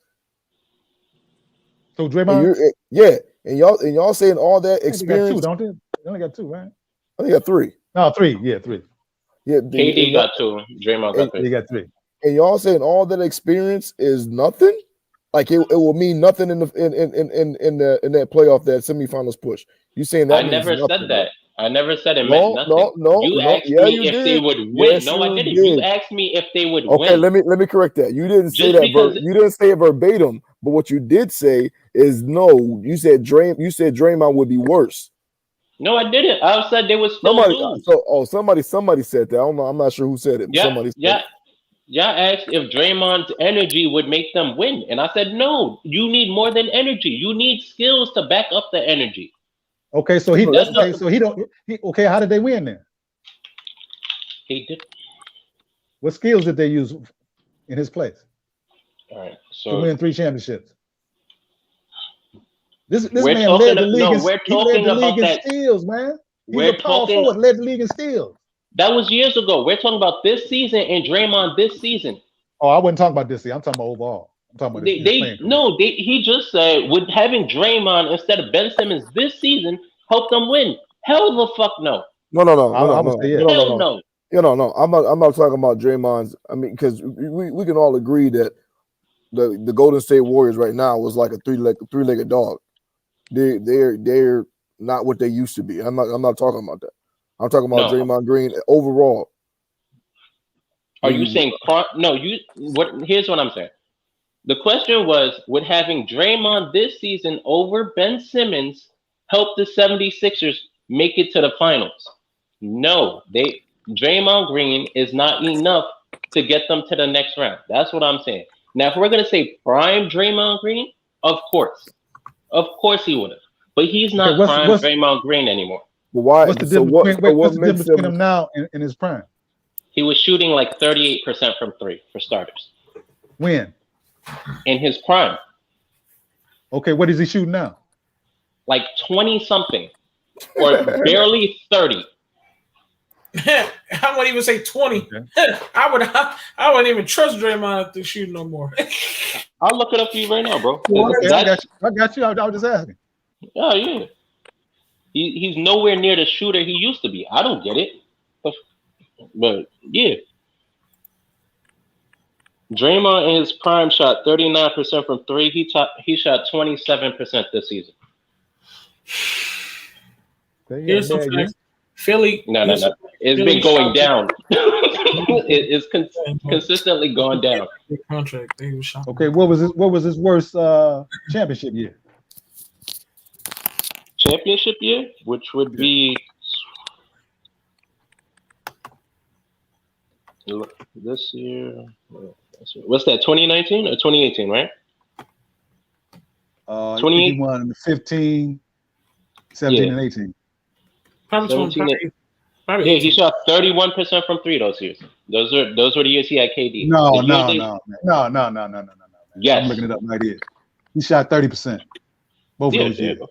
Well, still, it's even worse. 30? Yeah. Yeah, one good year. He shot 33. The championship year, he shot 33. And the other 2 years, he shot 30. Okay, he's still shooting 50%. Okay, he's still averaging 7 rebounds. Why are we backing up Draymond's washed ass? I don't get it. He's not what he used to be. That's what I'm saying. He's not what he used to be. We're not backing it up. All we're saying is his energy is very important to the team, and it can help the team win the championship. That's all we're saying. He's saying that you can't put stats on the board, man. You can't put energy on. I agree. Exactly. What's good? Same with KG. If KG didn't have the energy, he wouldn't have been happy. Oh yeah, we got Dom King in the building. What's good, y'all? Y'all talking about Draymond? Yeah, we got to get the Lonzo in a second. I know. Unfortunately. I'm so tired of talking about Draymond. Trash can, bro. Like, he's a good role player, but people used to call him a fucking superstar, and that's what got me tight. He was never a superstar. What's the argument? A good role player. I agree with that. What's the argument though? I'm trying to hear y'all out. They try to say the great role player of Draymond Green doesn't matter. He don't put the stats on the stat sheet. Ben Simmons or Draymond Green? That's what it's come down to. Ben Simmons or Draymond? No, we're not saying that. We're not saying that. You got to go with Ben Simmons any day, right? Absolutely. They're saying Draymond, but it's all right. It's all No, good. we said would he have helped that team make it to the finals this year? Him and Would Curry? you no. No, what we said was If you what took we Ben said was Simmons off the 76ers and you put Draymond there, would they have made the finals? Hell nah. See? They wouldn't beat Atlanta? You think Draymond make that big of a difference? Yes. Thank you. That's what I said. I'm like, hey, what? Energy? Nah. Hey, hold on. Ben is look. I'm not really a Ben Simmons fan or anything like that, but Ben, we got to put some respect on Ben's name. If he had a floater, a mid range, or just a jump shot in general, Right. He's Philly had a chance. That's all I'm saying. No, I'm saying Ben Simmons is one of the greatest players in the league. That's what I say. Oh, for sure. But well, he missing some pieces, but you right.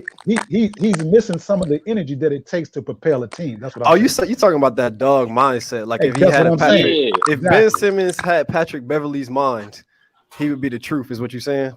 Absolutely. You can say that about half the league, though. Okay, that's what I'm saying. That's what we're saying about the importance of Draymond Green's energy. That's what we're saying. Yeah. Facts. Yeah.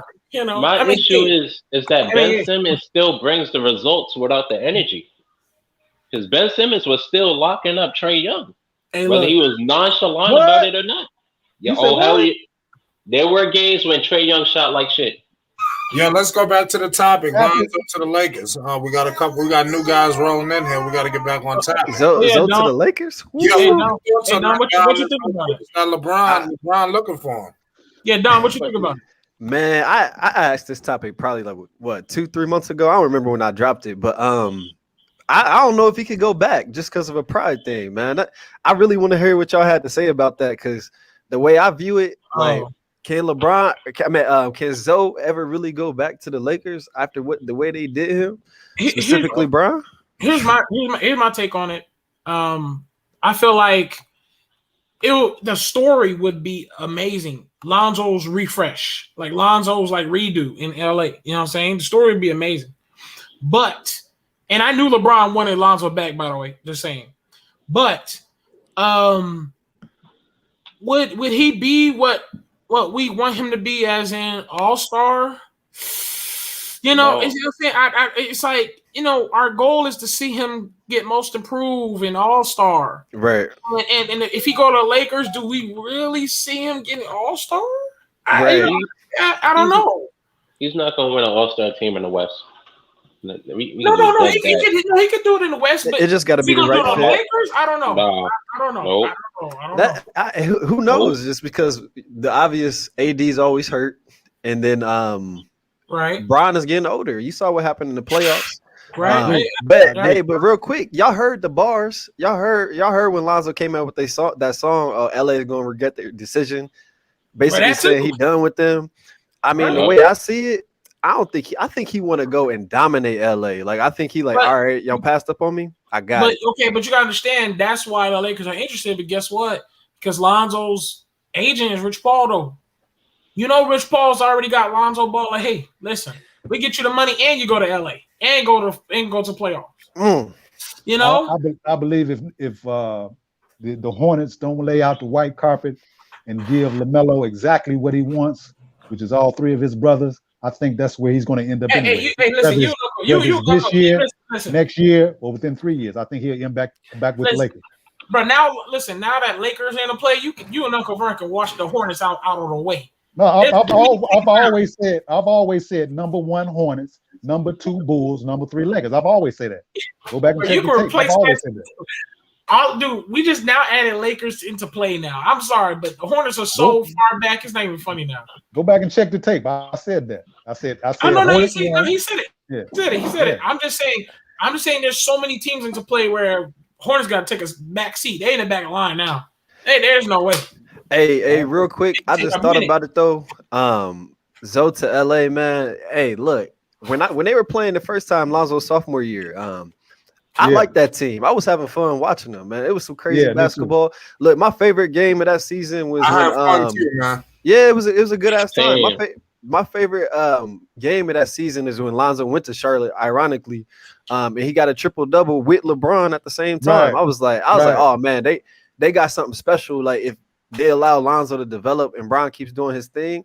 I heard the AD chatter. I just didn't want to believe it. And I get it. Business is business, but they was a good fit. So I think Lonzo's really taking that next step. Hey, I just think it's too much pride. I just think it's too much pride, though. I don't think one he can sec, go one back. sec. I gotta address something in the comment section. Surprise 623ER. Are you listening? And if you're listening, we never said he's an all-star. We said he's going to be an all-star. He's on the road to be an all-star. You stop it. Number 2, laugh my ass off. This is what your comment said. Laugh my ass off. There isn't so many teams in play. It's only the Lakers. You sound stupid. Everybody's in play. The Bulls, the Knicks, the Clippers have said they are even in play. The Lakers are in play. Charlotte's probably in play a little bit in the background, whatever. But there's so many teams that want Lonzo Ball. You sound stupid. Somebody get him out of here. Yo, so my prediction is I think Lonzo I think he's gonna sign a 3-year contract, and I think he just gonna compete and do his own thing, create his own name. Then he's gonna link up with his brothers. That's just my 2 years, 3 years, 2 years, and the last one is an opt out. Yeah, something like that, where he, that flexibility where he can link up with his bros. Because the way it's trending right now, it seems like LaMelo got a lot of power in the league, bro. Like it feel like they're giving him the keys, and that's crazy to say. Seeing is how all of us on this chat, seeing the agenda start from the jump, right? All the negative hate. So they finally making it. They finally giving him the keys. Whew. You sound like a hater. 3 years bro. with who? You said Zoe signing 3 years with who? I just said 3 years wherever you go, just so he can link up with little bro after that contract. Hey, listen. That's what I was trying to say to some people. If the Charlotte Hornets, if they want the bros to play together, I'm sure we can get something done a little later. In the we got some years, we got some time. It's not like like it's not like they're about to be out of the season in 3 years. So we got some time for them to play together. I'm just saying that right now. I'm just saying that right now, though. With the Hornets, just not right now. They got to get Kuzma up out of there. That's the first order of business. He's out of there. He's out of there. Zoe has just entered into his prime, so why not now? Players normally enter into their prime between 23 and 29. But what do y'all think, though, bro? Like, if somebody got rid of y'all sophomore year, basically your 3rd year in the league, gone, didn't even give you a shot, could y'all see yourself? Could he go back? Like, I don't know, man. I want to hear y'all opinion. It's gonna be trade rumors there. Let me tell you. If he want to go back to LA, he could play for the Clippers. But I'll say is, bro, it's home. It's home. Yeah, he literally goes right back to his family. It actually solves a lot of issues with his baby mama because they ain't got no far distance thing going, and the fact that he really can redo what that was actually going good. Lonzo and LeBron was actually doing pretty good before LeBron got hurt. Yeah, I'm almost ready to be 100% certain he's not going to Chicago. It's too cold in Chicago. Hey, New York ain't any warmer. It ain't any warmer in New York. Well, you talking like you in the tropics, right? There's a lot of bright lights in New York. It's just cold. It's just as cold in New York too. No, it really is. Chicago, that's what it's too cold in Chicago. All right, hey, but Rave, hear me out, bro. Like, if somebody traded you your 2nd year, I get it, it's home, but they traded you. You know what I mean? Rob Pelinka's still there. Everybody that got rid of you and saw you walk helped you pack your bags. Are you going back to that organization, or are you about to dominate that organization? Here's my thing. Luke Walton is gone. That's really what he is. That was Saka. His name is Saka, JG. Right. Anyways, Lonzo is just glad that Luke Walton is gone. If Lonzo goes back to Lakers right now, Lonzo knows he can go back to actually trying to be a point guard. Will LeBron allow him to be a point guard? We'll see. It solves a lot of outside issues though if he goes back to LA. It's literally home, and he solves issue with his baby mama, know that long distance bullshit. He can see his daughter. He can feel comfortable again. All right. So look. I asked y'all about the politics and all of that, like the reasons why he should or should not go back. But even on the court, like just take Lonzo's game into consideration. I think, and this is just my opinion, I think Lonzo is at his best when he's playing a fast-paced style of offense. I think LeBron is at his best when he slows slows the pace down. He's in the paint. He's facilitating the offense. Lonzo, we know we can play both just off of what he did in New Orleans. He developed the skills of an off guard, so he could play off the ball now. But I think when he's facilitating the offense in a fast pace, that's his game. LeBron and AD play a different style. What do y'all say to that? LeBron's never ran a top 10 pace in his entire NBA career. A lot of people don't know that. But let me tell you something. What LeBron does is what a lot of NFL coaches do. They count possessions. So he maximizes his team's touches where he could get the most efficient shot every play. And that's why his offenses aren't that fast. Hey, let me tell you something. If think about LeBron, right? He's getting older, right? It makes it so beautiful, LeBron, because what attracted LeBron to the Lakers in the first place? Zoe. Because he knew that if LeBron, let's say LeBron's like, okay, I'm getting a little older. I don't feel like using all my energy up to run back on defense.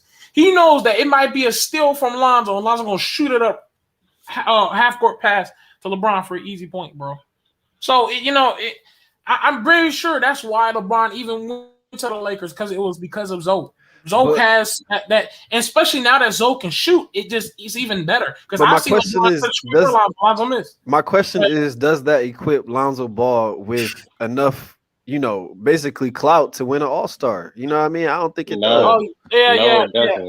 I agree with you. I agree. It's still gonna be LeBron and AD. Right.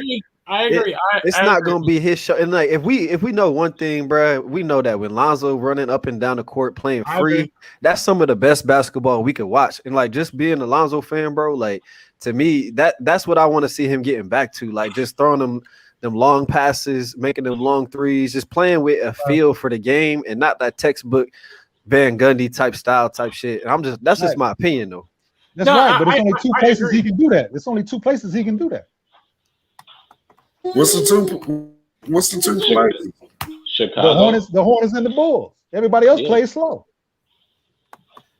Okay. But notice the really young teams are the ones that run up and down the court. The older teams are the ones that slow down the pace. Bro, right. But the thing about the Hornets, okay, this is why I don't like what Hornets are being talked about. I get it. We want the Hornets and the Melo Lonzo to happen. It's just Hornets would have to beat out the Clippers, the Bulls, the Knicks, and the Lakers. And I don't see them beating any of them motherfuckers if they want Lonzo. Two, why do they have to beat him out? Why do they have to beat him out? Why you gotta beat him out? Because Lonzo's a restricted free agent. Pretty much whoever's gonna pay him the most is who's gonna sign him. Yeah, so they would have to beat the Knicks offer. Rich Paul is not gonna. Rich Paul is not gonna allow Lonzo to sign a $19 million contract with the Hornets, and when he could have got $22 million back. I got a great question. I got a great question. All right, bro. I got a great question. Hold on. I got a great ass question. So look, check this. If Lonzo goes to Charlotte, does he make a tremendously more amount of money playing with his brothers? Right, those sponsorship deals off the court. We see how they doing commercials, etc., etc. Does he make way more money playing with his brothers off the court than that little bitty baby contract? Versus if he plays on a solo dolo and just does it on his own. Like I want to hear what y'all got to say about that. I agree with that 100%. If he goes to LA to Knicks, that's contract. That's endorsement central. But is he making more money with his brother than he would be if he was going to New York than on a solo dolo? That's my question to y'all. Yeah, I don't know. I doubt it. I doubt it. In Charlotte? No. He already has a commercial out with his brother now. Right. They transcending just any normal market, bro. They themselves are a market. You know what I'm saying? Okay, like true, but if it's still a magnifying glass. New York is literally not only a big market, it's literally like a walking endorsement. They can not only evolve Big Baller Brand, they can reconstruct Big Baller Brand in New York. He will be all over New York's billboard signs. And you know how New York is, the crowd is going to endorse him way more. What? Hey, I'm neutral. More fans more hometown fans in the Knicks than he would in Charlotte. Right, but he'll make more I'm money. neutral. Yeah, man, the Knicks can is see still both in play, ways. man. The Knicks is still in play. See, the only thing Charlotte has to do is outbid the Pelicans. And with Caldwell Pope, like Rich Paul did with Caldwell Pope, he put him in a place that he wanted to be, and he took a reduction in his money just to stay where he wanted to be. NBC Sports just reported 3 minutes ago Pelicans unlikely to match a large offer sheet for Lonzo Ball. So all they have to do is outmatch the Pelicans as far as the Pelicans getting don't more. give a damn. They got plenty of replacements. They got like 3 or 4 guys to choose from. Dumbest organization. The Pelicans are getting rid of Lonzo. That's why they're so nonchalant. Like, fuck it, you can walk. Facts. Yeah. Hey, David Griffin, don't catch him in the streets. Them Pelicans fans, bro. They gonna. I'm telling you, bro. If Zion leaves the Pelicans, bro. David Griffin better move out quick. Hey, they're gonna be like, look, we had Lonzo, we had AD, we had Zion, bro. This is what? Yeah, CP3. Boy, hey, they call the Pelicans the boot, boy. I'll tell you, man, watch out, boy. Hey, David Griffin better look over his shoulder, bro. Hey, they said it was a conspiracy theory that they believe he was sent there to tear that organization up. Nah. Who, by LeBron? Who? They said that Griff is attached to somebody. They said Griff is attached to somebody. I believe it is with the Lakers. They said he's attached I can to see somebody. that.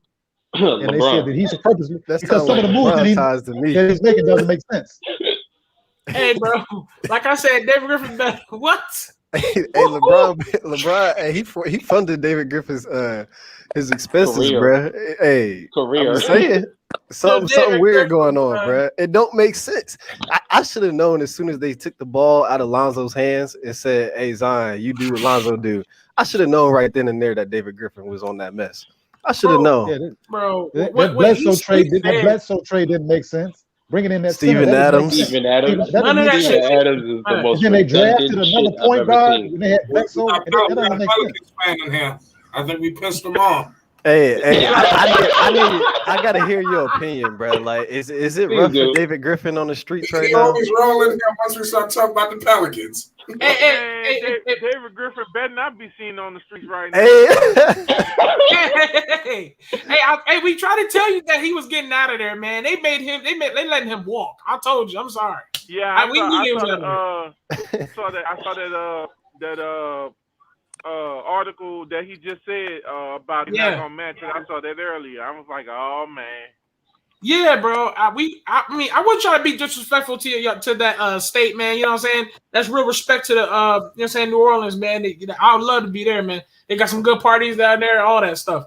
But I just knew that what we heard from the what David Griffin disrespectfully said, you know, in the what's the press conference about Lonzo, calling him a role player and stuff. Talking crazy. We knew he was out of there. I was like, bro. And the way, just the way that David Griffin had a chance to construct this team good, and you get Adams. I was like, bro, I'm sorry. It's just done. You know, it's just done. Yeah, David Griffin, man. I don't know. I like I said, it's like they already. No one likes this dude. See, the thing with David Griffin is no disrespect to the host of the show, because I know New York, but we are the serious country people, you know. So we got all the same tricks and mentality and bullshit that the big city got, but we small. You know what I'm saying? I feel you. Yeah, I feel you. People from New York come down to our upstate. I say upstate. People from upstate come the north come down to the south and be like, oh, they stupid, they this, we gonna do this, we gonna do that, and we country, but we smart as hell. So we looking at him like, you know what I'm saying? What the fuck is that? Like, you can't sit here and lie to us in our face and think, oh yeah, we gonna go along with the shit. You know what I'm talking saying? them shenanigans. The same games and shit you running, we done ran that shit already. So the right. same shit. Right. And look, did you remember before they hired Stan Van Gundy, if you listen to just how David Griffin was talking, they would literally ask, yo, David Griffin, so what you gonna do with the team? Blah blah blah. He'd be like, well, listen literally what he would say. well, our precipitation of our consideration that we're going to, right. We are a family, and when we're a family, I think that we're gonna, come our camaraderie. I'm like, bro, say a word. Right, playing mind like games. he trying to be a politician and shit. It's like, man, what are you talking about? Like, all we did was ask you what is the direction of the team, and we still haven't gotten that answer yet. You've been there 3 years, and we still haven't gotten the answer. What's the directions of the team, bro? Y'all asked David Griffin. Is Drew Holiday up out of there? The first thing he said was, it's laughable, when we talk about that. The camaraderie of Drew Holiday. Me and Drew Holiday, we were just chopping it up, eating chicken together. I just told Drew Holiday did not even pay attention to the trade rumor, And then 2 weeks later, we find out that he traded Drew Holiday. We got a new guy in here, yo, Kid Robot. What's good?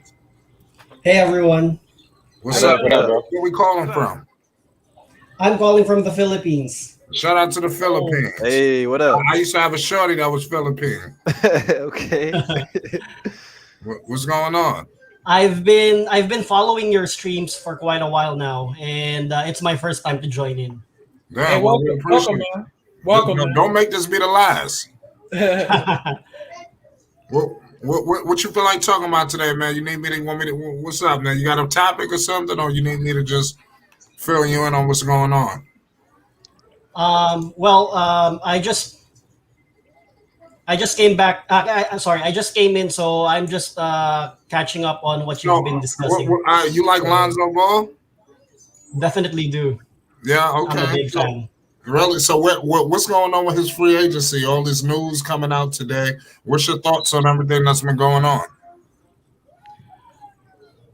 I am not as updated as to where he is looking to sign with, or if he's going to be re-signed. But I am really looking mostly for him to be going to a team that would utilize him better. I think that his skill set is wasted with how the Pelicans have been running it last year. Right. See, my man from the Philippines can see that. From the Philippines, man.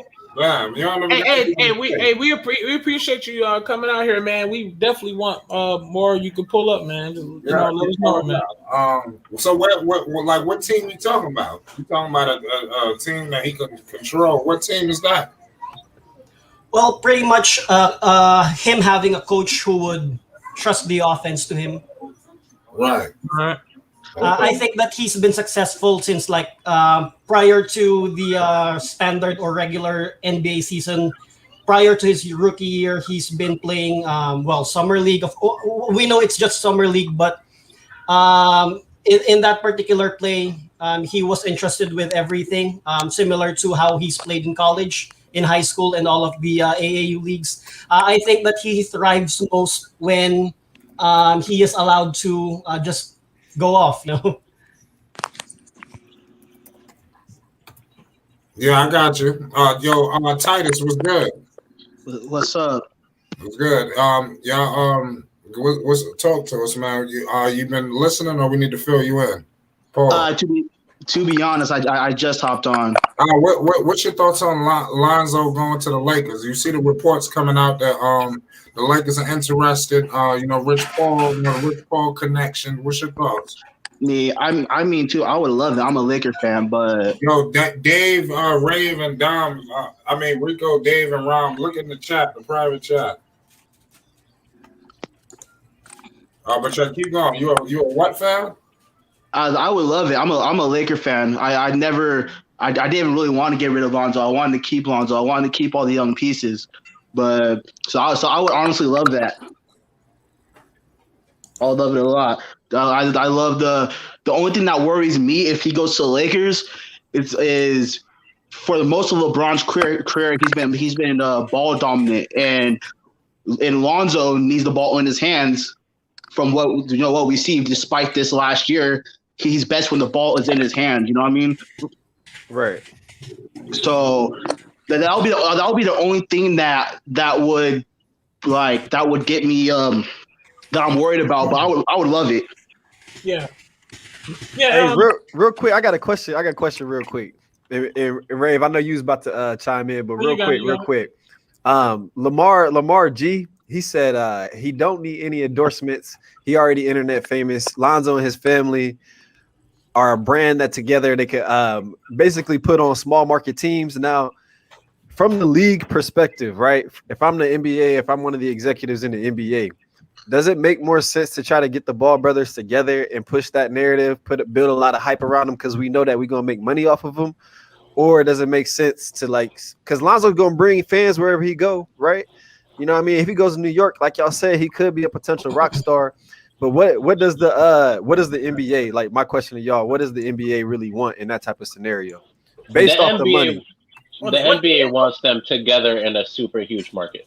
The NBA wants them to both play. If the NBA had their way, their starting five for the New York Knicks right now would be Luka Doncic, LaMelo Ball, Lonzo Ball, Nikola Jokic, and Giannis. That would be their starting five. They want all of the most marketable people in the NBA. They want them in a huge market. So if it's not the Lakers or the Knicks, it's Chicago, which Chicago is still a big market, guys. Don't forget about them. Then you got places like Houston.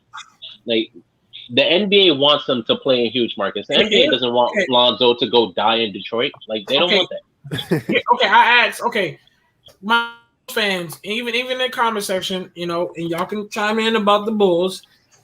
I actually do. Okay, I agree. I actually like Lonzo on the Bulls. I really do. UCLA, Lonzo, and Zach LaVine. But and even a stretch big. That's even better. I like that. But my thing is, if you put Zoe on the Bulls, what's your depth? Even the Bulls guy said it was only Kobe White. What bench do y'all have? Y'all ain't got no depth. Unless y'all make some move for the Bulls. Anybody know? The good thing about the Bulls and Lonzo in general is that Lonzo is still young. He's 23, so you don't need to put a real championship contender around him.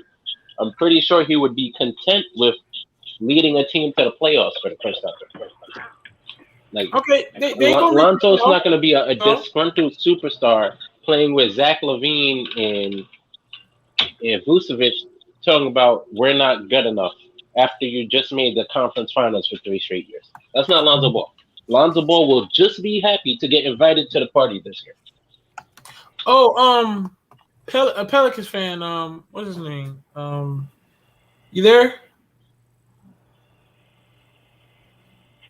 Nah, he might be MIA right now. Oh, okay. Now I was gonna ask him, being on the Pelicans, oh no, you here, bro? I'm back. Are you good? Now I was gonna ask you, now that you heard the news that they're letting him walk, how do you feel about them just letting him walk, like not getting nothing for him? You know what I'm saying? Like, what do y'all feel like about that? I feel like that's stupid as hell. Cause honestly, you trade away. Basically, the trade gonna ended up like the Rockets. Remember the Rockets traded away James Victor Oladipo. And then all of a sudden, when you look at the end of the season, they ain't got a damn thing for it but some draft picks. Right. It's like okay, we got Brandon Ingram, but we hearing buku trades about them trading away Brandon Ingram. We hearing buku trades about them letting Lonzo walk, and it's like unless you, with Chicago, if they match it and they sign Markkanen or something, then that makes sense. You know what I'm saying? Because they need a big man shooter. They need a stretch forward or something. But honestly, I honestly don't know why they would. I don't know why Chicago's didn't play for Lonzo because they got buku guards already. Well, they got Levine, they got what's the other little guard that is Levine's two guard though. You talking about Kobe White? Yeah, Levine Kobe. two guard. Yeah, but I'm saying Chicago is guard heavy already. Like Chicago got like 4 or 5 guards. I mean, you can So, like, with the Bulls, you could trade Skadowski, whatever his name is. You can keep Kobe White, put him on the bench, start Lonzo and Zach LaVine be shooting guard. And who's the other guard for the Bulls? Is that it? That's all I know. Yeah, that's the Bulls. Their guards. At the end of the day, if you get Lonzo, what team? Okay, let me ask you this. It's a serious question. What team can get Lonzo and actually become a contender? Because with Chicago getting Lonzo, will it become a contender? No. That's a good question. What team can get Lonzo and actually like use him to be like? I mean, Lonzo is not a. I don't feel like Lonzo is a person that he get on the team and it's like, oh man, we good now. We got this one piece. That's the one missing piece. No team that he goes to is like, oh man, this is exactly what we needed. Well, I would say that. I would say that for the Clippers and the Lakers though, because the Lakers just need a point guard. So you the Clippers need a point guard for. So you telling me Lonzo is better than gonna put up better? Well, be a better X factor than what Reggie Jackson did this year, and what Rondo did this year, and what what's the other point guard, the little short one from Chicago? No, I said, listen, I said the Lakers and Clippers because you asked what team would he be and that needed Lonzo that would say like, oh, that's all we needed left. The Lakers and Clippers are only like a true point guard away, and the fact that Lonzo has improved his shot. That the Lakers, all they needed was a guy that can shoot in Lonzo, and they can have Lonzo facilitate the ball when LeBron's not in the game. And LeBron is starting to get a little tired. Probably somebody put on some work. So if you got Lonzo feeding LeBron, you got Lonzo feeding AD in the post. That's all they needed was that guy. And Shooter wasn't that guy. And Clippers, if Lonzo go to the Clippers are only a point guard away. They have a pretty good size, and then they got Ibaka. They thought that when they had Rondo. They thought that when they didn't get Rondo, that's why they traded for Rondo at the end of the season. Rondo can't shoot like Lonzo can. But you know what? The more I think about it, and Ray, like to your point, bro, I don't know if Lonzo would be utilized correctly on those type of teams, like to get the maximum out of him. Oh yeah. But right. But where, like, my question is like, where is that sweet spot type of team that he can play his best game and he can compete for a championship? And I don't think the Lakers or the Clippers is it. But that's every single team, right? That's really okay. Like, where does he fit where he can play his game and still compete for a championship? And compete for a championship. Have a point guard. I don't think there's a team right now that's going to allow Lonzo to do him and compete for a championship. I don't see the team right now because the Bulls, they can go to the – listen, here's what I'm saying because I might piss people off. Chicago, let's hold up. Chicago can, if they get Lonzo, they can go to the playoffs, but they ain't going to no damn championship because they got Lonzo. That's not happening. And I love that the fact that Lonzo might. I don't think the Bulls, with the Bulls where they are now, and you add Lonzo, they still gonna be lower than the 10 seed, even in the East. Yeah, we want Lonzo. Yeah, Dante, we want Lonzo to make the playoffs first. I ain't gonna cap. I agree, but he was Dante. The question was, he said, does Lonzo? Where can Lonzo go that'll make go to the championship and allow Lonzo to do his thing? That's like double. And I'm thinking, I don't really think of a team that's going to fully allow Lonzo to do his thing and win go for a championship. Playoffs, yes, we can see Bulls, we can see Hornets, we can see the Clippers playoffs, but I don't see a champion. Can I hop in real quick? Yeah. My personal opinion, I don't I don't want Lonzo Ball to go to Lakers, or I mean, I would because the Lakers are my favorite team. But I don't want I don't want them to go to Lakers or Clippers. I don't want them to go to any team that's jumping into being able to go to the championships because like somebody recently said, if he does that, we're not gonna see his full potential. If he goes to the championship, I want him to be at his full potential. Oh, hey, Dante even said it. The only reason Clippers didn't trade Lonzo, and I forgot all about that, is because when Lonzo and all those teams was available to get Lonzo, the Pelicans didn't want to give up Lonzo for nothing. Remember? I remember that because everybody was interested in getting Lonzo. That was Clippers and everybody. They had to get Rondo because they couldn't get. He was on the trade block. He was on the trade block. Yeah, they was trying to get Lonzo. I forgot about that. The Pelicans said, no, that's not enough to get Lonzo, and they kept Lonzo. I forgot about that. Yeah. So they could have easily got Lonzo instead of Rondo. It would have been that team would have been a whole lot different. So what team could, once again, what team besides the teams that's already? Because I mean, honestly, the Clippers and the Lakers are projected to be the champions already. So what team could Lonzo go to besides the Clippers and the Lakers that's already projected to be that actually can play his game and be utilized right? Can I put my take on that? To do that, he's gonna have to go to a team with young players, and most teams with young players suck right now. Yeah, go ahead. You can put your take on it. Go ahead. Well, for me, I think the closest would be the New York Knicks because as they are constructed now with Thibodeau's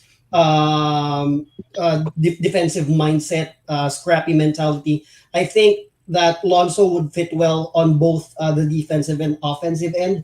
They had quite a bit of a success, and I think because I'm not sure how much all the others believe in what the potential with Lonzo is, but what I see with him is that he could push the Knicks probably over the top, not in the sense that they would go immediately into title contention, but I think that they would be a really, really strong team if they did get him and they play right with him. And over time, I think that they would be eventually a title contending team. And I agree mostly with the others in saying that I don't personally want him to go back to the Lakers nor be with the Clippers. I think they play super slow for Lonzo's play style. I think that he would just be in a pretty similar situation as he is with the Pelicans last season. Also, with the point earlier about playing with LaMelo, the league wanting it to, things of that nature. I think my ideal scenario is for Lonzo, let's say, to go to the Knicks, build up himself, become an all-star, become a household name in the NBA, and LaMelo doing the same in the Hornets, and then eventually team up together in the Lakers. That would be the dream scenario for me. I like that. Because I really said that, like, if Lonzo does go to the Knicks, it's literally saying that you can revamp that big baller brand. Lonzo can get a household name there. They will put him on billboards. They would. I really feel like they'll show the love for Lonzo, especially if Lonzo produces. So he's already showing that he can produce, and he's on his work. He's just shown a video of him working out this season. So, he's gonna be right. So, I do like him on the Knicks though.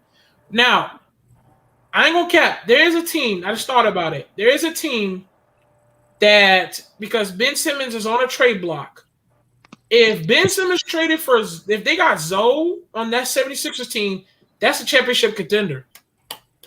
Zoe, Tobias Harris, Joel Embiid, Danny Green, and Seth Curry, that's a championship contender. With Zoe on that team, y'all let me know if I'm wrong. That's a stretch five that's a rebounding stretch for Lonzo. He got a guy in Tobias Harris. He got a guy in sniper Danny Green and Seth Curry. And I know the 76ers could work to get some more another player that can score off the bench. I like that. If Lonzo Sorry for interrupting. I was about to say, nah, man, you're right. I actually agree with you. I mean, me personally, I believe I don't believe it until I see it. So as of right now, I'm saying that's not going to happen. Right. But if it were to, that'd be the in my opinion, that'd be a perfect scenario because he'll be fighting for a ring and he'll be able to play his game. Hey, that's what I was thinking. Listen, everybody, y'all can say in the comment section how y'all feel about it.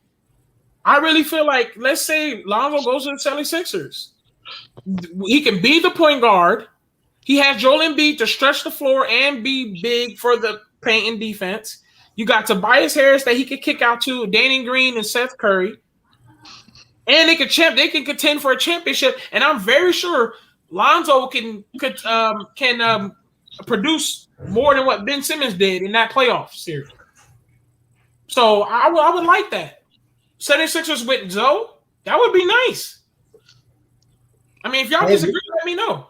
I agree with that 100%. I think that would be nice. The only thing that bothers me is that Daryl Morey is their GM, and I think that he focuses more on star power right now, which makes it almost very unlikely for them to look into his direction. That's just my take on it. But I certainly agree with the points. I think that they would be a really strong team, especially if Embiid stays healthy. I think that is a championship contending team. Okay, yeah, I actually respect that. Trying to think. I like Lonzo, but y'all are making a wish list. Bro, you're the same guy surprised. You're the same guy that literally said there's only 2 teams interested in Lonzo, bro. You sound dumb. Keep your comments to yourself, my guy. Don't even type anymore. Yo, you're the same guy that said only 2 teams interested in Lonzo. There's literally like team after team interested in Lonzo. Lonzo's like how many people is like what? Lonzo Ball is already interested for everybody, bro. Do y'all like Zoe on the Hornets? Because I feel like if Zoe go to Hornets, you would have to make some moves. You know what I'm saying? No, I honestly don't. I don't like it. Just, I mean, the moves is already difficult as it is. But just and that's not even for me. That's not even the main reason. I don't like. I would want to see Lonzo and LaMelo together, but I'd want to see them together in their prime. I don't want to see them together when they're scratching the surface and like not doing what we believe that or they believe that they can do. And I'm back. So fight. I'm back. Yeah, I feel you. Well, I agree to that. I'm sorry. No, you're good. You're good. And the trades in order to get him, that just makes it more harder. Right. Yeah, I'm still in your takes. Stop it. I'm not stealing nobody's takes. No, I'm not. I think with Charlotte, they have too much to change. Even if they let certain people walk, they would still have a logjam now at the guard position. Because whether or not Terry Rozier would be happy coming off the bench for Lonzo would be another issue. Hey, I'm so glad you said that though. They gotta try, yeah. Then they gotta have to trade Gordon Hayward, who's, for lack of a better statement, always injured. Okay, so you gotta find somebody to take like a $25, I think $30 million, not 30, about like $25 million for broken parts. Sorry, Gordon.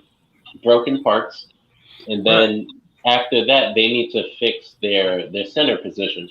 I just think they would still be building the roster for another 2 years to the point where we wouldn't, even though we would see them play together, it wouldn't be as enjoyable to watch as if they were playing together. Yeah, in a functional organization.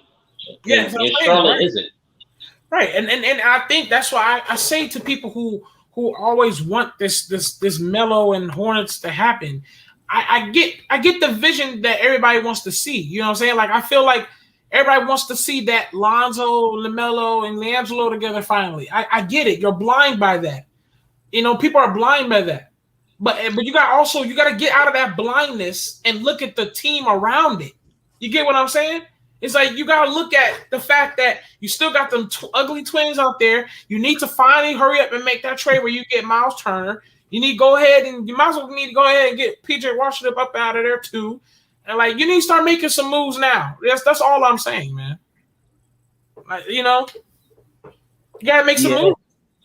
Yeah, I have a quick question. So, what team what team besides the Bulls and the Knicks would want a pure point guard like Lonzo? Because most guards nowadays are scorers. What's his name? What's the name? Clippers want a pure point guard. Phoenix would want him next year if Chris Paul was to either retire this year. Like if Phoenix doesn't have Chris Paul, because I know he has a player option this season coming up. But next year, Phoenix would want to pair Lonzo with Devin Booker. They was already trying to do it before they got CP3. And that's another team for the guy in the chat talking about what teams want Lonzo. Phoenix wanted Lonzo. And then you can check that out. I want to say like last season. Yeah, everybody, whoever feels like they don't know who wanted him. Once again, at trade deadline, 11 teams wanted him.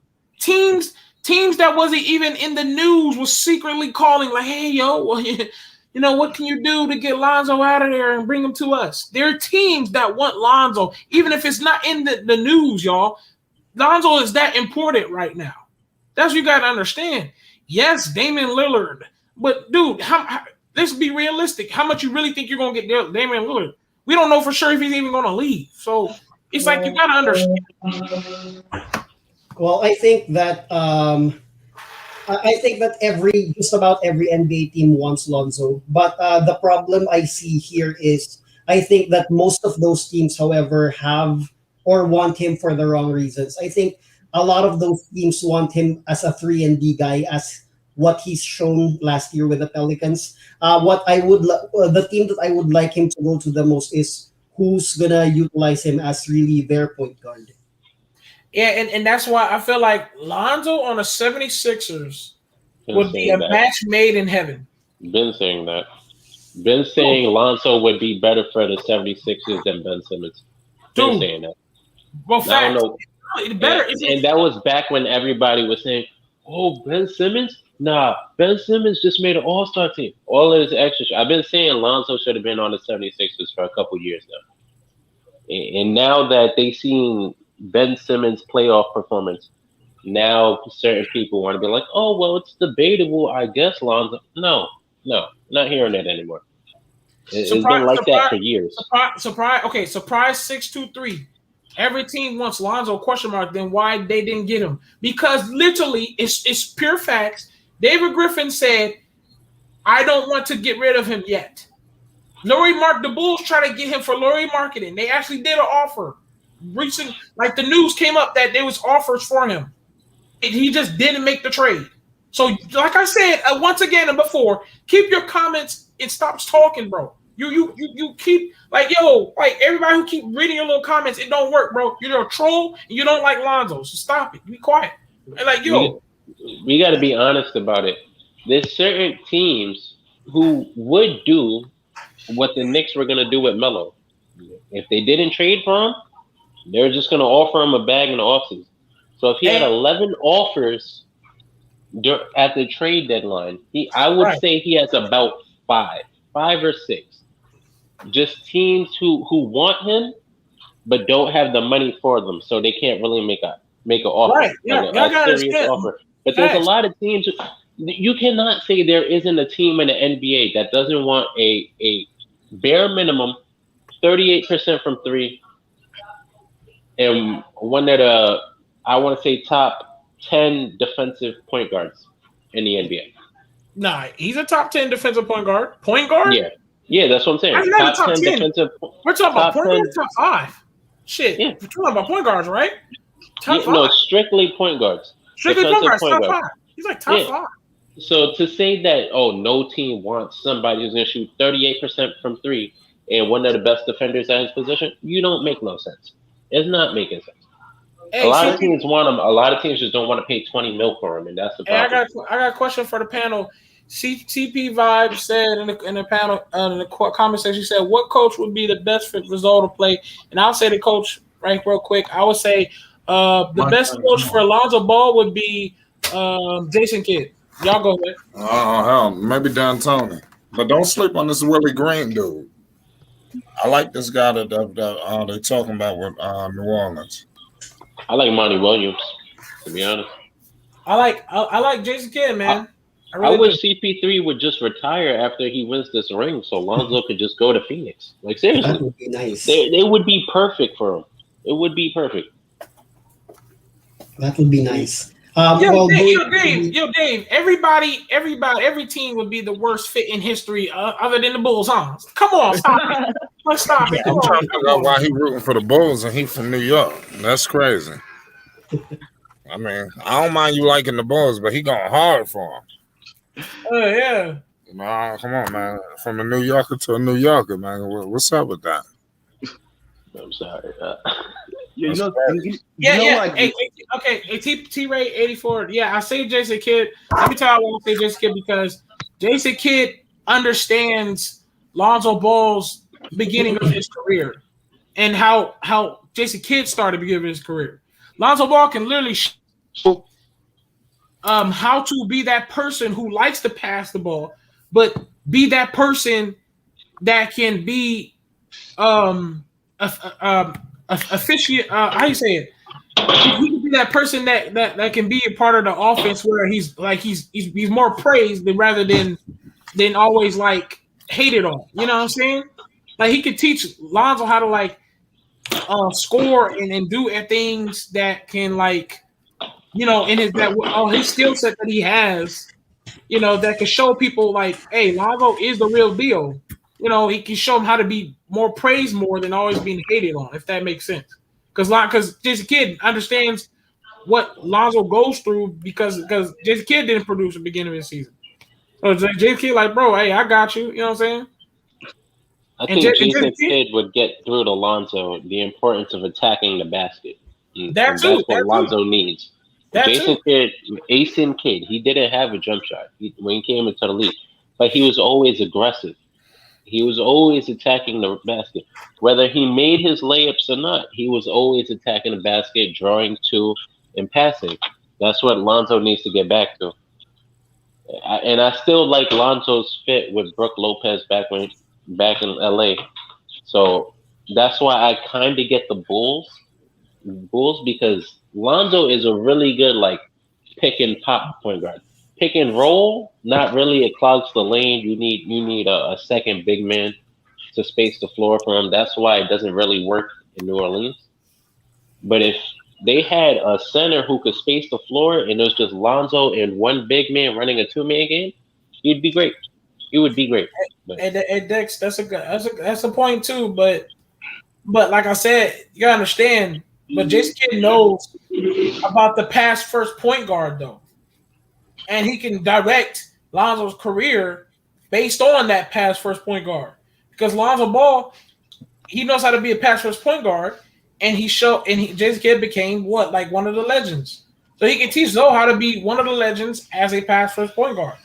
It's like perfect direction. He can help him out a little bit. My thing is he played with Rondo, so I think it needs to be more than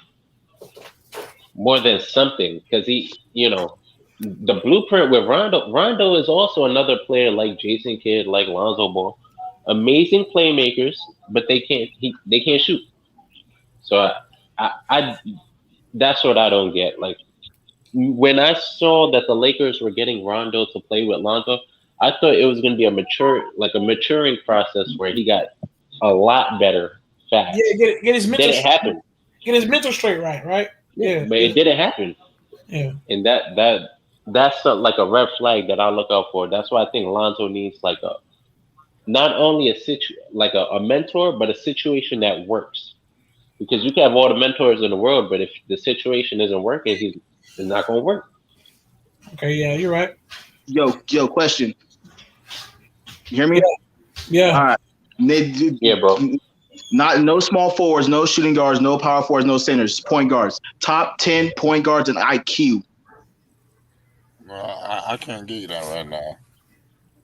You said what? Who are we calling the point guard? We're not considering people like Lonzo, Curry, people that are legit in the point guard role. Role or position? Like position. People who play. Okay. Gotcha. Position. My bad. Position. IQ top 10 if you guys can. Well, I mean, Johnson said there's no point guard in the league. Yeah. Yeah, That's Lonzo's top 10. Yeah, Lonzo's top 10. I ain't even gonna try to 10 names. I got actually in IQ, Lonzo's like top 5. Shit. I got Lonzo up. No, I'm just gonna I'm gonna start with CP3. I'm just gonna take Magic Johnson's word for it. No, that's hyperbole. Magic do a lot of lip service. Let's see. Nah, but Magic, he smile a lot, but Magic, he a mean, rude, nasty motherfucker. Hey, facts. Hey. Some of these rich people, man, ain't what y'all think it is, boy. Off camera. Even when he was running the president of basketball operations with the Lakers, he wasn't no easygoing dude. Oh, right. But I probably got CP3 up there. I want to say Rajon Rondo is still up there. If we just going off IQ, I say Ricky Rubio is another one who's up there. I want to put LaMelo up there as well.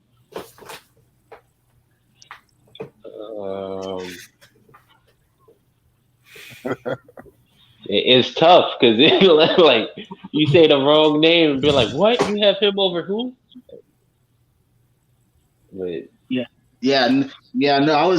I was asking that because I hear a lot of people say, of course not you guys, but I hear a lot of people say, oh, Lonzo Ball don't deserve this type of contract, this type of this type of that, and you're factoring in that he can shoot and he has defense along with his IQ, and you're telling and people are and you're saying that not you, like I say you, I'm not talking about you guys, but you're saying that Lonzo can't get a 20 mil contract or whatever contract, like people are retarded.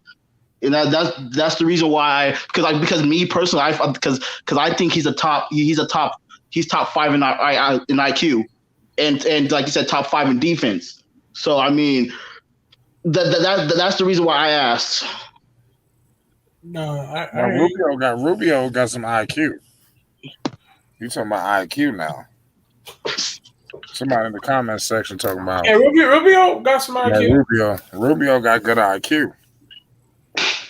Oh yeah, Malcolm Brogdon, nice man. Hey, look, I ain't disrespecting, but Lonzo's in top 5, and then you won't show me an argument that's going to beat that. I'm sorry. Yeah, Chris Paul. Sorry, Chris Paul. You said what, Chris Paul? Oh yeah, Chris Paul too. Yeah, Chris Paul's up there. Oh yeah. 3. Got I mean, I guess you're not gonna count LeBron, right? Yeah, it was only going by strict point guards. I'll be honest. I don't have Dame up there. Or like he's not one of the top 5. IQ dude. I watched Dame get trapped, a simple basketball trap, and completely get. Yo, that's another thing these players need to start working on. Their IQ. They want to work on everything else except for the IQ. Did you imagine Dame had some Lonzo IQ? It'll be unstoppable. He need to commit to the pass more. Hey, AT real. Hey, We tell got him. Dave James in the building. Hey, man, that's one thing. That's the point. You just said it yourself, Surprise. People wanted Lonzo, bro. You just said it yourself. That the Pelican, you just told on yourself. What's the decline? Yo. What's up, Mike? What's good? I see you in the comment section going crazy, man. What's your thoughts? This nigga said Lonzo to the 76ers. What? That's good. That is so bad. That is such a bad fit. Especially what? How? Especially with what the 76ers are trying to do right now. That is not gonna. First off, that's not gonna happen. Second off, I never said it's gonna happen. I never said it's gonna happen. Second, it's a terrible fit because you're getting in front of what the 76ers are trying to do, bro. So. First off, if that was to happen, Lonzo will be limited as a player because they already have their dude that they see as that dude at that position, bro. Who? So that's what I'm saying. Who? It's not going to be a good fit. Who? For who? Tyrese Maxey, bro. He's a combo guard. He's a combo guard, dude. Yes, he is. He's not a point guard. He's another undersized shooting guard. Stop it, bro. He's another undersized shooting guard. He's not a point guard, bro. In game six versus the Atlanta Hawks, what position did he play, bro? If Tyrese Maxey was 6'6", he would be playing shooting guard. If he was 6'6", he would be playing shooting guard. If Lonzo comes to the team, he will be a small forward and he will be underutilized again. I don't know how. Wait, hold on. If the Sixers Lonzo Ball's gonna start at small forward over Tobias Harris. What are you talking about? The shooting guard, bro. He's not going to start at shooting guard over Seth Curry. What are you talking about? He's not going to start at shooting guard over Seth Curry. What are you talking about? The 76ers are not going to let Lonzo run point, and they will limit his game. So it won't even. How would they? Wait. Why would they not let him run point? He's the only point guard. Look, hold on. And then say they will be a championship contender. That is absurd, man. Come on, bro. They were just a championship contender with Ben Simmons. And Dave, you think Ben Simmons is worse than Lonzo. So Lonzo should make them better. I'm saying yes. To say they will be a champ. No, that's not what I said. They're a championship contender this year. Wait, yes. You know I think Ben Simmons is worse than Lonzo. Lonzo's way better than Ben Simmons. Okay, but if they're a championship contender this year, how does getting a better player not make them a championship contender still? What are you talking about? Then, first off, like I said, reverting back to my point, Lonzo will be underutilized. If Lonzo is underutilized, that team doesn't go anywhere, bro. So, bro, hold on, bro. True. Lonzo, Ben Simmons, Lonzo can literally do the passing of what Ben Simmons can do, but in this time, 1 point. What do you understand? What do you not understand? Bro, hold up. How would he not run? Did he not run point? How would he not run point? Tell me how he not run point. That guy is looking at us as one, bro. So who they gonna bench? Who they gonna bench? They gonna bench Seth Curry? Bro, they're developing Maxey. That's what I'm saying. Bro. Are they going to bench Seth Curry? That's the thing, though. That's what I don't understand. You want Lonzo to be in a great situation. You're seeing Philly with those guards. Like, come on, bro. No, listen. Hold on. Steph Curry don't do nothing but shoot. Bro. If Lonzo go, if Lonzo go to 76ers, this is the lineup. It says Lonzo, Seth Curry, Danny Green, Tobias Harris, and Joel Embiid. If you're telling me that Zoe doesn't fit with that combination, that is ridiculous. Didn't say it didn't fit. Said he will be underutilized because of what they're looking at, bro.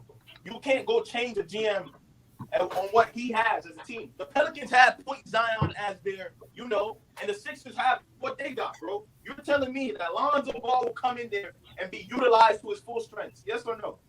On the 76ers, he would be. Would he be the primary facilitator? Would he be the primary facilitator? Would he be the primary facilitator? No. Yes.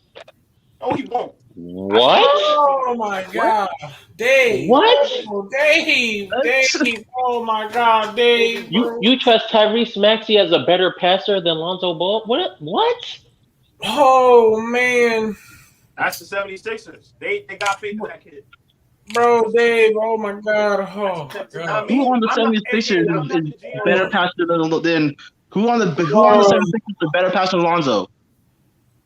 That doesn't answer your question. That's not the answer, bro. Yo, asking me who is the better passer doesn't do nothing, bro.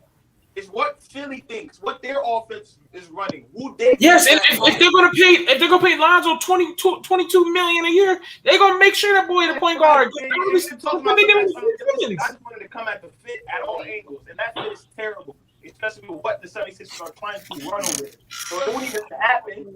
First off, it wouldn't even happen.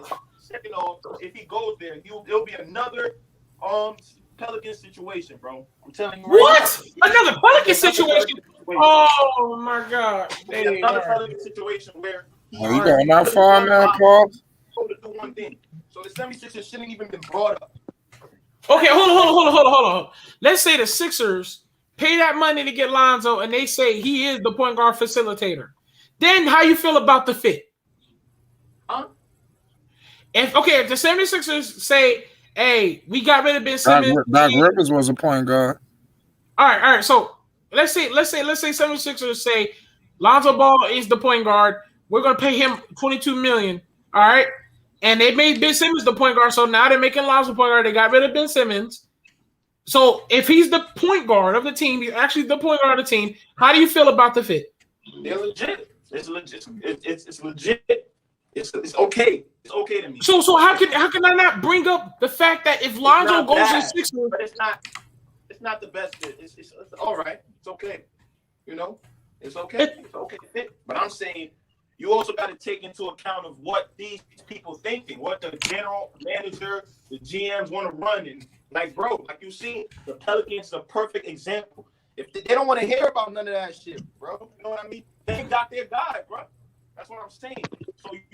So you're basically telling me you want Lonzo to be compromised again and underutilized again and put in one box, bro. Because that's what's gonna happen in Philly, man. It ain't gonna change. It's not gonna change, bro. Hold on. Surprise 623. I just told you about that commenting, man. Lonzo's already getting 22 mil off the rip because the Pelicans just said to everyone they cannot match any offer and they'll let Lonzo walk. And they said the Pelicans can't go no more than 19 million. So that means he's getting over 20. You sound stupid. Keep your comments to yourself, my guy. How many times I gotta roast you and ether you on this channel? I gotta keep ethering you. I don't even know who he is. I don't see his comment. But his name is Surprise 623R. He keeps saying something ridiculous, bro. I will ether you every single time. Look, all right, thank you for having me on. I'm about to go. Thank you for having me on. Thank you for having me on the flight. All right, bro. All right. Yeah, next time. Yep. I'm a big fan. Thank you. All right, same here, guys. I have to go too. Thank you so much for having me. I'll be joining again next time if you would. Thank you. Appreciate y'all. So they got y'all pissed off, huh? What happened? Dave pissed off again. No, because I get where Dave is coming from. He thinks if Lonzo goes to 76ers, they're not going to utilize it. And I feel like if Lonzo went to 76ers, got rid of Ben Simmons, that would look good. So, that'll be an upgrade. Yeah, it would look good. So you get what Ben Simmons is giving you plus scoring.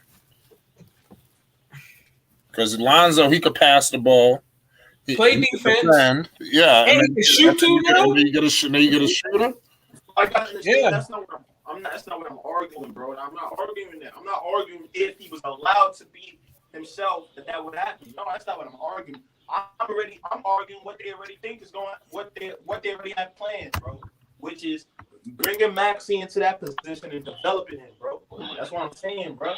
So that's what I'm saying. First off, they don't even sign Lonzo to no 20 mil, man, because they think Maxey is that guy. You know what I mean? So that's what I'm saying, bro. I'm not saying Lonzo can't come in there with the right coach, like a different look and be that guy, man. I'm saying they already got what they think, bro. They think Maxi's the dude, and that's who they're rolling with, bro.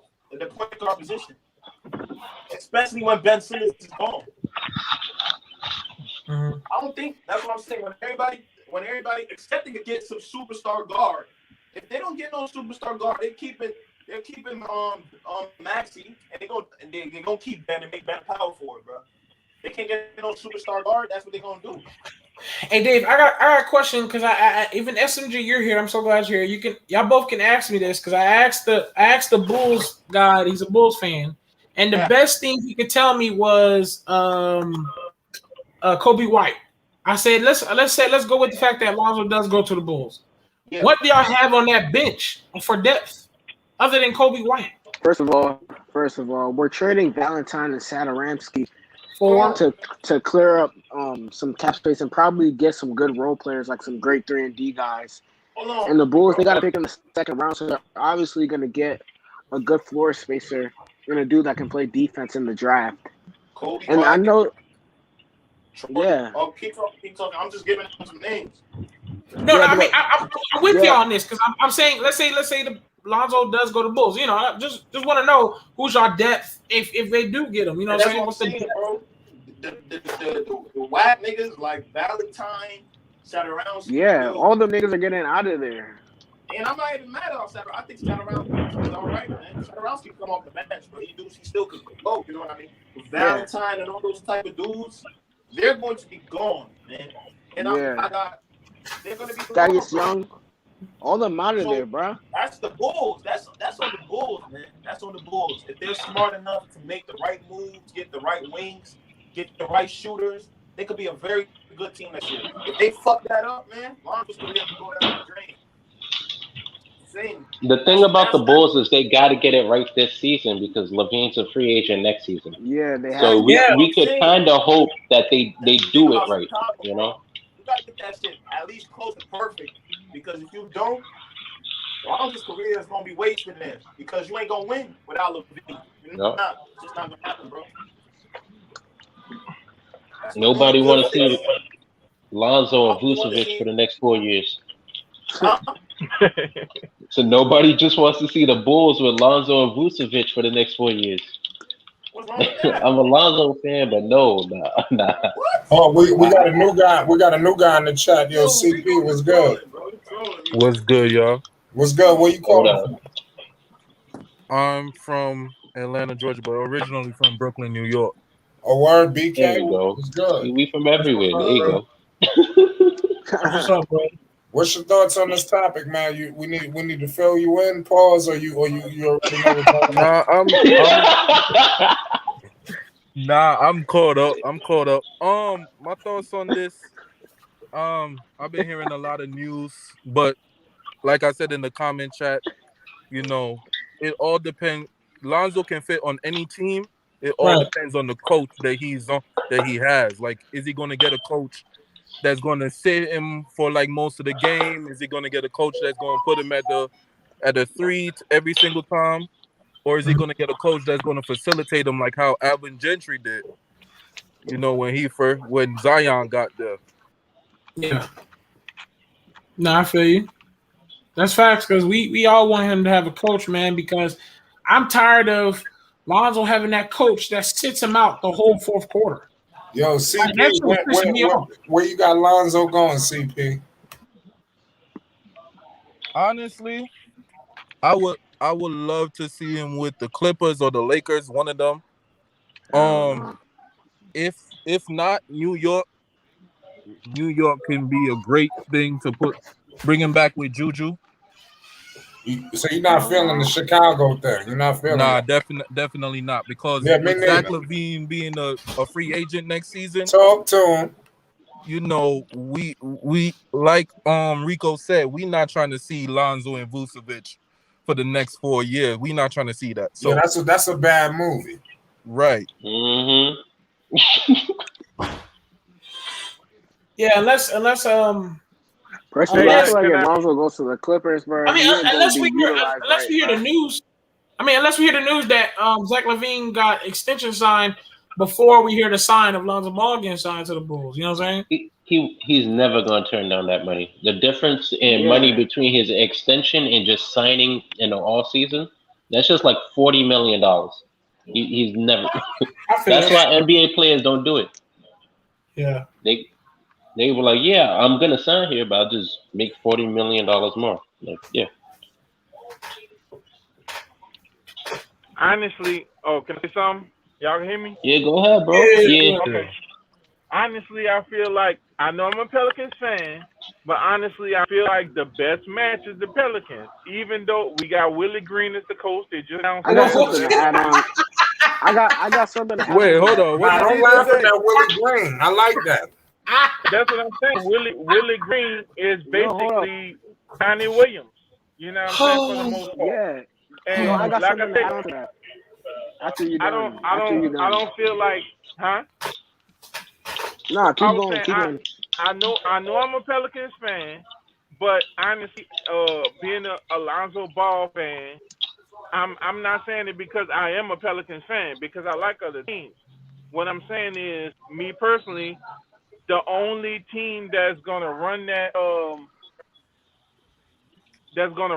offense the way Lonzo, because I mean, it's an advantage for him to run that offense, but it's a disadvantage because he needs a team to run that offense.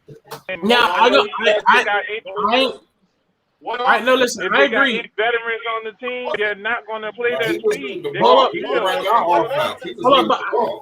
up. I agree in the aspects of, if that was to happen, let's say Lonzo to Pelicans, they would have to blow up that entire roster and just keep Zoe and Zion and then rebuild with different people. They have to blow up the entire roster. The entire roster are haters, and I saw they did not. I did not like the fact that Bledsoe missed Lonzo on cuts. I didn't like that Brandon was missing Lonzo on cuts. I didn't like that, bro. Ray, matter of fact, What? I got it like 9 clips of that shit. The Bledsoe missing Lonzo on cuts this season. That's what I'm saying, bro. I got so many clips where you got Steven Adams doing the half court dribbles up to the half court. That's so stupid. You have to blow up the entire depth. You would have to destroy that entire office and only keep No. No, The bro. only person we need to get rid of is Bledsoe. Bledsoe sucks. No, get rid of all of them. All of them. You get rid of Bledsoe, bro. You don't gotta get rid of everybody. I like Willie Green. Yeah, because that's one coach. That's one coach. The rest of the players suck. Listen, if Willie Green comes, right? He already knows he was already behind Monty, so he's gonna see Lonzo. He's gonna see Lonzo as that CP3 role. No, bro. Adams need to get up. Listen, Adams need to get up out of there. You got Nikhil Alexander act like he can't. Every time he touch the ball, it's like he gotta shoot it. He got butterfingers. I don't know what it is, bro. Like, you hold the ball for 2 seconds. You got what's his name? You got Kyra Lewis. I don't know what he got in his mind. One day he want to look like a decent point guard. One day he want to look like a bum. What's his name? Who else? I could go on and on about that roster. Kyra gotta slow down, bro. He's moving. Yeah, I could go on and on about that horrible roster, bro. That roster gotta go, bro. It's that simple. And the offense gotta go. You can keep Fred Vincent, but the offense gotta go. The offense. My thing is. I heard this B.I. trade rumors. That's true. And that's true too. B.I. trade rumors. Dude, the Pelicans are in disarray. Look, so I'm what's his name? Kiwi. I can't think of his real name. The banner. He actually, I don't know what the hell happened to him this year, because he was decent. For all years in the Thunder, he's been decent. Jackson Hayes is gonna be good. You know what I'm saying? Jackson Hayes gonna be nice. Yeah, Jackson Hayes should start next season. Alexander Walker, his problem is he ain't never seen a shot he didn't like. That motherfucker's gonna shoot regardless. Fact. Every time he get the ball, he gonna shoot. And it is what it is. But they're gonna relocate the team. Huh?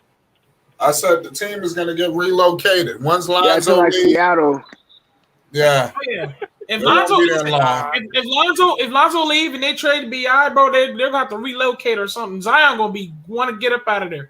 Anthony Davis, Anthony Davis, if they trade Bi and get rid of Lonzo and don't get nothing, I mean, if they trade Bi, you gonna get a stuff. You know what I'm saying? Ain't no reason to trade Bi and not get nobody. You know what I'm saying? The only reason I see they're gonna get you picks. trade Bi is if you get Little or Levine or I don't know somebody, but if you trade Bi for anything other than a star, then shit for real, get rid of the whole team. Like for real. Listen. I'm sorry, but to me the Pelicans are just in disarray. I hate to say it because I love the state, man, but the Pelicans are just in disarray, bro. They're done. They've been in disarray. I like the Willie Green. I like the coach. I agree. But it's just, the Pelicans' issue is their two best players both play the same position. Not Lonzo, Brandon Ingram and Zion. They're both power forwards for starters. I mean, but then they added a non. No. Bi was way better power forward last season. He was way better when Zion was off the court. Then you don't have anything helping when you got Steven Adams. And I get a lot of hate for it, bro. But those two don't fit. They don't fit together, bro. I try to tell everybody they don't fit together. What? You're the one who's getting mad at me when I said they didn't fit. I said they didn't fit. They didn't say that, bro. No, bro. Say that. I said they didn't fit, and I said Bi had an ego. That's it.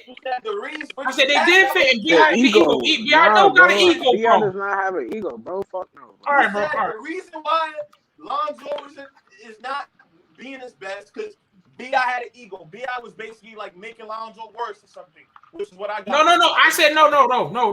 That's not what happened. I said they asked me why did Bi, the Zoe, and Zion on paper it was supposed to work together. I said why they asked me why it didn't work together. I said well Bi had that big ego because he wanted the ball. He was getting mad. He was getting mad this year because Zion was playing point Zion. That's not true, bro. He was what? Y'all don't know that Bi was mad this year? It's not the problem. I ain't saying he's the problem. Bi is the fucking. Bi could get numbers on the board. I didn't say he's the problem, nigga. I said he had an ego. You said ego, but having an ego is. Ego is not the problem, though. I mean, every NBA player got an ego. That's why they the NBA. Exactly. These niggas acting like these niggas don't got egos. But you're saying like you said Bi's ego is a reason why shit not working and making Zoe worse. It was the coach. It was how the coach. No, I never said it made Zoe worse. I never said it made Zoe worse. He played Bi and Zion. That played a lot. That played a lot into the factor, bro, of their fit. He played them wrong. He didn't know when to have certain shit going on that team, bro. So you can't say Bi's ego because that makes Bi just look like a bad person, bro. When it comes to basketball, bro, that he thinks he's too good to, pass and do all those things because that's not true, though, bro. That's what I'm saying. Can I say this? Hey, I watched every game. I watched every game the Pelicans played this year. Literally every game. I watch every game too, bro. Every game I watch, you can see the low IQ of the team. I don't know what it was, but you can see because I heard y'all when I was working and stuff, but I had to get off. But I heard y'all talking about the IQ and all that stuff. You can literally see the IQ of the team. Well, it's like I don't know what to do. Me neither. I don't know what to like. You can literally see it. It's ridiculous. So I seen it. Yeah, it's like okay, so they could fit if they had an IQ to put it together. So you need a coach to make them say, look, this is your role. This is what you need to go do. This is your role. This is what you need to go do. Every time Stan Van Gundy had an interview and like our news people be on it, they be asking hard ass questions. They be like straight up, like he'd be like, I don't know. Yeah, I ain't never heard the coach in my life say I don't know this. He's like, I can't answer that, man. Like I have no clue. I have no clue what to do. Yeah. Like, what the Here's where the Pelicans literally went wrong. every fan is sitting here thinking, okay, he needs to do this. He needs to do this. He needs to do this. And then Stan Van Gundy get on the damn podium and be like, I don't know what happened. I don't know what to do. Yeah. We have to watch the tape. What the fuck? Yeah, he would say it was playing good. You know, I don't know what happened. You just, you know what happened, bro. Oh, here's where the Pelicans went wrong. You sat Bi and Zoe when you was down by 2 points when the bench was made a comeback. I appreciate the bench making a comeback, but it's 2 minutes left in the corner. You're down by 2, and you still don't want to put your starters back in. Like, bro, what are you doing, bro? That's stupid. Then it was possession after possession after possession where Zion didn't even touch the ball. It's like, okay, you literally got a minute left in the game, and Zion don't touch the ball for 3 possessions? What the hell? Like, what type of IQ is that? The best person on the team who can literally go to the hole and give out all make layup or whatever, and he don't even touch the ball? Like, bro, for example, why did you have Zoe sit? Like, I think it's been like maybe 4 or 5 times where I've seen Zoe sat out a whole fourth quarter. Like, what? A whole quarter? Yeah, Dan Van didn't come in at all. Use them. Oh, I know, it pissed me off. That's what I was like, whoa. So like that's I said, where the Pelicans went wrong. They should have never gotten gotten rid of Alvin Gentry. No, but Alvin Gentry did the same thing. Alvin Gentry. Everybody likes the fact that they ran fast, but Alvin Gentry also sat Lonzo in that and made that bench play the whole fourth quarter. That was stupid too. But Alvin Gentry figured it out towards the end of towards the middle of the season. He figured it out. We were on a big ass win streak. You don't remember, bro? He had Etwan Moore playing small forward. Etwan Moore. He had that was stupid. Small forward the whole year. Exactly. Etwan Moore played small forward. He had that dude guard LeBron. Thank you, bro. Listen, I get it. Etwan Moore made some shots, but don't hype him up when you got him guarding LeBron. That was so dumb. That was so dumb to me. That was dumb. Alvin Gentry wasn't it either. I'm sorry. He was a horrible coach. People liked it because Alvin Gentry was to Lonzo's pace. I get it, but his coaching decisions was trash. His coaching decisions was trash. Let me ask you guys this question: Luke Walton, Alvin Gentry, Stan Van Gundy. Who would you take? Gentry, then Walton, and then Van Gundy. Hold on, let me ask you a question. Yeah. I'll put it like this. Alvin Gentry and Luke Walton are both on the Kings right now. What's the Kings record? Exactly. There you go. Exactly. The Kings got hella good players, bro. I don't know what they're doing. Yeah, and they're still garbage as hell.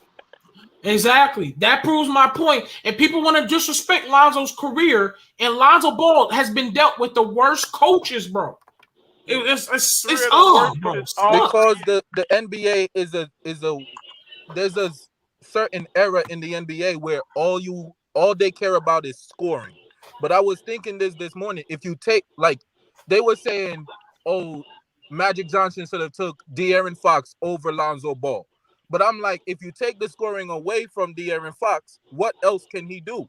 If you take the scoring away from Lonzo, he can still rebound, he can still get assists, he can still defend, he can still do it all. That's why Magic Johnson said, if you could go back in time, he'll never change his pick because he's still like Magic Johnson always believed in zone. Nigga, if he could go back in time, he would have fired Luke Walton real quick.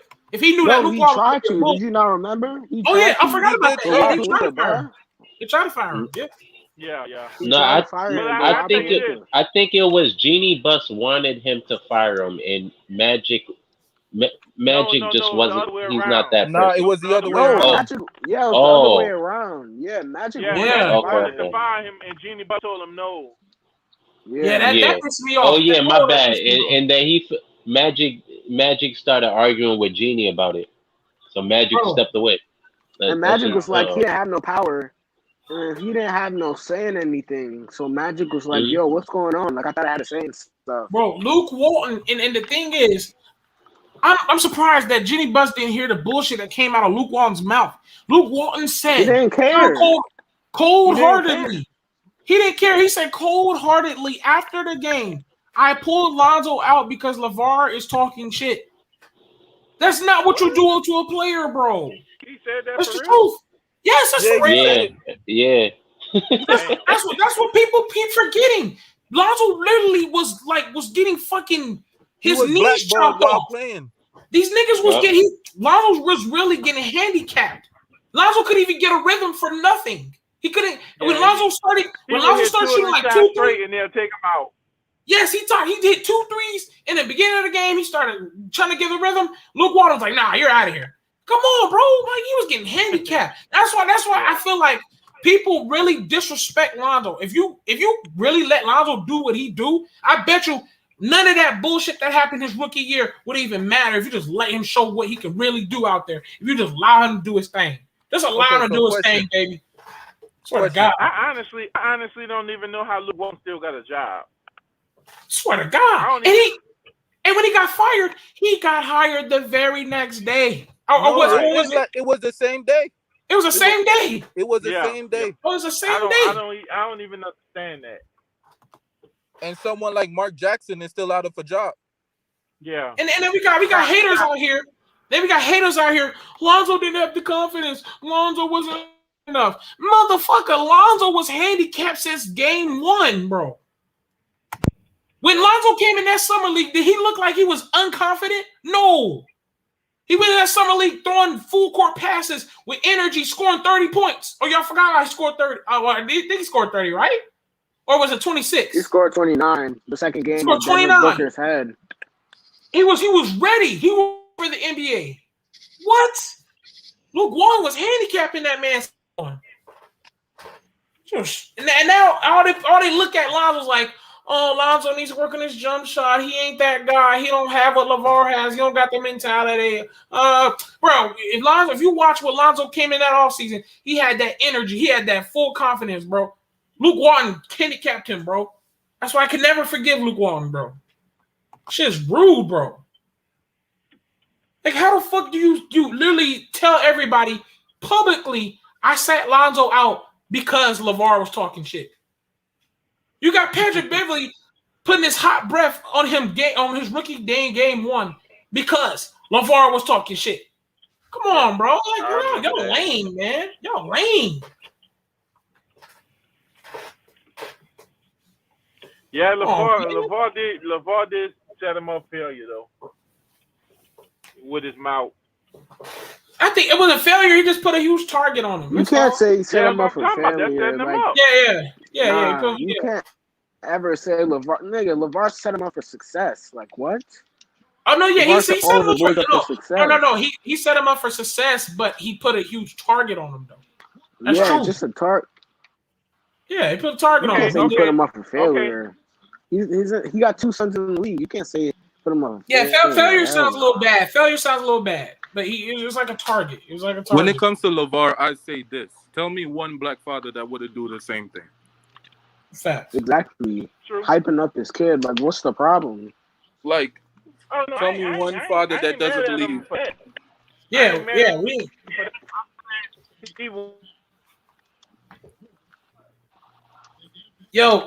Listen, Lonzo's injuries, he wouldn't even. LeVar already explained, bro. LeVar already explained Lonzo's injuries, bro. LeVar said, bro, Jonathan Williams. Yeah, LeVar already explained. He's been injured his first 2 years. Yeah, and let me tell you something. But LeVar already explained. He's been injured. Yeah, but that was Luke. Once again, that was Luke Walton's fault, y'all. LeVar even explained that himself. He said, bro. He said, my son has never ever had an injury problem. All of a sudden, you wanna run fast, let him run, and then stop. Let him run, stop. Let him run, stop. And then you kept fucking him up. He literally said that. And now he's injuries and shit. Lonzo said, bro. I mean, Luke. If anybody knows his son better, you can't know his son other than him. LeVar knows his son better than anyone. He literally said, my son has never been an injury issue.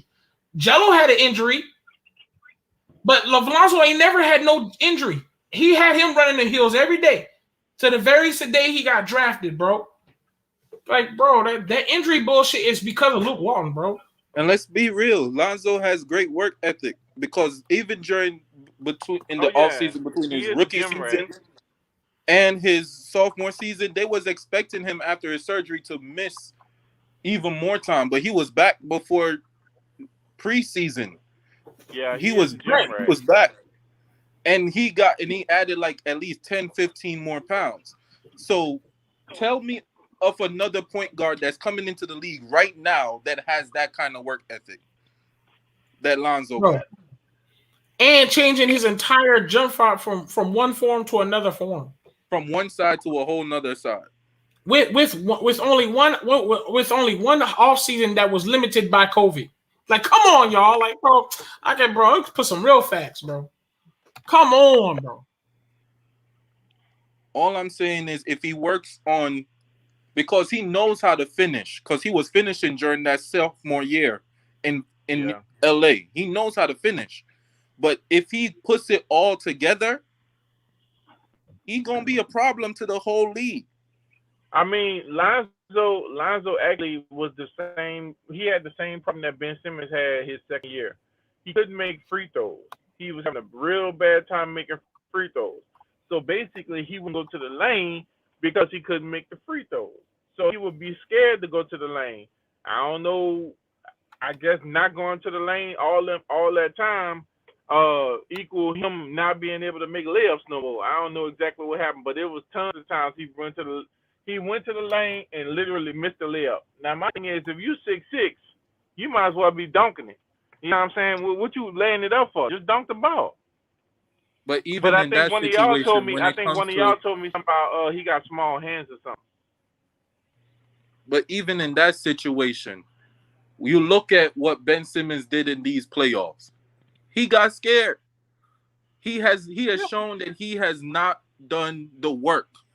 He has not built up that jump shot as yet to produce properly.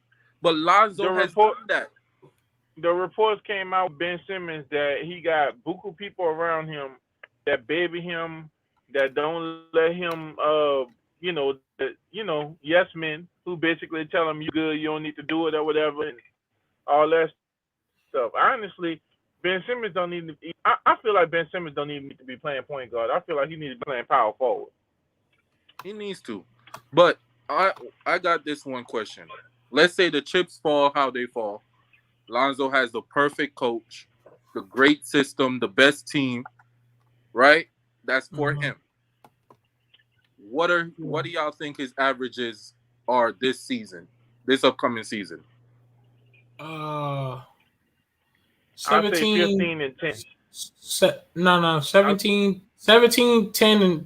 10 and 6. Yeah. Yeah. I say 15, 10 and 6. I don't think he's gonna really well, you know why I say more than 15 because he had one off season and he upgraded from 10 points average to 14 points average. And then he finally gets to have another off season this year, a full off season, not limited by COVID, actually full off season. And you only go an increase of numbers of scoring by only 1 point. He got to at least get 16, 17. No, increase. Because he's gonna be passing more, and he's not gonna be playing the role he did. When you play shooting guard and you sitting there shooting in the corner, ready to catch the ball and shoot, versus taking the ball up, passing the ball, you're not gonna score as many. You're gonna score less. Trey in the comment section, yeah, Zoe's working on more of his inside game this year. He had to work on his shooting last year, so now he's working his inside game, bro. He's only can work on so much. Once again, people forget this is only his second off season, bro. Compared to these guys who had 4 off seasons, this is his second off season. So y'all forget about that. This is his second off season. Because his other off season he was hurt. Yeah, he never really. Yeah, he been hurt. He was always recovering. His off seasons, he was always recovering. Yeah. Right, gotcha. Okay. And his first ever off season was last year, and that was limited by COVID. You know what I'm saying? Right. And look at the work that he did. Okay, so I'm gonna ask y'all. So you said once again, like I said, I'm a Pelicans fan. So what team, if like I said, if you get the right coach, which Pelicans have the right coach now, and you have to take into account that only certain teams can get him because certain teams have the money. Most teams don't have the money to pay him. So If what Pelicans, team other than the Pelicans can use Melo better? What team can use better? What team can use Melo better than the Pelicans? Name one. He's not That going to has the the money. Pelicans. That has the money to get him. He's not going. He's not going to Pelicans. But let's say Pelicans, bro. It's just the I'm really fed up with some of them players, bro. You can keep Jackson Hayes, you can keep Zion. You have to get rid of Steven Adams. You gotta get rid of David Griffin. You know, it's like, bro, Bledsoe gotta go. Bledsoe gotta go. Bledsoe's Like the number one person gotta go. right. So, but like, I just named like 20 issues for Zoe to be on that team, bro. Okay, I could say the same thing for the Knicks. I could say the same thing for the Bulls. I could say the same thing for the Celtics. Everybody got their issues. Yeah. You know what I'm saying? The Celtics were supposed to be their issues is way less than what the other teams got though right now. Not really. Oh, if you get rid of two players on the team, they good. If you get rid of Bledsoe, and the big center, Adams, they good. Yeah, Adams. You get rid of You gotta get rid of either Nikhil or Kyron. One of those. No, one of those gotta go. Get rid of them? Why you gotta because get rid of them? Because that's too many guards. It's too many guards. Who? You gotta on the Pelicans, the Pelicans got Najee Marshall, Josh Hart, Marshall is a small forward. But that boy is barely a small Nikhil forward. is a shooting guard. There's too many guards on that team. It's too many guards. It's only They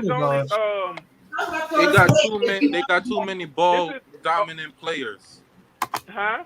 They got too many ball handlers. They need to get rid of some. So that's why, Nikhil Alexander-Walker, he gotta go. I know they're not gonna get rid of Kyra Lewis because they just drafted him.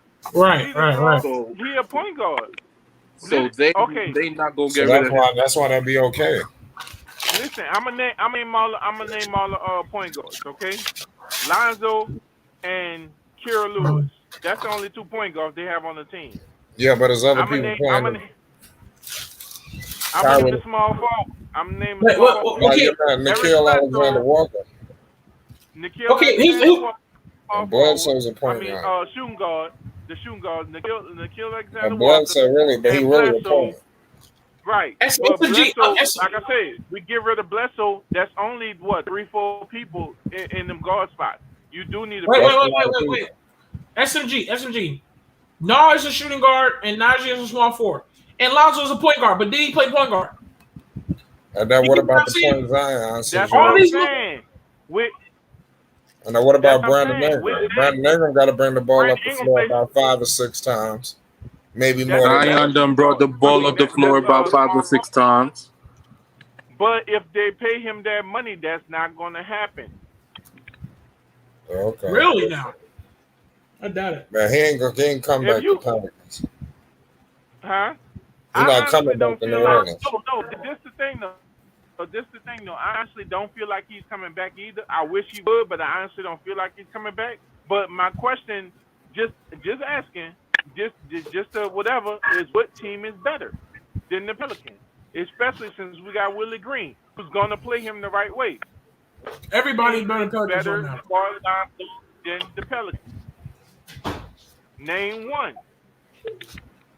Just one. I ain't asking you to name 5. I'm asking you to name one team that's better. The Knicks. Clippers. I was just about to say that. Well, not the Clippers. Kawhi going to get surgery right now. So. Oh yeah. Oh, Knicks is better. No. How? What you mean how? The Knicks don't have nobody. But the Knicks made it to the playoffs. Pelicans didn't. Yeah, they made it to the playoffs, and then they got destroyed. So if you add Zoe to it, it will be a lot better. So you telling me Zoe is gonna be better than Rose was? Yeah. No. How? Oh man. They'll flow off each other. No, they can't get both. Rose gone after this year. He a free agent. They can't get both. What are you talking about? No, they can keep both. If they put their girls on cheap deal, yeah, they can. They get both. So on the Knicks, you got of course, Julius Randle, which is the top guy. You got Julius Randle. Who else? You got RJ Barrett, which is what, small forward, right? Yeah. Oh, he plays shooting guard. What do he play? Small forward or shooting guard? Both. He's combo. He's both. Okay. Combo. You got who y'all center? Mitch Robinson. Yeah. Yeah. We got Obi Toppin. Oh yeah, Obi Toppin. Okay, Obi Toppin is small forward. No, what the hell? Obi Toppin play? He played small and power. Come off the bench or what? Because Obi Toppin and Julius Randle play the same position, so they play together or what? Obi Toppin came off the bench. Yeah. He off the bench. Okay. That's fair. He a rookie. But anyway, if you put Lonzo in there, he's not going to be better than Rose. He's not going to put up the point that Rose do. He don't have the Rose IQ is that Rose sixth man. Huh? He gonna win the sixth man of the year. For Rose? Yeah. Okay, I see that. I can hear that. But how would they? So they're not going to play the play that. Or I'll take this back. Long and is secure. They're not going to play the. They're not going to play that same speed that Lonzo needs to play. We're gonna find that. So you feel like what's y'all coach? What's y'all coach right now? Okay. Here. Oh man, don't say that. That's the coach of the year. Okay, wait. Okay, here's the thing. What you just said, right? You literally just said that if Lonzo get that money, it ain't gonna be the same. I feel like it's the same thing with other teams. The Knicks' speed is going to have to increase on their pace if you get Lonzo because you're investing in Lonzo. If you're picking up Lonzo to get on your team, and that's going to be more than $20 million, I feel like if you're investing that type of money, you have to include him in your offense some type of way. Okay, so I'm asking another question. I understand that. That's a great point. Do you feel that Lonzo? Do anybody in the chat right now feel Lonzo is worth more than $20 million? Yeah. Yeah. You feel like he is worth that? Yeah. With the production that he had, and the shortcomings that he had in his career, based on I know he had bad coaches and all this other stuff, but he never lived up to what he was supposed to. But Fox destroy his ass every time Fox come down. Every time Fox destroy him. Not this year. Yes, this year. He did not destroy him this year. Fox had 50 every time he played the Pelicans. Yeah, he destroyed the Pelicans. He destroyed Lonzo. If you saw that game, everybody saw that game. Lonzo was kicking them. Here's my thing. Got destroyed. Here's why he's $20 million. Got destroyed by who? He's saying Darren Fox. He's saying Darren Fox.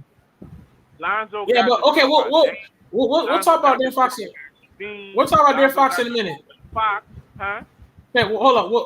We'll talk about Darren Fox in a minute later. Okay. If you put the reason here's why I put like Zoe was worth $20 million because people who were worse than him got $17 million. You know what I'm saying? So it's like he's got to be worth 20. You get what I'm saying? And everybody's all the market is up with these players and how they get paid. So dudes who are worse than Lonzo got 16, 17, 15 million, and they're worse than Lonzo. I mean, you got to give the guy at least 20. I mean, you can sign bad contracts. I mean, that happens all true. the time. I mean, true. Okay, true. But I'm just saying, people who do like was way worse than Lonzo got at least 15 million. So got to get at least 20 if he's way better than them. And Lonzo now he's way better. He got all this attraction. Every team wants him. So it's like yo. And look. And his production, because I think I heard you say that. You got to understand. You got to look at it like this. His production is a huge upside because he's proved that if you pick up him now, you're going to get a lot from him and for the future, because Lonzo Ball proved that he's not like Ben Simmons. He's actually want to work on his game. He improved his stats in shooting, free throws, and a mid-range game. So if he showed that all the improvements in his stats, and he went up in scoring, so it's like okay, this guy has huge upside. He's worth that $20 million because you know that he's going to be polished soon rather than you think. Because about 2 more off seasons, his game going to be just straight out fully complete.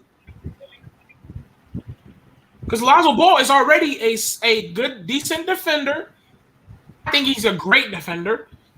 He's already a decent defender. He's already a tall point guard. He's still super young, and he has experience. So not only he's super young with NBA experience, and he's young. That's perfect time. That's perfect time to